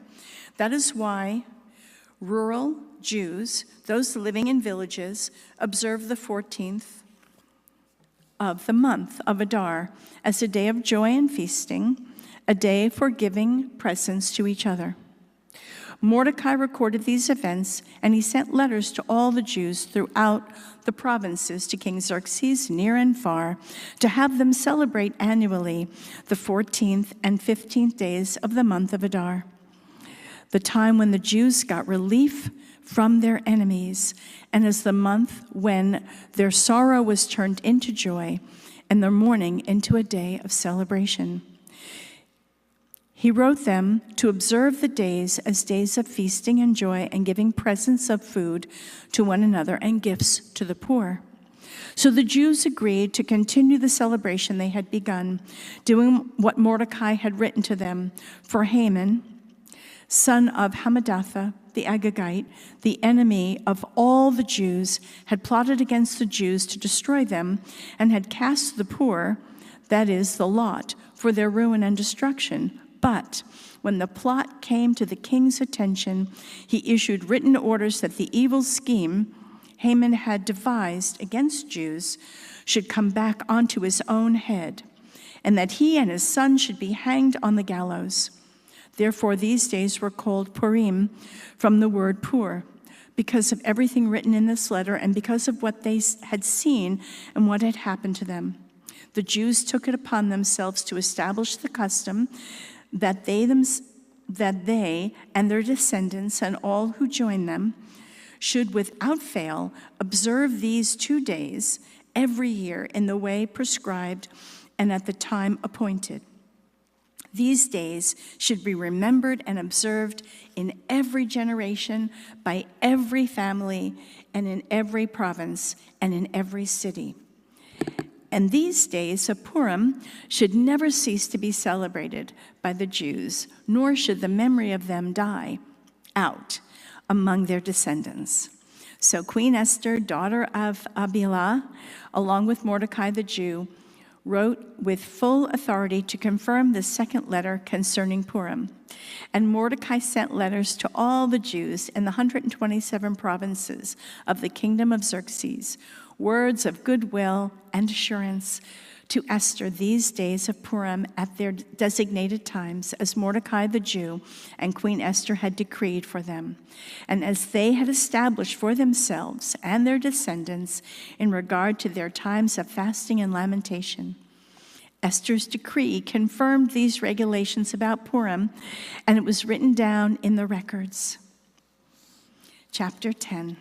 King Xerxes imposed tribute throughout the empire to its distant shores, and all his acts of power and might together with a full account of the greatness of Mordecai to which the king had raised him.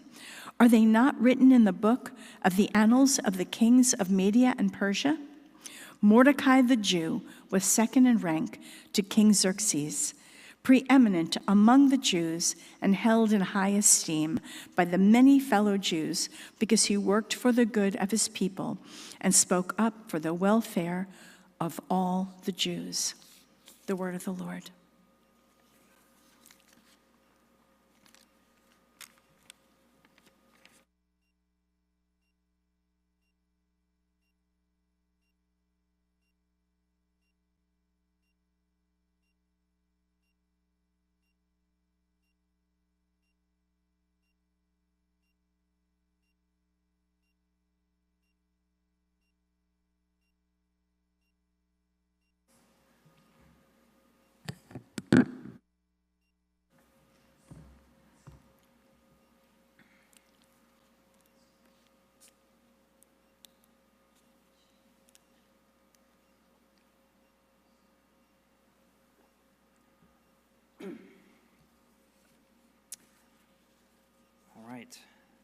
The book of Job, chapter 1.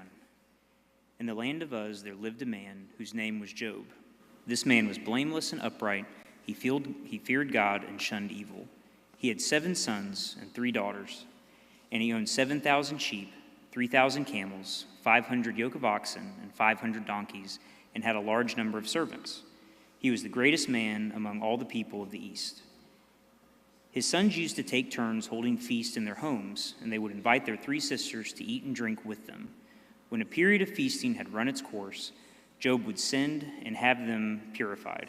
Early in the morning, he would sacrifice a burnt offering for each of them, thinking, "Perhaps my children have sinned and cursed God in their hearts." This was Job's regular custom. One day, the angels came to present themselves before the Lord, and Satan also came with them. The Lord said to Satan, "Where have you come from?" Satan answered the Lord, "From roaming through the earth and going back and forth in it." Then the Lord said to Satan, "Have you considered my servant Job? There is no one on earth like him. He is blameless and upright, a man who fears God and shuns evil." "Does Job fear God for nothing?" Satan replied. "Have you not put a hedge around him and his household and everything he has? You have blessed the work of his hands, so that his flocks and herds are spread throughout the land. But stretch out your hand and strike everything he has, and he will surely curse you to your face." The Lord said to Satan, "Very well, then. Everything he has is in your hands, but on the man himself do not lay a finger." Then Satan went out from the presence of the Lord. One day, when Job's sons and daughters were feasting and drinking wine at the oldest brother's house, a messenger came to Job and said, "The oxen were plowing and the donkeys were grazing nearby, and the Sabeans attacked and carried them off. They put the servants to the sword, and I am the only one who has escaped to tell you." While he was still speaking, another messenger came and said, "The fire of God fell from the sky and burned up the sheep and the servants, and I am the only one who has escaped to tell you."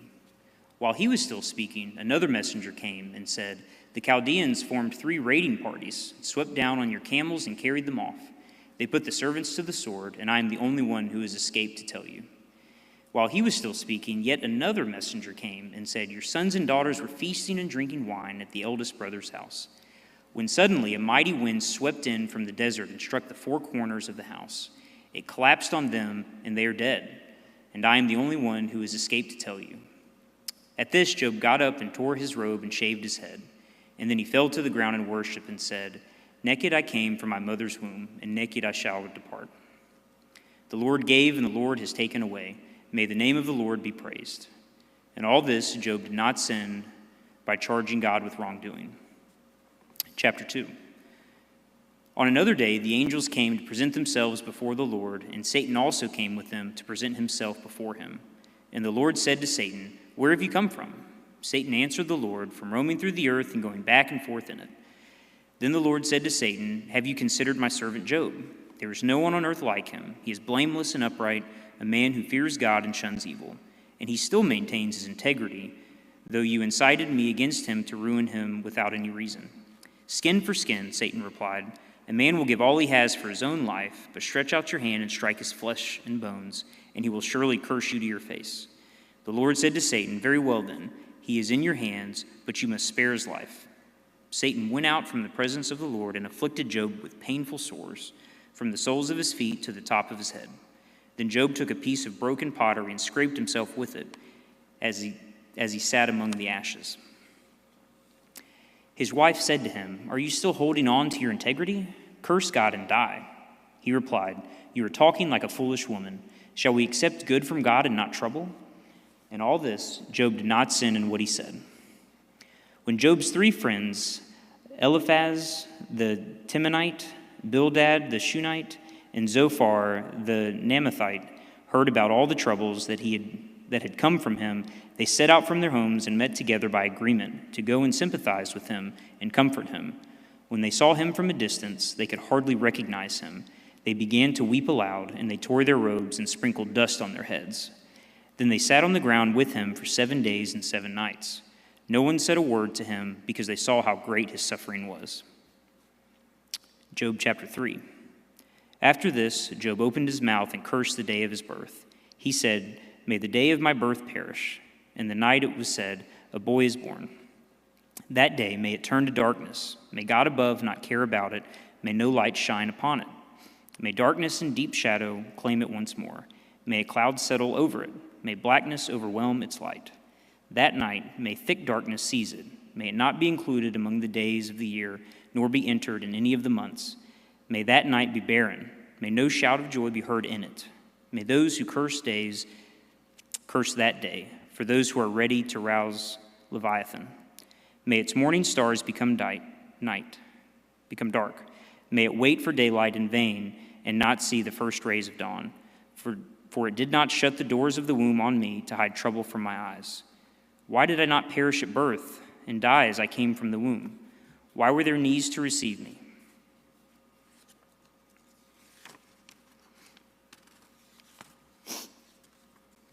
And breasts that I might be nursed. For now I would be lying down in peace. I would be asleep and at rest, with kings and counselors of the earth who built for themselves places now lying in ruins, with rulers who had gold, who filled their houses with silver.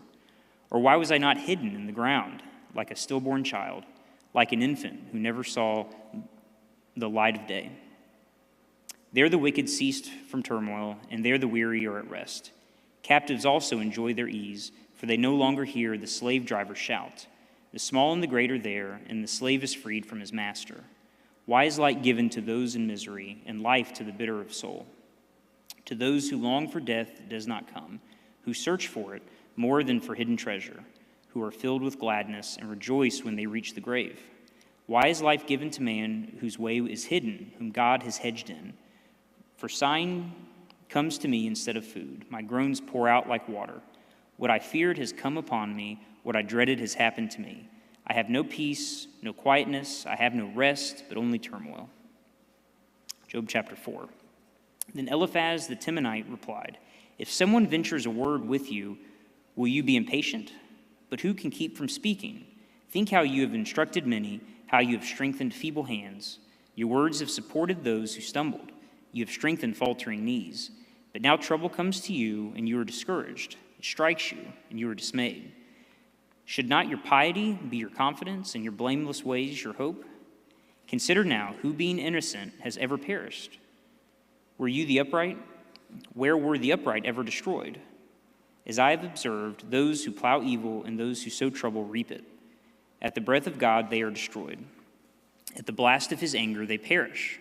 The lions may roar and growl, yet the teeth of the great lions are broken.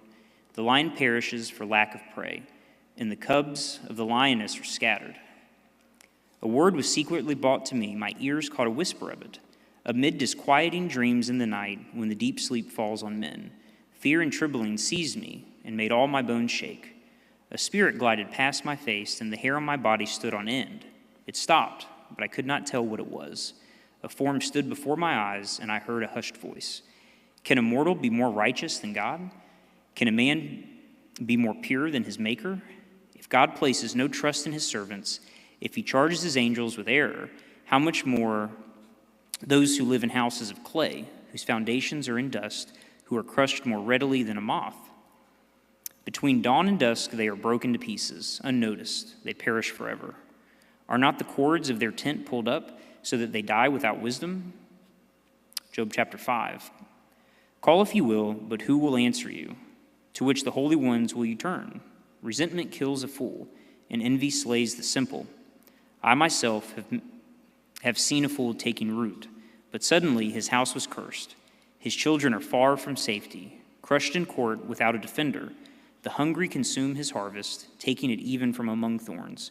And the thirsty pant after his wealth, for hardship does not spring from the soil, nor does trouble sprout from the ground. Yet man is born to trouble as surely as sparks fly upward. But if it were I would appeal to God. I would lay my cause before him. He performs wonders that cannot be fathomed, miracles that cannot be counted. He bestows rain on the earth. He sends water upon the countryside. The lowly he sets on high, and those who mourn are lifted to safety. He thwarts the plan of the crafty, so that their hands achieve no success. He catches the wise in their craftiness, and the schemes of the wily are swept away. Darkness comes upon them in the daytime. At noon they grope as in the night. He saves the needy from the sword in their mouth. He saves them from the clutches of the powerful. So the poor have hope, and injustice shuts its mouth. Blessed is the man who God corrects. So do not despise the discipline of the Almighty. For he wounds, but he also binds up. He injures, but his hands also heal. From 6 calamities he will rescue you, and 7 no harm will befall you. In famine he will ransom you from death, and in battle from the stroke of the sword. You will be protected from the lash of the tongue, and need not fear when destruction comes. You will laugh at destruction and famine, and need not fear the beasts of the earth. For you will have a covenant with the stones of the field, and the wild animals will be at peace with you. You will know that your tent is secure. You will take stock of your property and find nothing missing. You will know that your children will be many, and your descendants like the grass of the earth. You will come to the grave in full vigor, like sheaves gathered in season. We have examined this, and it is true, so hear it and apply it to yourself. Job chapter 6. Then Job replied, "If only my anguish could be weighed, and all my misery be placed on the scales, it would surely outweigh the sand of the seas. No wonder my words have been impetuous. The arrows of the Almighty are in me, and my spirit drinks in their poison. God's terrors are marshaled against me. Does a wild donkey bray when it has grass, or an ox bellow when it has fodder? Is tasteless food eaten without salt, or is there flavor in the white of an egg? I refuse to touch it. Such food makes me ill. Oh, that I might have my request, that God would grant what I hope for, that God would be willing to crush me, to let loose his hand and cut me off. Then I would have this consolation, my joy in unrelenting pain, that I have not denied the words of the Holy One. What strength do I have that I should still hope? What prospects that I should be patient? Do I have the strength of the stone? Is my flesh bronze? Do I have any power to help myself now that success has been driven from me? A despairing man should have the devotion of his friends, even though he forsakes the fear of the Almighty. But my brothers are as undependable as intermittent streams, as the streams that overflow in darkness by thawing ice and swollen with melting snow, but that cease to follow in the dry season and in the heat vanish from their channels. Caravans turn aside from their routes, that they go up into the wasteland and perish. The caravans of Tema look for water. The traveling merchants of Sheba look in hope. They are distressed because they have been confident. They arrive there only to be disappointed.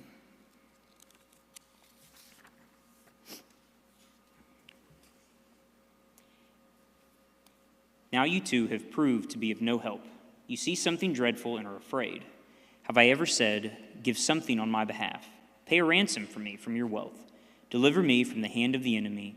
Ransom me from the clutches of the ruthless. Teach me, and I will be quiet. Show me where I have been wrong. How painful are honest words. But what do your arguments prove? Do you mean to correct what I say and treat the words of a despairing man as wind? You would even cast lots for the fatherless and barter away your friend. But now be so kind as to look at me. Would I lie to your face? Relent. Do not be unjust. Reconsider, for my integrity is at stake. Is there any wickedness on my lips? Can my mouth not discern malice? Job chapter 7. Does not man have hard service on earth? Are not his days like those of a hired man? Like a slave longing for the evening shadows, or a hired man waiting eagerly for his wages, so I have been allotted months of futility, and nights of misery have been assigned to me. When I lie down, I think, how long before I get up? The night drags on, and I toss until dawn. My body is clothed with worms and scabs. My skin is broken and festering. My days are swifter than a weaver's shuttle, and they come to an end without hope. Remember, O God, that my life is but a breath. My eyes will never see happiness again.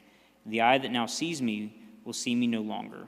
You will look for me, but I will be no more. As a cloud vanishes and is gone, so he who goes down to the grave and does not return. He will never come to his house again. His place will know him no more. Therefore, I will not keep silent. I will speak out in the anguish of my spirit. I will complain in the bitterness of my soul. Am I the sea or the monster of the deep that you put me under guard? When I think my bed will comfort me, and my couch will ease my complaint, even then you frighten me with the dreams and terrify me with visions, so that I prefer strangling and death, rather than this body of mine. I despise my life. I would not live forever. Let me alone. My days have no meaning. What is man that you make so much out of him, that you give him so much attention, that you examine him every morning and test him every moment? Will you never look away from me, or let me alone even for an instant? If I have sinned, what have I done to you, O watcher of men? Why have you made me your target? Have I become a burden to you? Why do you not pardon my offenses and forgive my sins? For I will soon lie down in the dust. You will search for me, but I will be no more. Job chapter 8. Then Bildad the Shuhite replied, How long will you say such things? Your words are a blustering wind. Does God pervert justice? Does the Almighty pervert what is right? When your children sinned against him, he gave them over to the penalty of their sin. But if you will look to God and plead with the Almighty, if you are pure and upright, even now he will rouse himself on your behalf and restore you to your rightful place. Your beginnings will seem humble, so prosperous will your future be. Ask the former generations and find out what their fathers learned. For we were born only yesterday and know nothing, and our days on earth are but shadow. Will they not instruct you and tell you? Will they not bring forth words from their understanding? Can papyrus grow tall where there is no marsh? Can reeds thrive without water? While still growing and uncut, they will wither more quickly than grass. Such is the destiny of all who forget God. So perishes the hope of the godless. What he trusts in is fragile. What he relies on is a spider's web. He leans on his web, but gives it away. He clings to it, but does not hold. He is like a well-watered plant in the sunshine, spreading its shoots over the garden. It entwines its roots around a pile of rocks and looks for a place among the stones. But when it is torn from its spot, the place disowns it and says, I never saw you. Surely its life withers away, and from the soil other plants grow. Surely God does not reject a blameless man or strengthen hands of the evildoers. He will yet fill your mouth with laughter, and your lips will shout with shouts of joy. Your enemies will be clothed in shame, and the tents of the wicked will be no more. Job chapter 9. Then Job replied, Indeed, I know that this is true, but how can a mortal be righteous before God? Though one wished to dispute with him, he could not answer him one time out of 1,000. His wisdom is profound, his power is vast. Who has resisted him and come out unscathed? He moves mountains without their knowing it, and overturns them in his anger. He shakes the earth from its place and makes its pillars tremble. He speaks to the sun and it does not shine. He seals off the light of the stars. He alone stretches out the heavens and treads on the waves of the sea. He is the maker of the Bear and Orion, the Pleiades and the constellations of the south. He performs wonders that cannot be fathomed, miracles that cannot be counted. When he passes me, I cannot see him. When he goes by, I cannot perceive him. If he snatches away, who can stop him? Who can say to him, What are you doing? God does not restrain his anger. Even the cohorts of Rahab cowered at his feet. How then can I dispute with him? How can I find words to argue with him? Though I were innocent, I could not answer him.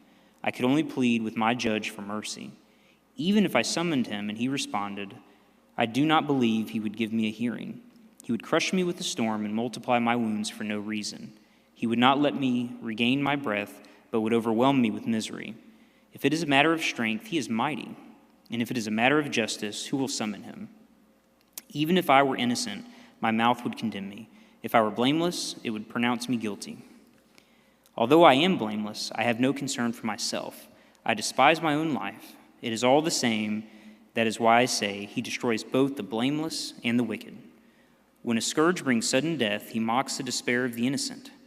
When a land falls into the hands of the wicked, he blindfolds its judges. If it is not he, then who is it? My days are swifter than a runner. They fly away without a glimpse of joy. They skim past like boats of papyrus.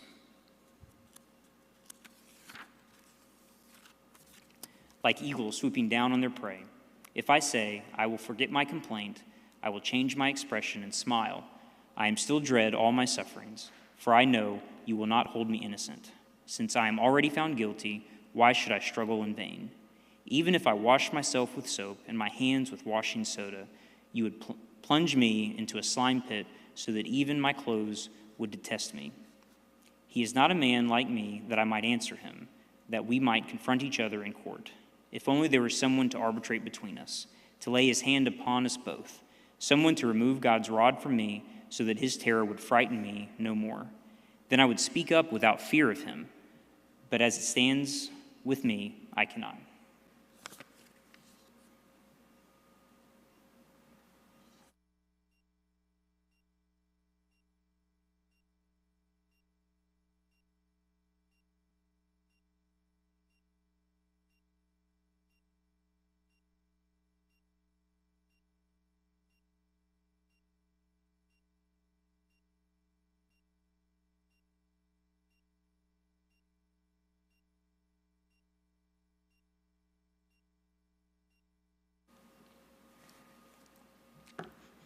All right, Job chapter 10. I loathe my very life, therefore I will give free rein to my complaint and speak out in the bitterness of my soul. I will say to God, do not condemn me, but tell me what charges you have against me. Does it please you to oppress me, to spurn the work of your hands, while you smile on the schemes of the wicked? Do you have eyes of flesh? Do you see as a mortal sees? Are your days like those of a mortal, or your years like those of a man, that you must search out my faults and probe after my sin? Though you know that I am not guilty and that no one can rescue me from your hand? Your hands shaped me and made me. Will you now turn and destroy me? Remember that you molded me like clay. Will you now turn me to dust again? Did you not pour me out like milk and curdle me like cheese? Clothe me with skin and flesh and knit me together with bones and sinews. You gave me life and showed me kindness, and in your providence watched over my spirit. But this is what you concealed in your heart, and I know that this was in your mind.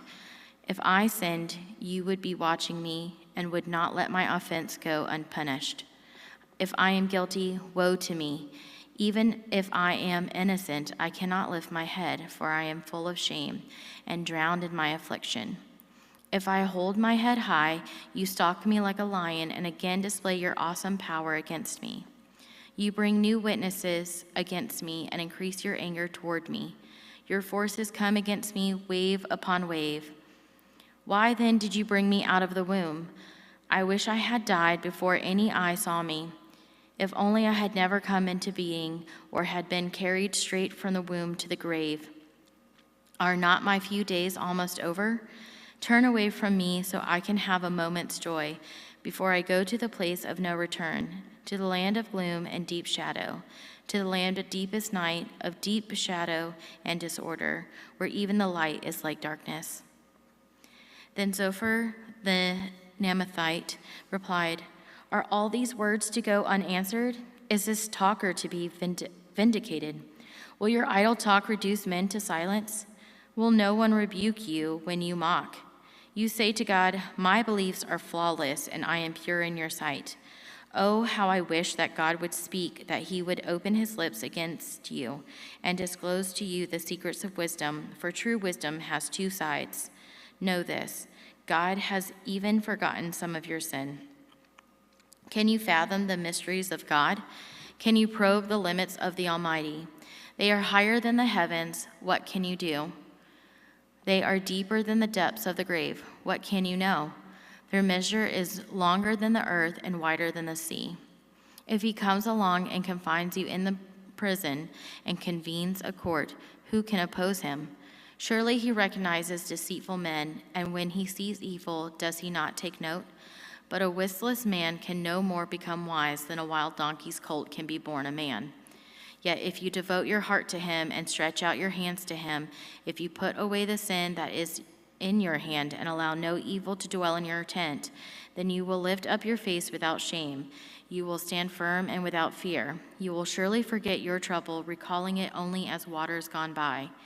Life will be brighter than noonday, and darkness will become like morning. You will be secure because there is hope. You will look about you and take your rest in safety. You will lie down with no one to make you afraid, and many will court your favor. But the eyes of the wicked will fail, and escape will elude them. Their hope will become a dying gasp. Then Job replied, doubtless you are the people, and wisdom will die with you. But I have a mind as well as you. Am I not inferior to you? I am not inferior to you. Who does not know all these things? I have become a laughingstock to my friends, though I called upon God, and he answered, a mere laughingstock, though righteous and blameless. Men at ease have contempt for misfortune as the fate of those whose feet are slipping. The tents of martyrs are undisturbed, and those who provoke God are secure, those who carry their God in their hands. But ask animals, and they will teach you, or the birds of the air, and they will tell you, or speak to the earth, and it will teach you, or let the fish of the sea inform you. Which of all these does not know that the hand of the Lord has done this? In his hand is the life of every creature and the breath of all mankind. Does not the ear test words as the tongue tastes food? Is not wisdom found among the aged? Does not long life bring understanding? To God belong wisdom and power, counsel and understanding are his. What he tears down cannot be rebuilt. The man he imprisons cannot be released. If he holds back the waters, there is drought. If he lets them loose, they devastate the land. To him belong strength and victory. Both deceived and deceiver are his. He leads counselors away stripped and makes fools of judges. He takes off the shackles put on by kings and ties a loincloth around their waist. He leads priests away stripped and overthrows men long established. He silences the lips of trusted advisors and takes away the discernment of elders. He pours contempt on nobles and disarms the mighty. He reveals the deep things of darkness and brings deep shadows into the light. He makes nations great and destroys them. He enlarges nations and disperses them. He deprives the leaders of the earth of their reason. He sends them wandering through a trackless waste. They grope in darkness with no light. He makes them stagger like drunkards. My eyes have seen all this. My ears have heard and understood it. What you know, I also know. I am not inferior to you. But I desire to speak to the Almighty and to argue my case with God. You, however, smear me with lies. You are worthless physicians, all of you. If you only would be altogether silent, for you that would be wisdom. Hear now my argument.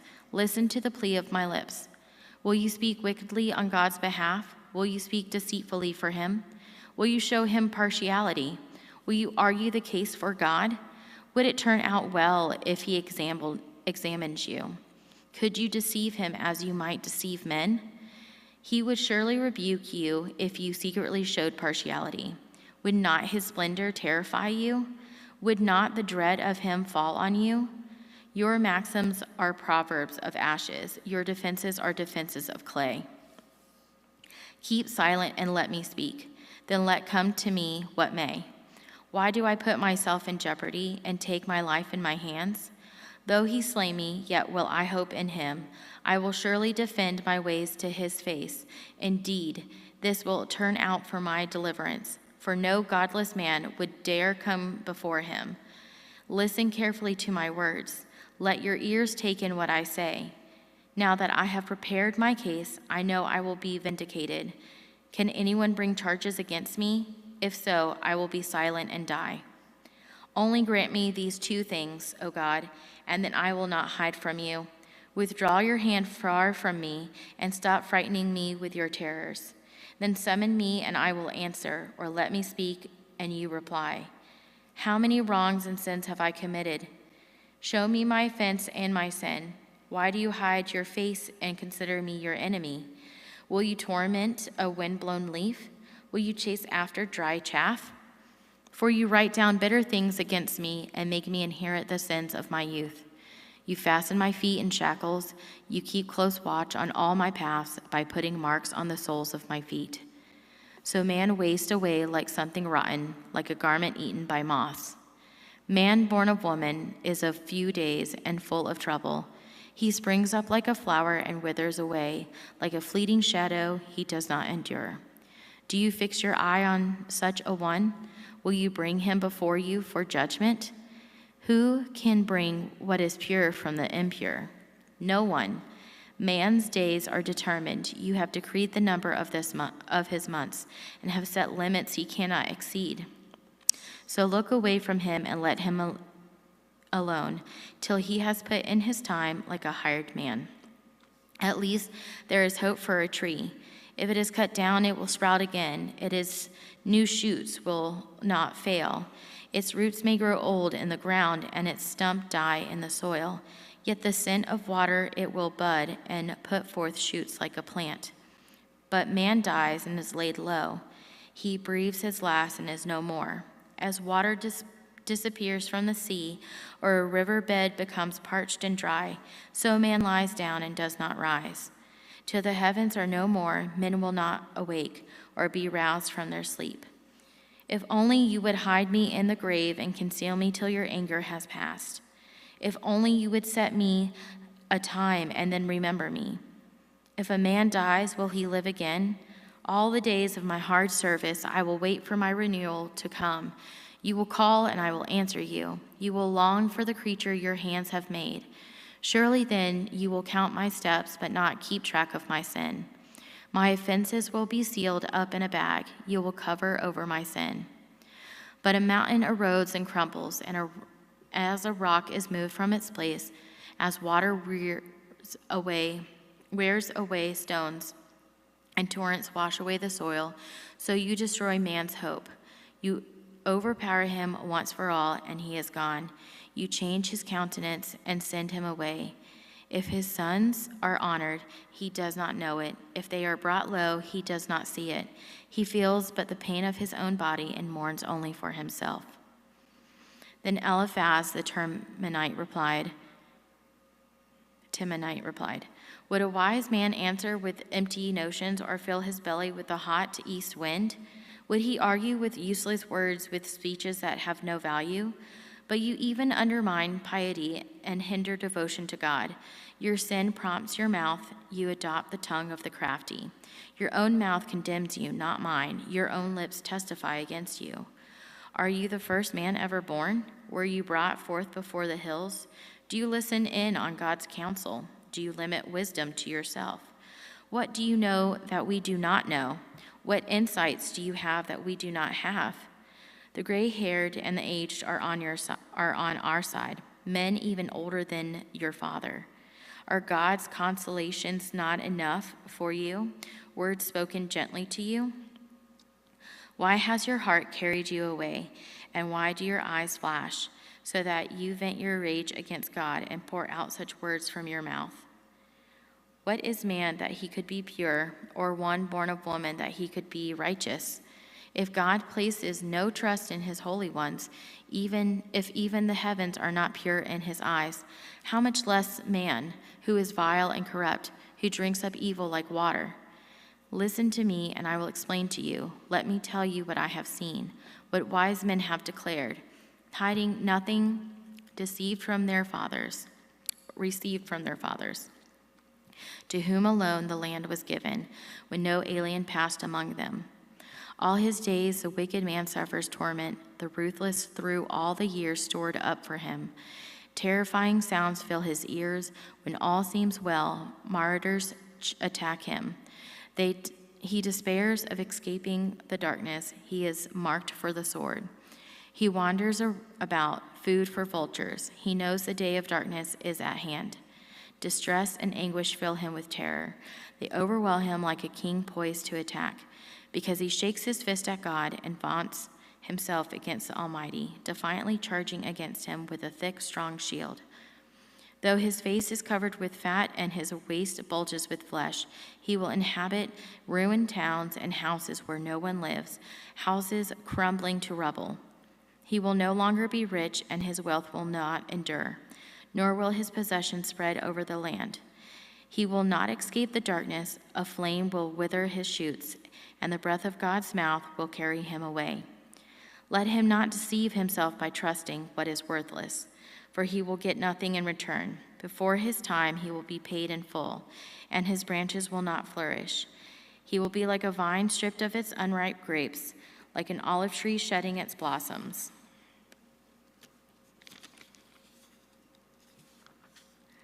For the company of the godless will be barren, and fire will consume the tents of those who love bribes. They They conceive trouble and give birth to evil. Their womb fashions deceit. Then Job replied, I have heard many things like these. Miserable comforters you all are. Will your long-winded speeches never end? What ails you that you keep on arguing? I also could speak like you if you were in my place. I could make fine speeches against you and shake my head at you, but my mouth would encourage you. Comfort from my lips would bring you relief. Yet if I speak, my pain is not relieved, and if I refrain, it does not go away. Surely, O God, you have worn me out. You have devastated my entire household. You have bound me, and it has become a witness. My gauntness rises up and testifies against me. God assails me and tears me in his anger and gnashes his teeth at me. My opponent fastens on me his piercing eyes. Men open their mouths to jeer at me. They strike my cheek in scorn and unite together against me. God has turned me over to evil men and thrown me into the clutches of the wicked. All was well with me, but he shattered me. He seized me by the neck and crushed me. He has made me his target. His archers surround me. Without pity, he pierces my kidneys and spills my gall on the ground. Again and again he bursts upon me. He rushes at me like a warrior. I have sewed sackcloth over my skin and buried my brow in the dust. My face is red with weeping. Deep shadows ring my eyes. Yet my hands have been free of violence, and my prayer is pure. O earth, do not cover my blood. May my cry never be laid to rest. Even now my witness is in heaven. My advocate is on high. My intercessor is my friend, as my eyes pour out tears to God. On behalf of a man, he pleads with God as a man pleads for his friend. Only a few years will pass before I go on the journey of no return. My spirit is broken, my days are cut short, the grave awaits me. Surely mockers surround me, but my eyes must dwell on their hostility. Give me, O God, the pledge you demand. Who else will put up security for me? You have closed their minds to understanding, therefore you will not let them triumph. If a man denounces his friends for reward, the eyes of his children will fail. God has made me a byword to everyone, a man in whose face people spit. My eyes have grown dim with grief, my whole frame is but a shadow. Upright men are appalled at this, the innocent are aroused against the ungodly. Nevertheless, righteous will hold to their ways, and those with clean hands will grow stronger. But come on, all of you, try again. I will not find a wise man among you. My days have passed, my plans are shattered, and so are the desires of my heart. These men turn night into day. In the face of darkness, they say, light is near. If the only home I hope for is the grave, if I spread out my bed in darkness, if I say to corruption, you are my father, and to the worm, my mother or my sister, where then is my hope? Who can see any hope for me?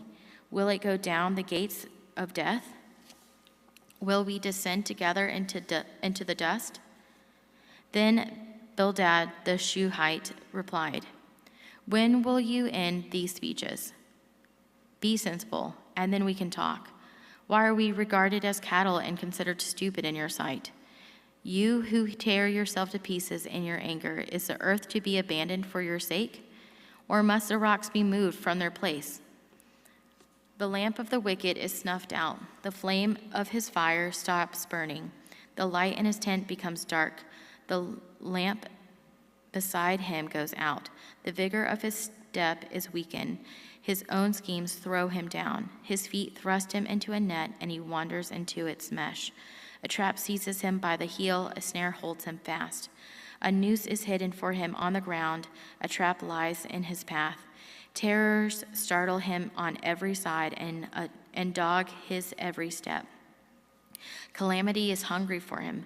Disaster is ready for him when he falls. It eats away parts of his skin. Death's firstborn devours his limbs. He is torn from the security of his tent and marched off to the king of terrors. Fire resides in his tent. Burning sulfur is scattered over his dwelling. His roots dry up below, and his branches wither above. The memory of him perishes from the earth. He has no name in the land. He is driven from the light into darkness and is banished from the world. He has no offspring or descendants among his people, no survivor where once he lived. Men of the west are appalled at his fate. Men of the east are seized with horror. Surely such is the dwelling of an evil man. Such is the place of one who knows not God. Then Job replied, how long will you torment me and crush me with words? 10 times now you have approached me. Shamelessly you attack me. If it is true that I have gone astray, my error remains my concern alone. If indeed you would exalt yourselves above me and use my humiliation against me, then know that God has wronged me and drawn his net around me. Though I cry, I've been wronged, I get no response. Though I call for help, there is no justice. He has blocked my way so I cannot pass. He has shrouded my paths in darkness. He has stripped me of my honor and removed the crown from my head. He tears me down on every side till I am gone. He uproots my hope like a tree. His anger burns against me. He counts me among his enemies. His troops advance in force. They build a siege ramp against me and a camp around my tent. He has alienated my brothers from me. My acquaintances are completely estranged from me. My kinsmen have gone away. My friends have forgotten me. My guests and my maidservants count me a stranger. They look upon me as an alien. I summon my servant, but he does not answer, though I beg him with my own mouth. My breath is offensive to my wife. I am loathsome to my own brothers. Even the little boys scorn me. When I appear, they ridicule me. All my intimate friends detest me, those I love have turned against me. I am nothing but skin and bones. I have escaped with only the skin of my teeth. Have pity on me, my friends. Have pity, for the hand of God has struck me. Why do you pursue me as God does? Will you never get enough of my flesh? Oh, that my words have recorded, that they were written on a scroll, that they were inscribed with an iron tool on lead, or engraved in rock forever. I know that my Redeemer lives, and that in the end he will stand upon the earth. And after my skin has been destroyed, yet in my flesh I will see God. I myself will see him with my own eyes, I and not another. How my heart yearns within me. If you say, how will we hound him, since the root of the trouble lies in him? You should fear the sword yourselves, for wrath will bring punishment by the sword, and then you will know that there is judgment. Then Zophar the Naamathite replied, my troubled thoughts prompt me to answer because I am greatly disturbed. I hear a rebuke that dishonors me, and my understanding inspires me to reply. Surely you know how it has been from of old, ever since man was placed on the earth, that the mirth of the wicked is brief. The joy of the godless lasts but a moment. Though his pride reaches to the heavens and his head touches the clouds, he will perish forever like his own dung. Those who have seen him will say, where is he? Like a dream he flies away, no more to be found, banished like a vision of the night. The eye that saw him will not see him again. His place will look on him no more. His children must make amends to the poor. His own hands must give back his wealth. The youthful vigor that fills his bones will lie with him in the dust. Though evil is sweet in his mouth, and he hides it under his tongue, though he cannot bear to let it go, he keeps it in his mouth. Yet his food will turn sour in his stomach. It will become the venom of serpents within him. He will spit out the riches he swallowed. God will make his stomach vomit them up. He will suck the poison of serpents. The fangs of an adder will kill him. He will not enjoy the streams, the rivers flowing with honey and cream. What he toiled for he must give back uneaten. He will not enjoy the profit from his trading, for he has oppressed the poor and left them destitute. He has seized houses he did not build. Surely he will have no respite from his craving. He cannot save himself by his treasure. Nothing is left for him to devour. His property will not endure. In the midst of his plenty, distress will overtake him. The full force of misery will come upon him.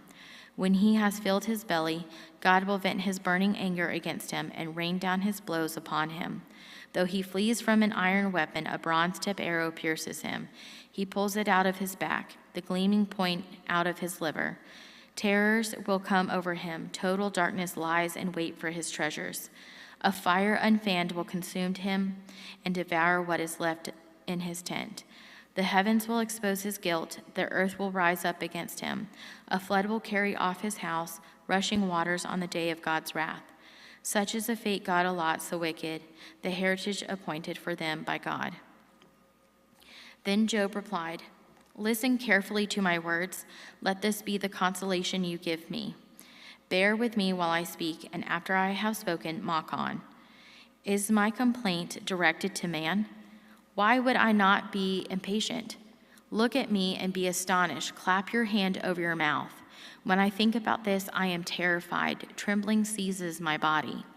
Why do the wicked live on, growing old and increasing in power? They see their children established around them, their offspring before their eyes. Their homes are safe and free from fear. The rod of God is not upon them. Their bulls never fail to breed. Their cows calve and do not miscarry. They send forth their children as a flock. Their little ones dance about. They sing to the music of tambourine and harp. They make merry to the sound of the flute. They spend their years in prosperity and go down to the grave in peace. Yet they say to God, "Leave us alone. We have no desire to know your ways. Who is the Almighty that we should serve him? What would we gain by praying to him?" But their prosperity is not in their own hands, so I stand aloof from the counsel of the wicked. Yet how often is the lamp of the wicked snuffed out?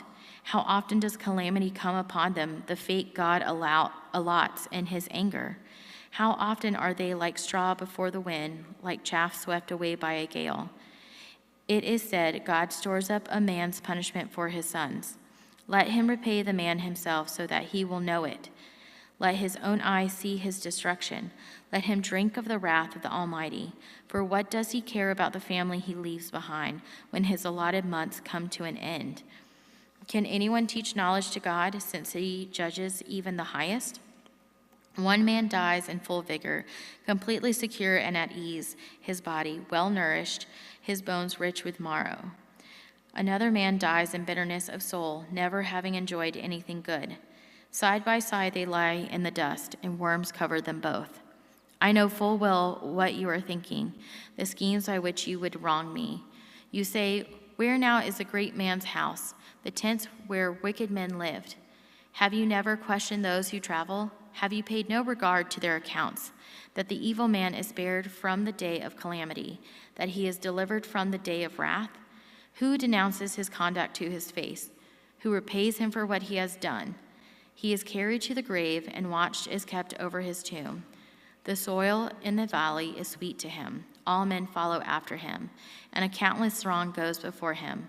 So how can you console me with your nonsense? Nothing is left of your answers but falsehood. Then Eliphaz the Temanite replied, "Can a man be of benefit to God? Can even a wise man benefit him? What pleasure would it give the Almighty if you were righteous? What would he gain if your ways were blameless? Is it for your piety that he rebukes you and brings charges against you? Is not your wickedness great? Are not your sins endless? You demanded security from your brothers for no reason. You stripped men of their clothing, leaving them naked. You gave no water to the weary, and you withheld food from the hungry. Though you were a powerful man owning land, an honored man living on it, and you sent widows away empty-handed and broke the strength of the fatherless. That is why snares are all around you, why sudden perils terrifies you, why it is so dark you cannot see, and why a flood of water covers you. Is not God in the height of heaven? And see how lofty are the highest stars. Yet you say, what does God know? Does he judge through such darkness? Thick clouds veil him, so he does not see us, as he goes about in the vaulted heavens. Will you keep to the old path that evil men have trod? They were carried off before their time, their foundations washed away by a flood. They said to God, "Leave us alone. What can the Almighty do to us?" Yet it was he who filled their houses with good things. So I stand aloof from the counsel of the wicked. The righteous see their ruin and rejoice. The innocent mock them, saying, "Surely our foes are destroyed, and fire devours their wealth." Submit to God and be at peace with him. In this way, prosperity will come to you. Accept instruction from his mouth and lay up his words in your heart. If you return to the Almighty, you will be restored. If you remove wickedness far from your tent and assign your nuggets to the dust, your gold of Ophir to the rocks in the ravines, then the Almighty will be your gold, the choicest silver for you. Surely then you will find delight in the Almighty and will lift up your face to God. You will pray to him and he will hear you, and you will fulfill your vows. What you decide on will be done, and light will shine on your ways. When men are brought low and you say, lift them up, then he will save the downcast. He will deliver even one who is not innocent, who will be delivered through the cleanness of your hands. Then Job replied, even today my complaint is bitter. His hand is heavy in spite of my groaning. If only I knew where to find him. If only I could go to his dwelling. If I could state my case before him and fill my mouth with arguments, I would find out what he would answer me and consider what he would say. Would he oppose me with great power? No, he would not press charges against me. There an upright man could present his case before him, and I would be delivered forever from my judge. But if I go to the east, he is not there. If I go to the west, I do not find him. When he is at work in the north, I do not see him. When he turns to the south, I catch no glimpse of him. But he knows the way that I take. When he has tested me, I will come forth as gold. My feet have closely followed his steps. I have kept to his way without turning aside. I have not departed from the commands of his lips. I have treasured the words of his mouth more than my daily bread. But he stands alone, and who can oppose him? He does whatever he pleases. He carries out his decree against me, and many such plans he still has in store. That is why I am terrified before him. When I think of all this, I fear him. God has made my heart faint. The Almighty has terrified me. Yet I am now silenced by the thick darkness that covers my face. Why does the Almighty not set times for judgment? Why must those who know him look in vain for such days? Men move boundary stones. They pasture flocks they have stolen. They drive away the orphan's donkey and take the widow's oxen pledge. They thrust the needy from path and force all the poor of the land into hiding. Like wild donkeys in the desert, the poor go about their labor of foraging food. The wasteland provides food for their children. They gather fodder in the fields and glean in the vineyards of the wicked. Lacking clothes, they spend the night naked. They have nothing to cover themselves in the cold. They are drenched by mountain rains and hug the rocks for lack of shelter. The fatherless child is snatched from the breast. The infant of the poor is seized for a debt. Lacking clothes, they go about naked. They carry the sheaves, but still go hungry. They crush olives among the terraces. They tread the wine presses, yet suffer thirst. The groans of the dying rise from the city, and souls of the wounded cry out for help. But God charges no one with wrongdoing. There are those who rebel against the light, who do not know its ways or stay in its paths. When daylight is gone, the murderer rises up and kills the poor and needy. In the night he steals forth like a thief. The eye of the adulterer watches for dusk. He thinks, no eye will see me, and he keeps his face concealed. In the dark, men break into houses, but by day they shut themselves in. They want nothing to do with the light. For all of them, deep darkness is their morning. They make friends with the terrors of darkness. Yet they are foam on the surface of the water. Their portion of the land is cursed, so that no one goes to the vineyards. As heat and drought snatch away the melted snow, so the grave snatches away those who have sinned. The womb forgets them, the worm feasts on them. Evil men are no longer remembered, but are broken like a tree. They prey on the barren and childless woman, and to the widow show no kindness. But God drags away the mighty by his power. Though they become established, they have no assurance of life. He may let them rest in a feeling of security, but his eyes are on their ways. For a little while they are exalted, and then they are gone. They are brought low and gathered up like all others. They are cut off like the heads of grain.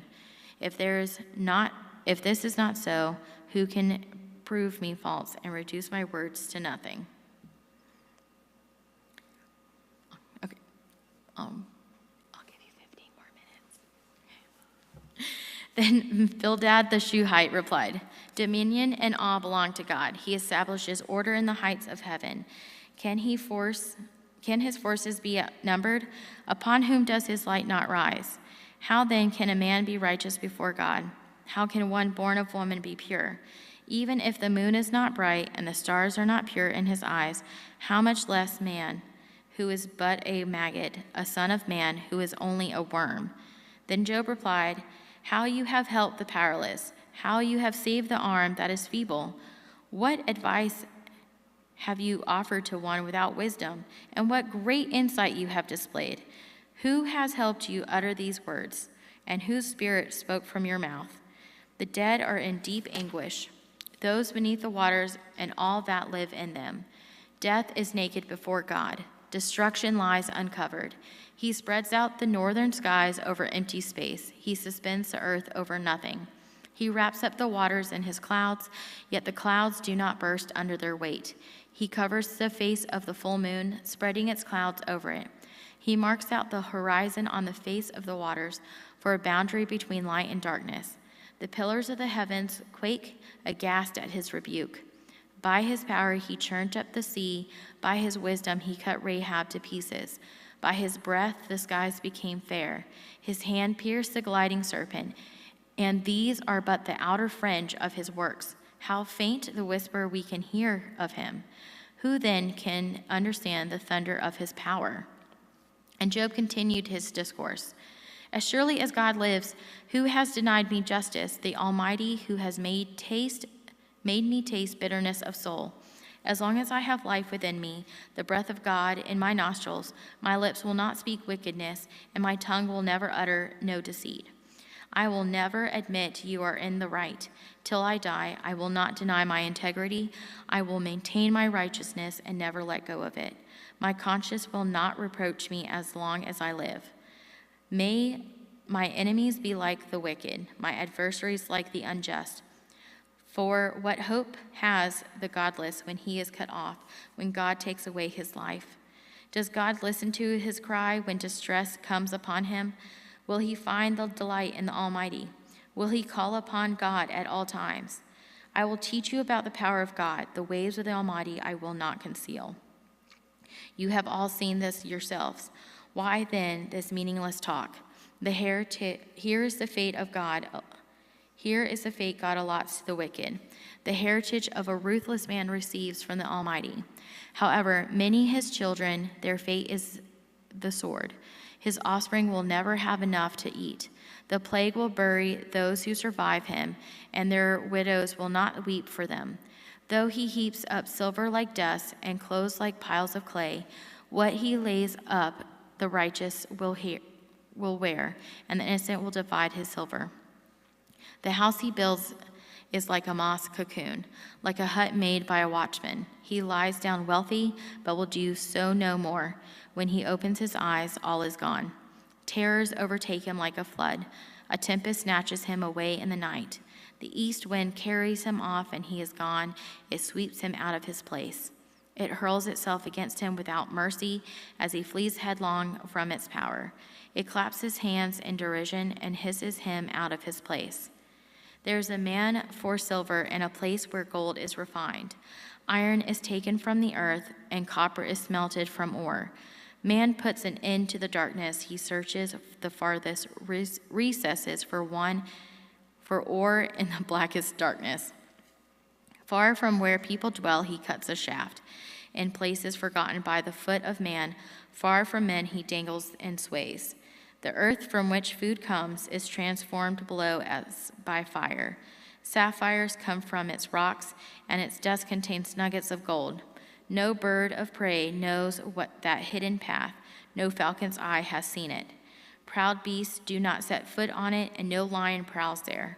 Man's hand assaults the flinty rock and lays bare the roots of the mountains. He tunnels through the rock. His eyes see all its treasures. He searches the sources of the rivers and brings hidden things to light. But where can wisdom be found? Where does understanding dwell? Man does not comprehend its worth. It cannot be found in the land of the living. The deep says, "It is not in me." The sea says, "It is not with me." It cannot be bought with the finest gold, nor can its price be weighed in silver. It cannot be bought with the gold of Ophir, with precious onyx or sapphires. Neither gold nor crystal can compare with it, nor can it be had for jewels of gold. Coral and jasper are not worthy of mention. The price of wisdom is beyond rubies. The topaz of Cush cannot compare with it. It cannot be bought with pure gold. Where then does wisdom come from? Where does the understanding dwell? It is hidden from the eyes of every living thing, concealed even from the birds of the air. Destruction and death say, only a rumor of it has reached our ears. God understands the way to it, and he alone knows where it dwells. For he views the ends of the earth and sees everything under the heavens. When he established the force of the wind and measured out the waters, when he made a decree for the rain and a path for the thunderstorm, then he looked at wisdom and appraised it. He confirmed it and tested it. And he said to man, the fear of the Lord, that is wisdom, and to shun evil is understanding. Job continued his discourse. How I long for the months gone by, for the days when God watched over me, when his lamp shone upon my head, and by his light I walked through darkness. Oh, for the days when I was in my prime, when God's intimate friendship blessed my house, when the Almighty was still with me and my children were around me, when my path was drenched with cream and the rock poured out for me streams of olive oil. When I went to the gate of the city and took my seat in the public square, the young men saw me and stepped aside, and the old men rose to their feet. The chief men refrained from speaking and covered their mouths with their hands. The voices of the nobles were hushed, and their tongues stuck to the roof of their mouths. Whoever heard me spoke well of me, and those who saw me commended me, because I rescued the poor who cried for help, and the fatherless who had none to assist him. The man who was dying blessed me. I made the widow's heart sing. I put on righteousness as my clothing. Justice was my robe and my turban. I was eyes to the blind and feet to the lame. I was a father to the needy. I took up the case of the stranger. I broke the fangs of the wicked and snatched the victims from their teeth. I thought, I will die in my own house, my days as numerous as the grains of sand. My roots will reach to the water, and the dew will lie all night on my branches. My glory will remain fresh in me, the bow ever new in my hand. Men listened to me expectantly, waiting in silence for my counsel. If after I had spoken, they spoke no more. My words fell gently on their ears. They waited for me as for showers and drank in my words as the spring rain. When I smiled at them, they scarcely believed it. The light of my face was precious to them. I chose the way for them and sat as their chief. I dwelled as a king among his troops. I was like one who comforts mourners. But now they mock me, men younger than I, whose fathers I would have disdained to put with my sheepdogs. Of course, use was the strength of their hands to me, since their vigor had gone from them. Haggard from want and hunger, they roamed the parched land in desolate wastelands at night. In their brush they gathered salt herbs, and their food was the root of the broom tree. They were banished from their fellow men, shouted at as if they were thieves. They were forced to live in the dry stream beds, among the rocks and in holes in the ground. They brayed among the bushes and huddled in the undergrowth, a base and nameless brood. They were driven out of the land. And now their sons mock me in song. I have become a byword among them. They detest me and keep their distance.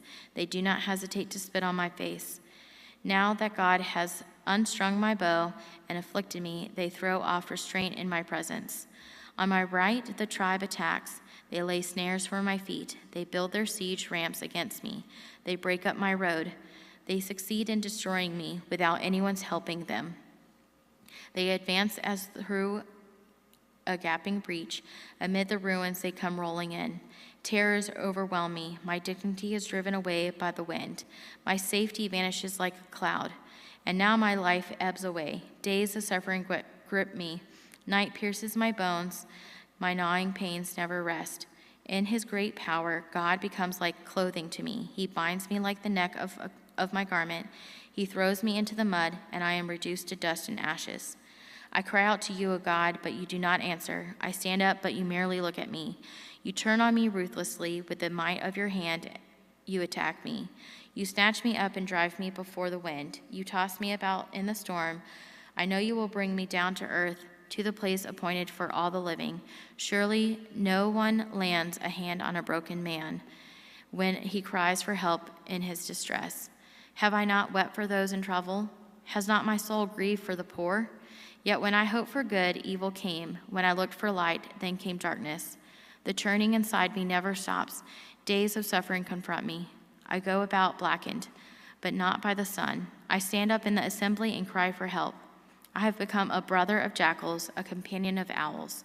My skin grows black and peels. My body burns with fever. My harp is turned to mourning, and my flute to the sound of wailing.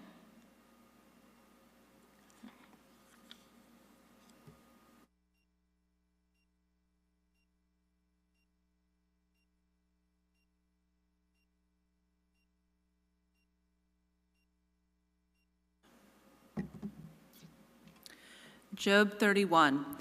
I made a covenant with my eyes not to look lustfully at a girl. For what is man's lot from God above, his heritage from the Almighty on high? Is it not ruin for the wicked, disaster for those who do wrong? Does he not see my ways and count my every step? If I have walked in falsehood, or my foot has hurried after deceit, let God weigh me in honest scales, and he will know that I am blameless. If my steps have turned from the path, if my heart has been led by my eyes, or if my hands have been defiled, then may others eat what I have sown, and may my crops be uprooted. If my heart has been enticed by a woman, or if I have lurked at my neighbor's door, then may my wife grind another man's grain, and may other men sleep with her. For that would have been shameful a sin to be judged. It is a fire that burns to destruction. It would have uprooted my harvest. If I have denied justice to my men servants and maidservants when they had a grievance against me, what will I do when God confronts me? What will I answer when called to account? Did not he who made me in the womb make them? Did not the same one form us both within our mothers? If I have denied the desires of the poor, or let the eyes of the widow grow weary, if I have kept my bread to myself, not sharing it with the fatherless, but from my youth I reared him as would a father, and from my birth I guided the widow.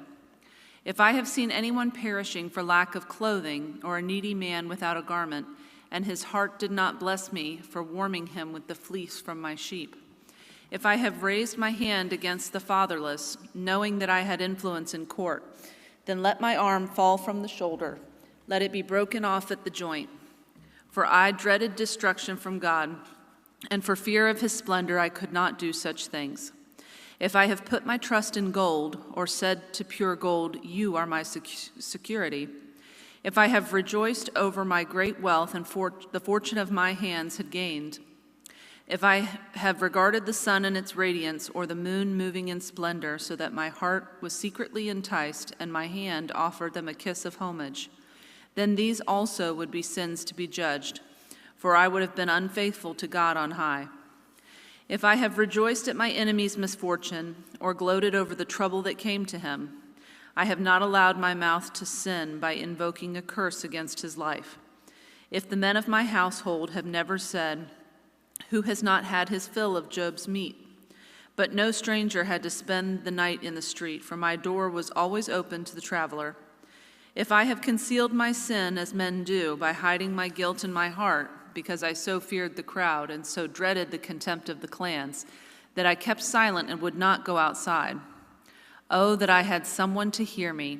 I sign now my defense. Let the Almighty answer me. Let my accuser put his indictment in writing. Surely I would wear it on my shoulder. I would put it on like a crown. I would give him an account of my every step. Like a prince, I would approach him. If my land cries out against me, and all its furrows are wet with tears, if I have devoured its yield without payment, or broken the spirit of its tenants, then let briars come up instead of wheat, and weeds instead of barley. The words of Job are ended. Chapter 32. So these three men stopped answering Job, because he was righteous in his own eyes. But Elihu, son of Barachel, the Buzite of the family of Ram, became very angry with Job for justifying himself rather than God. He was also angry with the 3 friends because they had found no way to refute Job and yet had condemned him. Now Elihu had waited before speaking to Job because they were older than he. But when he saw that the 3 men had nothing more to say, his anger was aroused. So Elihu, son of Barachel the Buzite, said, I am young in years, and you are old. That is why I was fearful, not daring to tell you what I know. I thought, age should speak, advanced years should teach wisdom. But it is the spirit in a man, the breath of the Almighty, that gives him understanding. It is not only the old who are wise, not only the aged who understand what is right. Therefore I say, listen to me. I too will tell you what I know. I waited while you spoke. I listened to your reasoning while you were searching for words. I gave you my full attention, but not one of you has proved Job wrong. None of you has answered his arguments. Do not say we have found wisdom. Let God refute him, not man. But Job has not marshaled his words against me, and I will not answer him with your arguments. They are dismayed and have no more to say. Words have failed them. Must I wait now that they are silent, now that they stand there with no reply? I too will have my say. I too will tell what I know, for I am full of words, and the spirit within me compels me. Inside I am like bottled up wine, like new wineskins ready to burst. I must speak and find relief. I must open my lips and reply. I will show partiality to no one, nor will I flatter any man. For if I were skilled in flattery, my Maker would soon take me away. Chapter 33. But now, Job, listen to my words. Pay attention to everything I say. I am about to open my mouth. My words are on the tip of my tongue. My words come from an upright heart. My lips sincerely speak what I know. The Spirit of God has made me. The breath of the Almighty gives me life. Answer me then if you can. Prepare yourself and confront me. I am just like you before God. I too have been taken from clay. No fear of me should alarm you, nor should my hand be heavy upon you. But you have said in my hearing, I heard the very words, I am pure and without sin. I am clean and free from guilt. Yet God has found fault with me. He considers me his enemy. He fastens my feet in shackles. He keeps close watch on all my paths. But I tell you, in this you are not right, for God is greater than man. Why do you complain to him that he answers none of man's words? For God does speak, now one way, now another, though man may not perceive it. In a dream, in a vision of the night, when deep sleep falls on men as they slumber in their beds, he may speak in their ears and terrify them with warnings, to turn man from wrongdoing and keep him from pride, to preserve his soul from the pit, his life from perishing by the sword.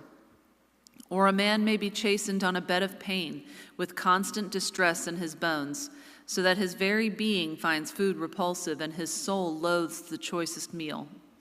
His flesh wastes away to nothing, and his bones, once hidden, now stick out. His soul draws near to the pit, and his life to the messengers of death. Yet if there is an angel on his side as mediator, 1 out of 1,000, to tell a man what is right for him, to be gracious to him and say, spare him from going down to the pit, I have found a ransom for him. Then his flesh is renewed like a child's. It is restored as in the days of his youth. He prays to God and finds favor with him. He sees God's face and shouts for joy. He is restored by God to his righteous state. Then he comes to men and says, I sinned and perverted what was right, but I did not get what I deserved. He redeemed my soul from going down to the pit, and I will live to enjoy the light.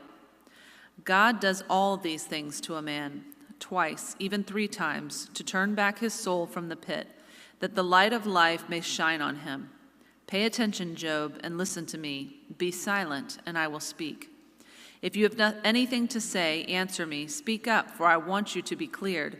But if not, then listen to me. Be silent, and I will teach you wisdom. Then Elihu said, Hear my words, you wise men, listen to me, you men of learning, for the ear tests words as the tongue tastes food. Let us discern for ourselves what is right. Let us learn together what is good. Job says, I am innocent, but God denies me justice. Although I am right, I am considered a liar. Although I am guiltless, his arrow inflicts an incurable wound. What man is like Job, who drinks scorn like water? He keeps company with evildoers. He associates with wicked men, for he says, it profits a man nothing when he tries to please God. So listen to me, you men of understanding. Far be it from God to do evil, from the Almighty to do wrong. He repays a man for what he has done. He brings upon him what his conduct deserves. It is unthinkable that God would do wrong, that the Almighty would pervert justice. Who appointed him over the earth? Who put him in charge of the whole world? If it were his intention and he withdrew his spirit and breath, all mankind would perish together and man would return to the dust. If you have understanding, hear this. Listen to what I say. Can he who hates justice govern? Will you condemn the just and mighty one? He is not the one who says to kings, you are worthless, and to nobles, you are wicked, who shows no partiality to princes and does not favor the rich over the poor, for they are all the work of his hands. They die in an instant, in the middle of the night. The people are shaken and they pass away. The mighty are removed without human hand. His eyes are on the ways of men. He sees their every step. There is no dark place, no deep shadow where evildoers can hide. God has no need to examine men further, that they should come before him for judgment. Without inquiry, he shatters the mighty and sets up others in their place. Because he takes notes of their deeds, he overthrows them in the night, and they are crushed. He punishes them for their wickedness, where everyone can see them, because they turned from following him and had no regard for any of his ways. They caused the cry of the poor to come before him, so that he heard the cry of the needy. But if he remains silent, who can condemn him? If he hides his face, who can see him? Yet he is over man and nation alike, to keep a godless man from ruling, from laying snares for the people. Suppose a man says to God, I am guilty, but will offend no more. Teach me what I cannot see. If I have done wrong, I will not do so again. Should God then reward you on your terms when you refuse to repent? You must decide, not I, so tell me what you know. Men of understanding declare, wise men who hear me say to me, Job speaks without knowledge, his words lack insight. Oh, that Job might be tested to the utmost for answering like a wicked man. To his sin he adds rebellion. Scornfully he claps his hands among us and multiplies his words against God. Then Elihu said, chapter 35, do you think this is just? You say, I will be cleared by God, yet you ask him, what profit is it to me, and what do I gain by not sinning? I would like to reply to you and to your friends with you. Look up at the heavens and see. Gaze at the clouds so high above you. If you sin, how does that affect him? If your sins are many, what does that do to him? If you are righteous, what do you give to him? Or what does he receive from your hand? Your wickedness affects only a man like yourself, and your righteousness only the sons of men. Men cry out under a load of oppression. They plead for relief from the arm of the powerful. But no one says, where is God my maker, who gives songs in the night, who teaches more to us than to the beasts of the earth, and makes us wiser than the birds of the air? He does not answer when men cry out because of the arrogance of the wicked. Indeed, God does not listen to their empty plea. The Almighty pays no attention to it. How much less, then, will he listen when you say that you do not see him, that your case is before him and you must wait for him, and further, that his anger never punishes and he does not take the least notice of wickedness? So Job opens his mouth with empty talk. Without knowledge, he multiplies words. Chapter 36, Elihu continued, bear with me a little longer and I will show you that there is more to be said in God's behalf. I get my knowledge from afar. I will ascribe justice to my Maker. Be assured that my words are not false. One perfect in knowledge is with you. God is mighty, but does not despise men. He is mighty and firm in his purpose. He does not keep the wicked alive, but gives the afflicted their rights. He does not take his eyes off the righteous. He enthrones them with kings and exalts them forever. But if men are bound in chains, held fast by cords of affliction, he tells them what they have done, that they have sinned arrogantly. He makes them listen to correction and commands them to repent of their evil. If they obey and serve him, they will spend the rest of their days in prosperity and their years in contentment. But if they do not listen, they will perish by the sword and die without knowledge. The godless in heart harbor resentment. Even when he fetters them, they do not cry for help.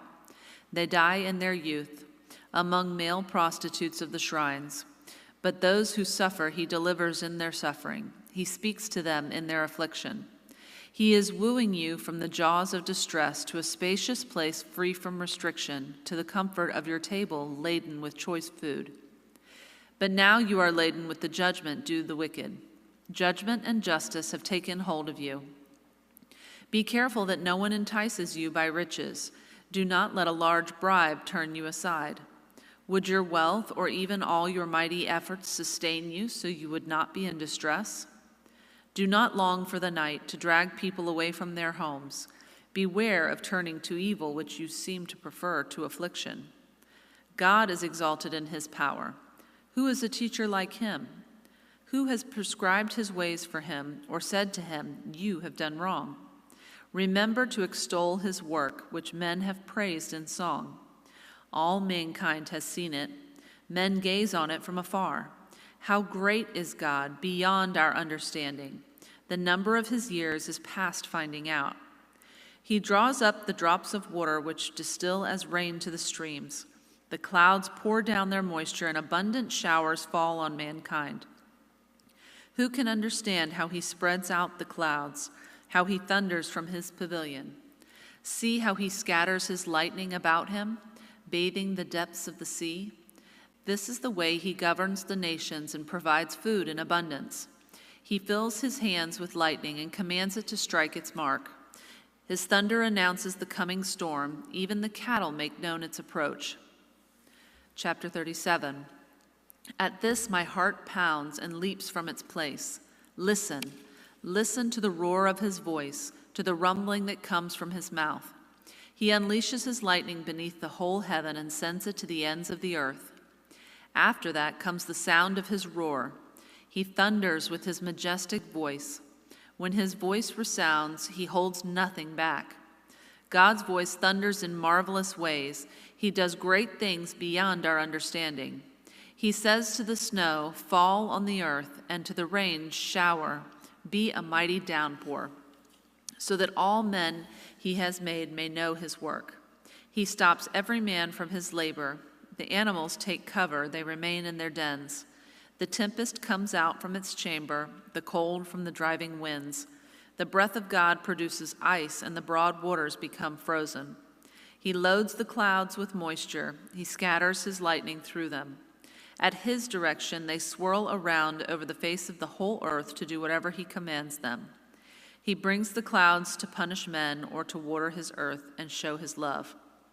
Listen to this, Job. Stop and consider God's wonders.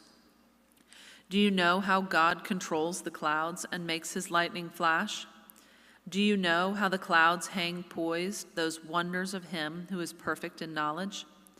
You who swelter in your clothes when the land lies hush under the south wind, can you join him in spreading out the skies, hard as a mirror of cast bronze? Tell us what we should say to him. We cannot draw up our case because of our darkness. Should he be told that I want to speak?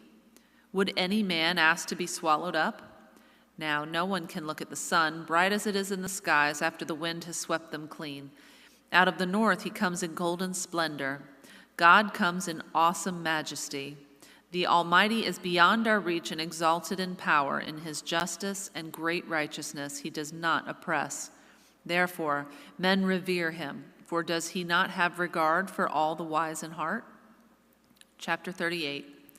Then the Lord answered Job out of the storm. He said, "Who is this that darkens my counsel with words without knowledge?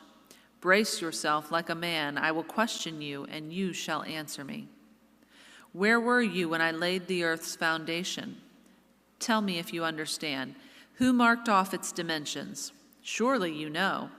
Who stretched a measuring line across it? On what were its footings set, or who laid its cornerstone, while the morning stars sang together and all the angels shouted for joy? Who shut up the sea behind doors when it burst forth from the womb, when I made the clouds its garment and wrapped it in thick darkness, when I fixed limits for it and set its doors and bars in place, when I said, 'This far you may come, and no farther. Here is where your proud waves halt.' Have you ever given orders to the morning, or shown the dawn its place, that it might take the earth by the edges and shake the wicked out of it? The earth takes shape like clay under a seal. Its features stand out like those of a garment. The wicked are denied their light, and their upraised arm is broken. Have you journeyed to the springs of the sea, or walked in the recesses of the deep? Have the gates of death been shown to you? Have you seen the gates of the shadow of death? Have you comprehended the vast expanses of the earth? Tell me if you know all this. What is the way to the abode of light, and where does darkness reside? Can you take them to their places? Do you know the paths to their dwellings? Surely you know, for you were already born. You have lived so many years. Have you entered the storehouses of the snow, or seen the storehouses of the hail, which I reserve for times of trouble, for days of war and battle? What is the way to the place where the lightning is dispersed, or the place where the east winds are scattered over the earth?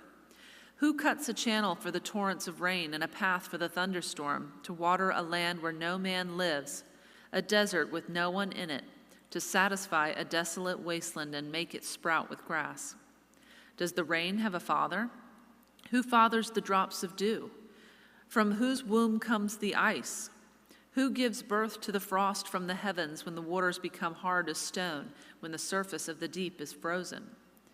Can you bind the beautiful Pleiades? Can you loose the cords of Orion? Can you bring forth the constellations in their season, or lead out the bear with its cubs? Do you know the laws of the heavens? Can you set up God's dominion over the earth? Can you raise your voice to the clouds and cover yourself with a flood of water? Do you send the lightning bolts on their way? Do they report to you? Here we are. Who endowed the heart with wisdom, or gave understanding to the mind? Who has the wisdom to count the clouds? Who can tip over the water jars of the heavens when the dust becomes hard and the clods of earth stick together? Do you hunt the prey for the lioness and satisfy the hunger of the lions when they crouch in their dens or lie in wait in a thicket? Who provides food for the raven when its young cry out to God and wander about for lack of food? Chapter 39. Do you know when the mountain goats give birth? Do you watch when the doe bears her fawn? Do you count the months till they bear? Do you know the time they give birth? They crouch down and bring forth their young. Their labor pains are ended. Their young thrive and grow strong in the wilds. They leave and do not return. Who let the wild donkey go free? Who untied his ropes? I gave him the wasteland as his home, the salt flats as his habitat. He laughs at the commotion in the town. He does not hear a driver's shout. He ranges the hills for his pasture and searches for any green thing. Will the wild ox consent to serve you? Will he stay by your manger at night? Can you hold him to the furrow with a harness? Will he tell the valleys behind you? Will you rely on him for his great strength? Will you leave your heavy work to him? Can you trust him to bring in your grain and gather it to your threshing floor? The wings of the ostrich flap joyfully, but they cannot compare with the pinions and feathers of the stork.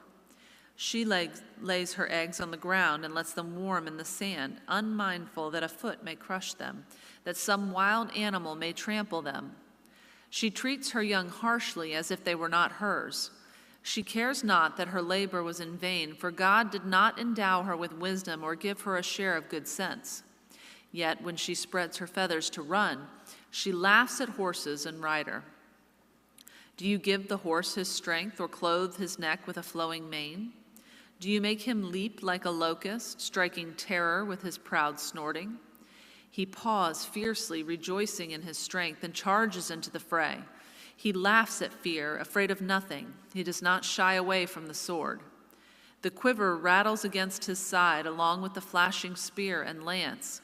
In frenzied excitement, he eats up the ground. He cannot stand still when the trumpet sounds. At the blast of the trumpet, he shouts, "Aha!" He catches the scent of battle from afar, the shout of commanders and the battle cry. Does the hawk take flight by your wisdom and spread his wings toward the south? Does the eagle soar at your command and build his nest on high? He dwells on a cliff and stays there at night. A rocky crag is his stronghold, and from there he seeks out his food. His eyes detect it from afar. His young ones feast on blood, and where the slain are, there is he. Chapter 40. The Lord said to Job, "Will the one who contends with the Almighty correct him? Let him who accuses God answer him." Then Job answered the Lord, "I am unworthy. How can I reply to you? I put my hand over my mouth. I spoke once, but I have no answer. Twice, but I will say no more." Then the Lord spoke to Job out of the storm. "Brace yourself like a man. I will question you, and you shall answer me. Would you discredit my justice? Would you condemn me to justify yourself? Do you have an arm like God's, and can your voice thunder like his? Then adorn yourself with glory and splendor, and clothe yourself in honor and majesty. Unleash the fury of your wrath. Look at every proud man and bring him low. Look at every proud man and humble him. Crush the wicked where they stand. Bury them all in the dust together. Shroud their faces in the grave. Then I myself will admit to you that your own right hand can save you. Look at the behemoth which I made along with you, and which feeds on grass like an ox. What strength he has in his loins, what power in the muscles of his belly. His tail sways like a cedar, the sinews of his thighs are close-knit. His bones are tubes of bronze, his limbs like rods of iron. He ranks first among the works of God, yet his maker can approach him with his sword. The hills bring him their produce, and all the wild animals play nearby. Under the lotus plants he lies, hidden among the reeds in the marsh. The lotuses conceal him in their shadow. The poplars by the stream surround him. When the river rages, he is not alarmed, he is secure, though the Jordan should surge against his mouth. Can anyone capture him by the eyes or trap him and pierce his nose? Chapter 41. Can you pull in the Leviathan with a fishhook or tie down his tongue with a rope? Can you put a cord through his nose or pierce his jaw with a hook? Will he keep begging you for mercy? Will he speak to you with gentle words?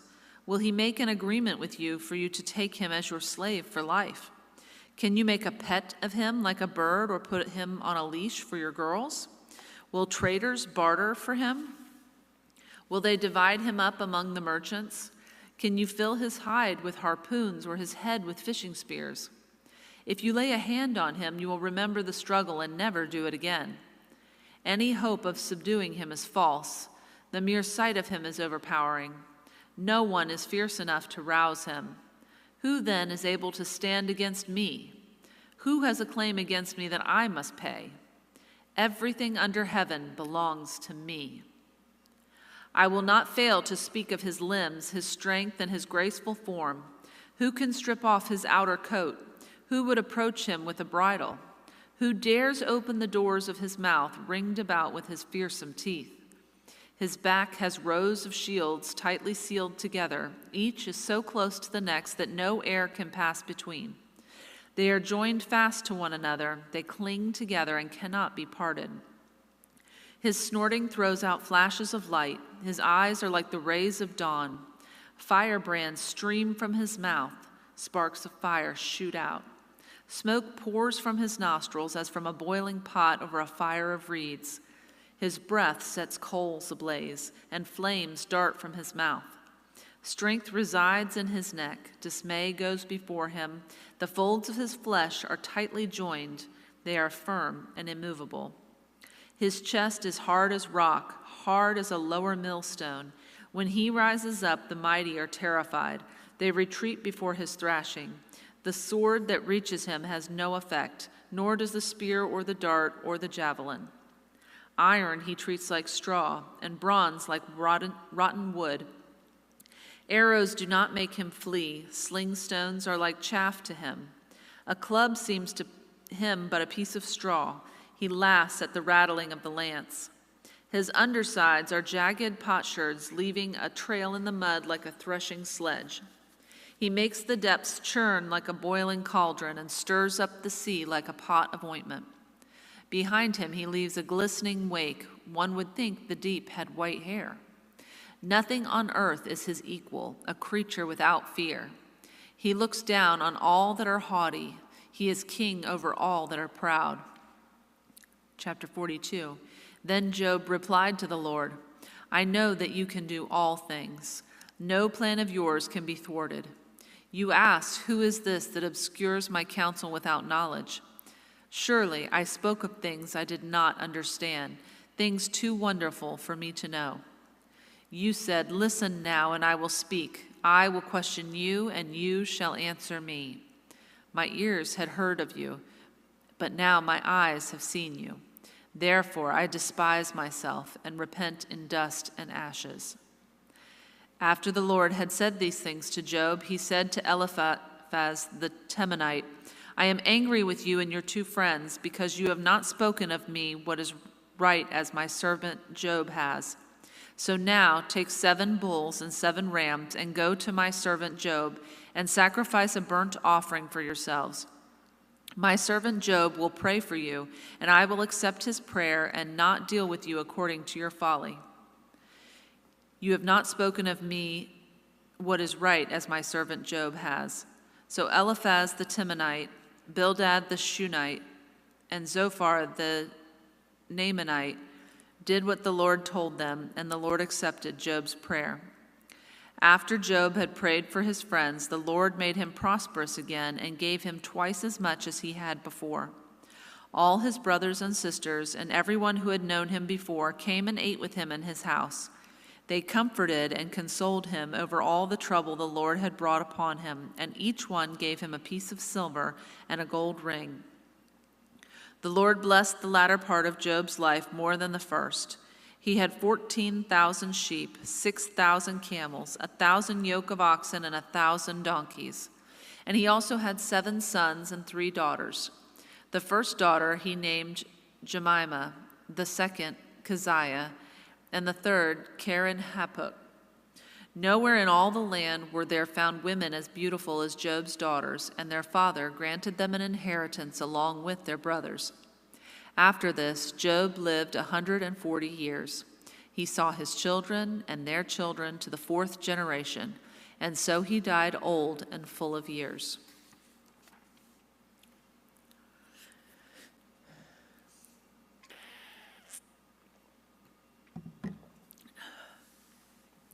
The Book of Psalms, Book 1, Psalm 1. Blessed is the man who does not walk in the counsel of the wicked, or stand in the way of sinners, or sit in the seat of mockers. But his delight is in the law of the Lord, and on his law he meditates day and night. He is like a tree planted by streams of water, which yields its fruit in season, and whose leaf does not wither. Whatever he does prospers. Not so the wicked. They are like chaff that the wind blows away. Therefore the wicked will not stand in the judgment, nor sinners in the assembly of the righteous. For the Lord watches over the way of the righteous, but the way of the wicked will perish. Psalm 2. Why do the nations conspire and the peoples plot in vain? The kings of the earth take their stand, and the rulers gather together against the Lord and against his anointed one. Let us break their chains, they say, and throw off their fetters.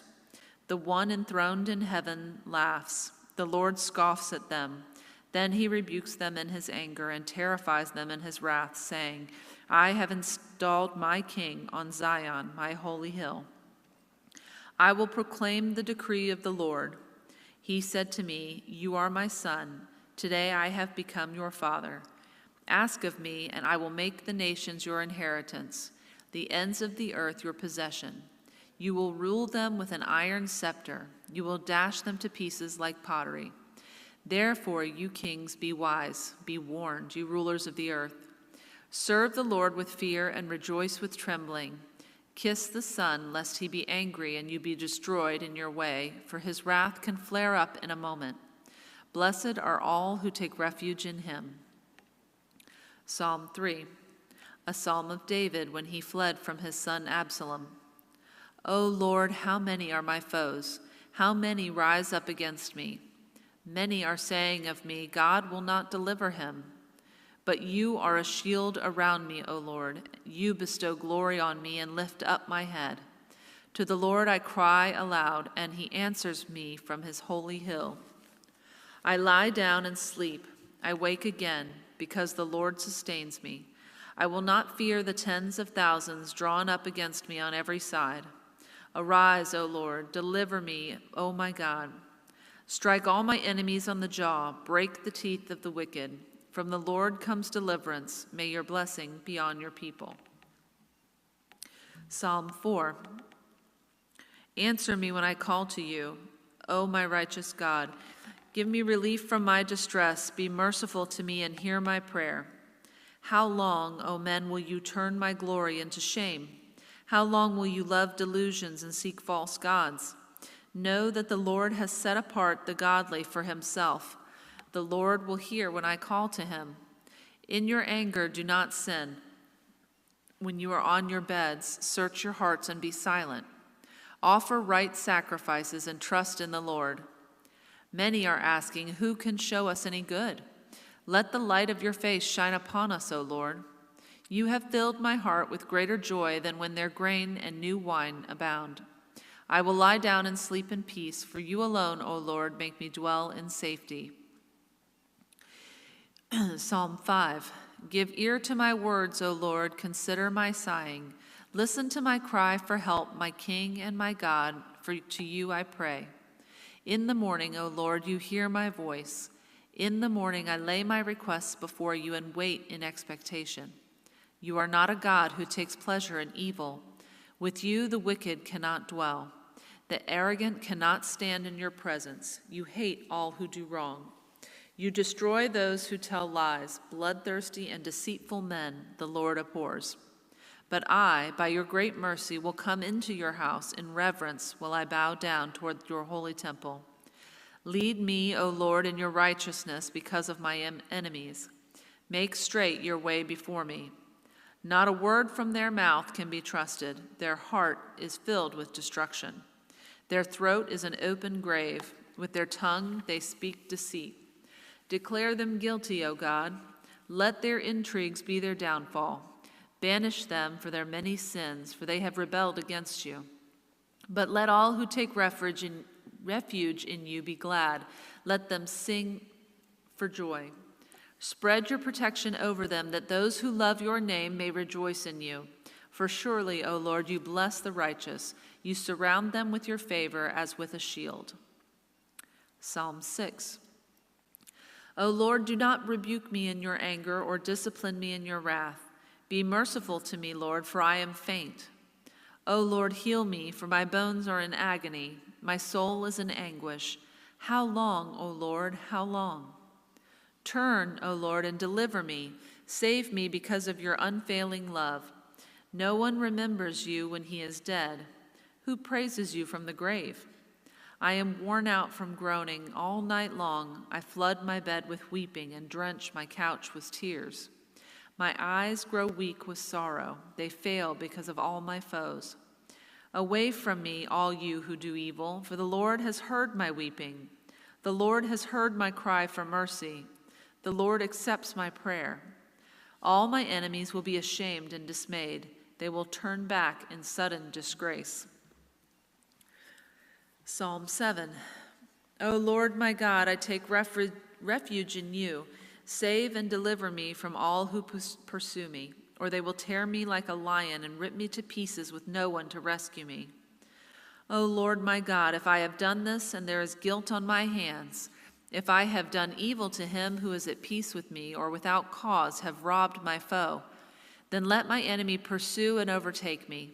Let him trample my life to the ground and make me sleep in the dust. Arise, O Lord, in your anger. Rise up against the rage of my enemies. Awake, my God, decree justice. Let the assembled peoples gathered around you. Rule over them from on high. Let the Lord judge the peoples.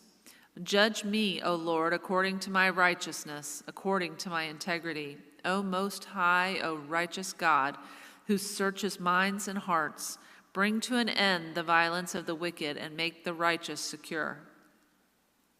My shield is God Most High, who saves the upright in heart. God is a righteous judge, a God who expresses his wrath every day. If he does not relent, he will sharpen his sword. He will bend and string his bow. He has prepared his deadly weapons. He makes ready his flaming arrows. He who is pregnant with evil and conceives trouble gives birth to disillusionment. He who digs a hole and scoops it out falls into the pit he has made. The trouble he causes recoils on himself. His violence comes down on his own head. I will give thanks to the Lord because of his righteousness, and will sing praise to the name of the Lord Most High. Psalm 8. O Lord, our Lord, how majestic is your name in all the earth. You have set your glory above the heavens. From the lips of children and infants you have ordained praise because of your enemies, to silence the foe and the avenger. When I consider your heavens, the work of your fingers, the moon and the stars which you have set in place, what is man that you are mindful of him, the Son of Man that you care for him? You made him a little lower than the heavenly beings and crowned him with glory and honor. You made him ruler over the works of your hands. You put everything under his feet, all flocks and herds and the beasts of the field, the birds of the air and the fish of the sea, all that swim the paths of the seas. O Lord, our Lord, how majestic is your name in all the earth. Psalm 9. I will praise you, O Lord, with all my heart. I will tell of all your wonders. I will be glad and rejoice in you. I will sing praise to your name, O Most High. My enemies turn back. They stumble and perish before you, for you have upheld my right and my cause. You have sat on your throne, judging righteously. You have rebuked the nations and destroyed the wicked. You have blotted out their name forever and ever. Endless ruin has overtaken the enemy. You have uprooted their cities. Even the memory of them has perished. The Lord reigns forever. He has established his throne for judgment. He will judge the world in righteousness. He will govern the peoples with justice. The Lord is a refuge for the oppressed, a stronghold in times of trouble. Those who know your name will trust in you, for you, Lord, have never forsaken those who seek you. Sing praises to the Lord enthroned in Zion. Proclaim among the nations what he has done. For he who avenges blood remembers. He does not ignore the cry of the afflicted. O Lord, see how my enemies persecute me. Have mercy and lift me up from the gates of death, that I may declare your praises in the gates of the daughter of Zion, and there rejoice in your salvation. The nations have fallen into the pit they have dug. Their feet are caught in the net they have hidden. The Lord is known by his justice. The wicked are ensnared by the work of their hands. The wicked return to the grave, all the nations that forget God. But the needy will not always be forgotten, nor the hope of the afflicted ever perish. Arise, O Lord, let not man triumph. Let the nations be judged in your presence. Strike them with terror, O Lord. Let the nations know that they are but men. Psalm 10. Why, O Lord, do you stand far off? Why do you hide yourself in times of trouble? In his arrogance, the wicked man hunts down the weak who are caught in the schemes he devises. He boasts of the cravings of his heart. He blesses the greedy and reviles the Lord. In his pride, the wicked does not seek him. In all his thoughts, there is no room for God. His ways are always prosperous. He is haughty, and your laws are far from him. He sneers at all his enemies. He says to himself, nothing will shake me. I'll always be happy and never have trouble. His mouth is full of curses and lies and threats. Trouble and evil are under his tongue. He lies in wait near the villages. From ambush he murders the innocent, watching in secret for his victims. He lies in wait like a lion in cover. He lies in wait to catch the helpless. He catches the helpless and drags them off in his net. His victims are crushed. They collapse. They fall under his strength. He says to himself, God has forgotten. He covers his face and never sees. Arise, Lord. Lift up your hand, O God. Do not forget the helpless. Why does the wicked man revile God? Why does he say to himself, he won't call me to account? But you, O God, do see trouble and grief. You consider it to take it in hand. The victim commits himself to you. You are the helper of the fatherless. Break the arm of the wicked and evil man. Call him to account for his wickedness that would not be found out. The Lord is king forever and ever. The nations will perish from this land. You hear, O Lord, the desire of the afflicted. You encourage them and you listen to their cry, defending the fatherless and the oppressed, in order that man who is of the earth may terrify no more. Psalm 11. In the Lord I take refuge.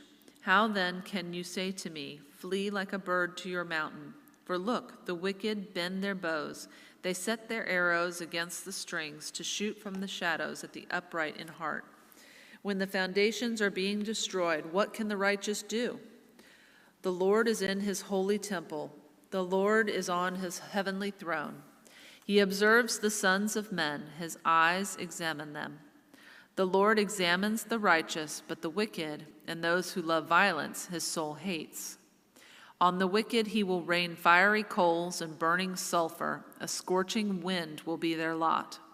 For the Lord is righteous. He loves justice. Upright men will see his face. Psalm 12. Help, Lord, for the godly are no more. The faithful have vanished from among men. Everyone lies to his neighbor. Their flattering lips speak with deception. May the Lord cut off all flattering lips and every boastful tongue that says, we will triumph with our tongues. We own our lips. Who is our master? Because of the oppression of the weak and the groaning of the needy, I will now arise, says the Lord.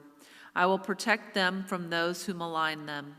And the words of the Lord are flawless, like silver refined in a furnace of clay, purified 7 times. O Lord, you will keep us safe and protect us from such people forever. The wicked freely strut about when what is vile is honored among men. Psalm 13. How long, O Lord, will you forget me forever? How long will you hide your face from me? How long must I wrestle with my thoughts and every day have sorrow in my heart? How long will my enemy triumph over me? Look on me and answer, O Lord my God. Give light to my eyes, or I will sleep in death. My enemy will say, I have overcome him, and my foes will rejoice when I fall. But I trust in your unfailing love. My heart rejoices in your salvation. I will sing to the Lord, for he has been good to me. Psalm 14. The fool says in his heart, there is no God. They are corrupt. Their deeds are vile. There is no one who does good. The Lord looks down from heaven on the sons of men to see if there are any who understand, any who seek God. All have turned aside. They have together become corrupt. There is no one who does good, not even one. Will evildoers never learn? Those who devour my people as men eat bread and who do not call on the Lord? There they are, overwhelmed with dread, for God is present in the company of the righteous. You evildoers frustrate the plans of the poor, but the Lord is their refuge. Oh, that salvation for Israel would come out of Zion. When the Lord restores the fortunes of his people, let Jacob rejoice and Israel be glad. Psalm 15. Lord, who may dwell in your sanctuary? Who may live on your holy hill? He whose walk is blameless and who does what is righteous, who speaks the truth from his heart and has no slander on his tongue, who does his neighbor no wrong and casts no slur on his fellow man, who despises a vile man but honors those who fear the Lord, who keeps his oath even when it hurts, who lends his money without usury and does not accept a bribe against the innocent. He who does these things will never be shaken. Psalm 16. Keep me safe, O God, for in you I take refuge. I said to the Lord, you are my Lord. Apart from you, I have no good thing. As for the saints who are in the land, they are the glorious ones in whom is all my delight. The sorrows of those who will increase, who run after other gods. I will not pour out their libations of blood or take up their names on my lips. Lord, you have assigned me my portion and my cup. You have made my lot secure. The boundary lines have fallen for me in pleasant places. Surely I have a delightful inheritance. I will praise the Lord who counsels me. Even at night, my heart instructs me. I have set the Lord always before me, because he is at my right hand, and I will not be shaken. Therefore, my heart is glad and my tongue rejoices. My body also will rest secure, because you will not abandon me to the grave, nor will you let your Holy One see decay. You have made known to me the path of life. You will fill me with joy in your presence, with eternal pleasures at your right hand. Psalm 17.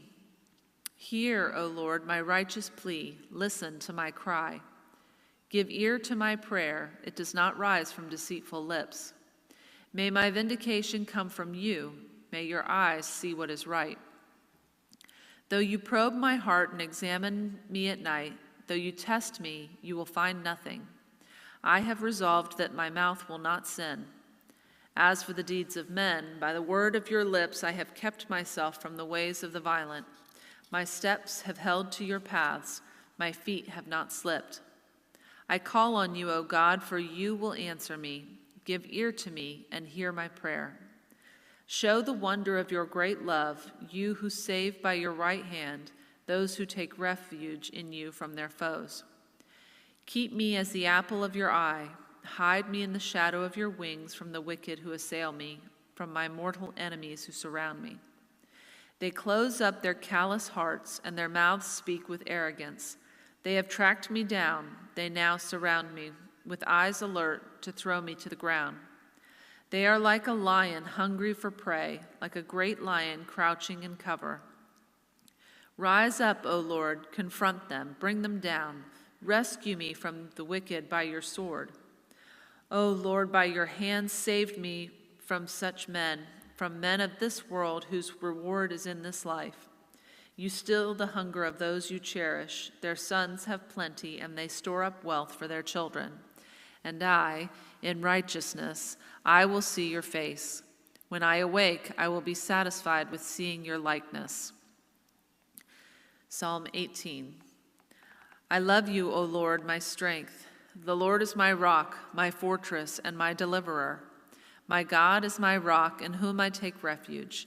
He is my shield and the horn of my salvation, my stronghold. I call to the Lord who is worthy of praise, and I am saved from my enemies. The cords of death entangled me.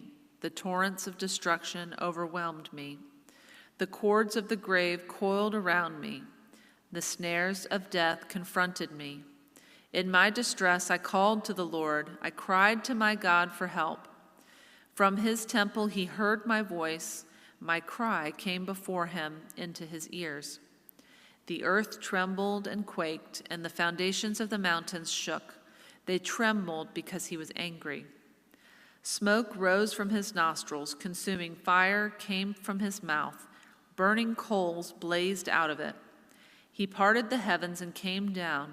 Dark clouds were under his feet. He mounted the cherubim and flew. He soared on the wings of the wind. He made darkness his covering, his canopy around him, the dark rain clouds of the sky. Out of the brightness of his presence, clouds advanced with hailstones and bolts of lightning. The Lord thundered from heaven.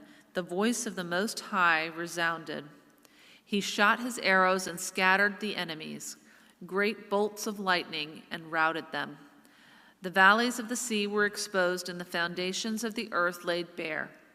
At your rebuke, O Lord, at the blast of breath from your nostrils, he reached down from on high and took hold of me. He drew me out of deep waters. He rescued me from my powerful enemy and my foes who were too strong for me. They confronted me in the day of my disaster, but the Lord was my support.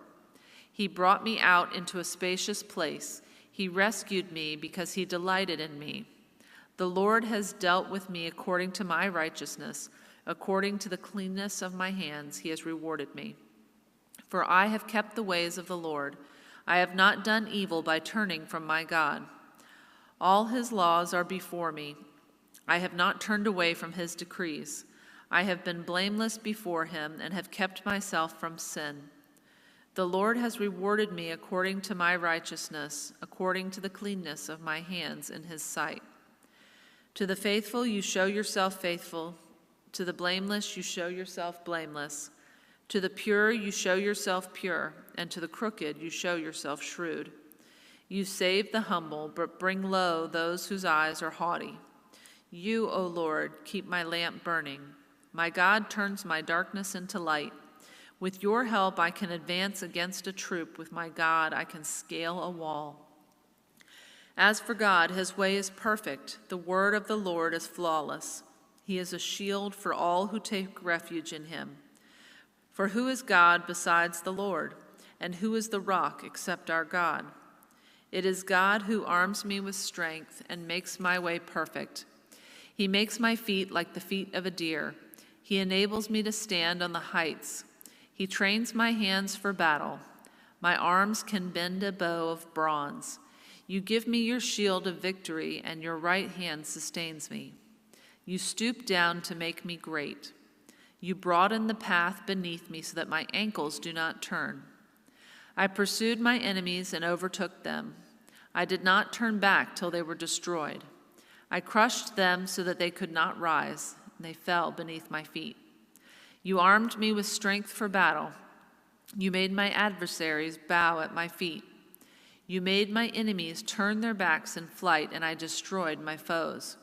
They cried for help, but there was no one to save them. To the Lord, but he did not answer. I beat them as fine as dust borne on the wind. I poured them out like mud in the streets. You have delivered me from the attacks of the people. You have made me the head of nations.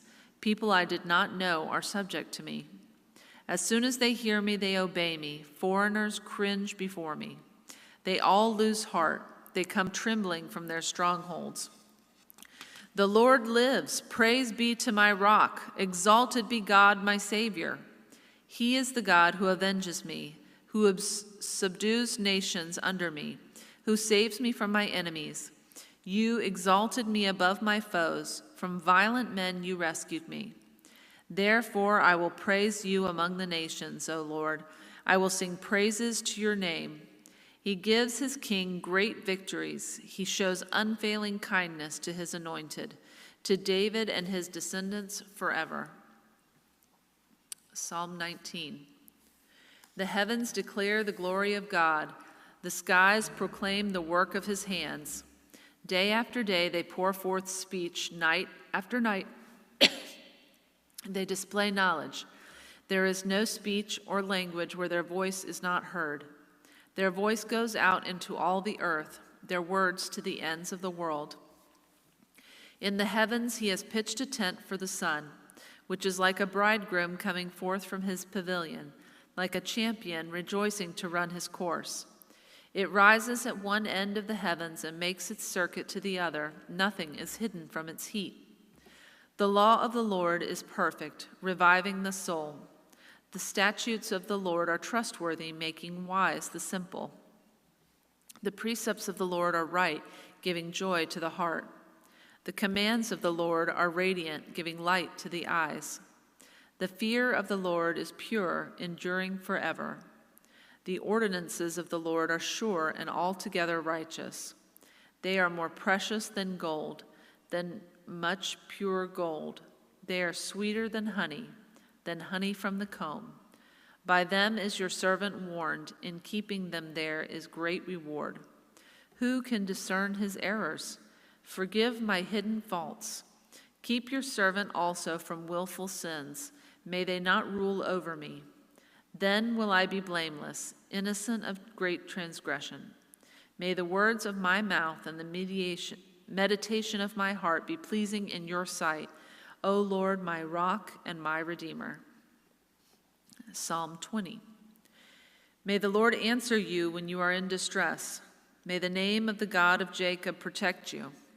May he send you help from the sanctuary and grant you support from Zion. May he remember all your sacrifices and accept your burnt offerings.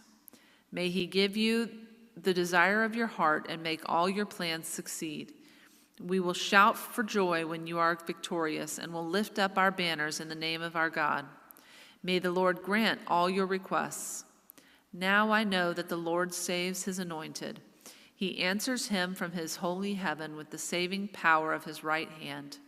Some trust in chariots and some in horses, but we trust in the name of the Lord our God. They are brought to their knees and fall, but we rise up and stand firm. O Lord, save the King. Answer us when we call. Psalm 21. O Lord, the King rejoices in your strength. How great is his joy in the victories you give. You have granted him the desire of his heart and have not withheld the request of his lips. You welcomed him with rich blessings and placed a crown of pure gold on his head. He asked you for life, and you gave it to him, length of days forever and ever. Through the victories you gave, his glory is great. You have bestowed on him splendor and majesty. Surely you have granted him eternal blessings and made him glad with the joy of your presence. For the King trusts in the Lord. Through the unfailing love of the Most High, he will not be shaken. Your hand will lay hold on all your enemies. Your right hand will seize your foes. At the time of your appearing, you will make them like a fiery furnace. In his wrath, the Lord will swallow them up, and his fire will consume them. You will destroy their descendants from the earth, their posterity from mankind. Though they plot evil against you and devise wicked schemes, they cannot succeed. For you will make them turn their backs when you aim at them with drawn bow. Be exalted, O Lord, in your strength. We will sing and praise your might. Psalm 22. My God, why have you forsaken me? Why are you so far from saving me, so far from the words of my groaning? Oh, my God, I cry out by day, but you do not answer. By night I am not silent. Yet you are enthroned as the Holy One. You are the praise of Israel. In you our fathers put their trust. They trusted, and you delivered them. They cried to you and were saved. In you they trusted and were not disappointed. But I am a worm and not a man, scorned by men and despised by the people. All who see me mock me. They hurl insults, shaking their heads. He trusts in the Lord. Let the Lord rescue him. Let him deliver him, since he delights in him. Yet you brought me out of the womb. You made me trust in you, even at my mother's breast. From birth I was cast upon you. From my mother's womb you have been my God. Do not be far from me, for trouble is near, and there is no one to help. Many bulls surround me. Strong bulls of Bashan encircle me. Roaring lions, tearing their prey, open their mouths wide against me. I am poured out like water, and all my bones are out of joint. My heart has turned to wax. It has melted away within me. My strength is dried up like a potsherd, and my tongue sticks to the roof of my mouth. You lay me in the dust of death. Dogs have surrounded me. A band of evil men has encircled me. They have pierced my hands and my feet. I can count all my bones. People stare and gloat over me. They divide my garments amongst them and cast lots for my clothing. But you, O Lord, be not far off. O my strength, come quickly to help me. Deliver my life from the sword, my precious life from the power of the dogs. Rescue me from the mouth of the lions. Save me from the horns of the wild oxen. I will declare your name to my brothers. In the congregation I will praise you. You who fear the Lord, praise him. All you descendants of Jacob, honor him. Revere him, all your descendants of Israel, for he has not despised or disdained the suffering of the afflicted one. He has not hidden his face from him, but has listened to his cry for help. From you comes the theme of my praise in the great assembly. Before those who fear you will I fulfill my vows. The poor will eat and be satisfied. They who seek the Lord will praise him. May your hearts live forever. All the ends of the earth will remember and turn to the Lord, and all the families of the nations will bow down before him. For dominion belongs to the Lord, and he rules over the nations. All the rich of the earth will feast and worship. All who go down to the dust will kneel before him, those who cannot keep themselves alive. Posterity will serve him. Future generations will be told about the Lord. They will proclaim his righteousness to a people yet unborn, for he has done it. We will close tonight with Psalm 23. The Lord is my shepherd, I shall not want. He makes me to lie down in green pastures. He leads me beside quiet waters. He restores my soul. He guides me in paths of righteousness for his name's sake.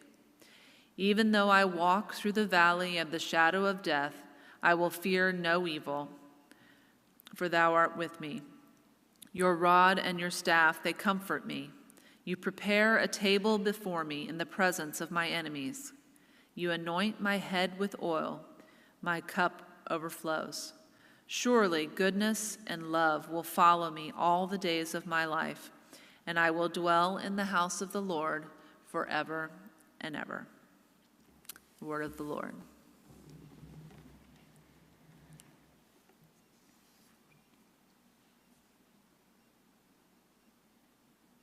We thank you for joining us tonight. We will begin reading again tomorrow or later this morning at 6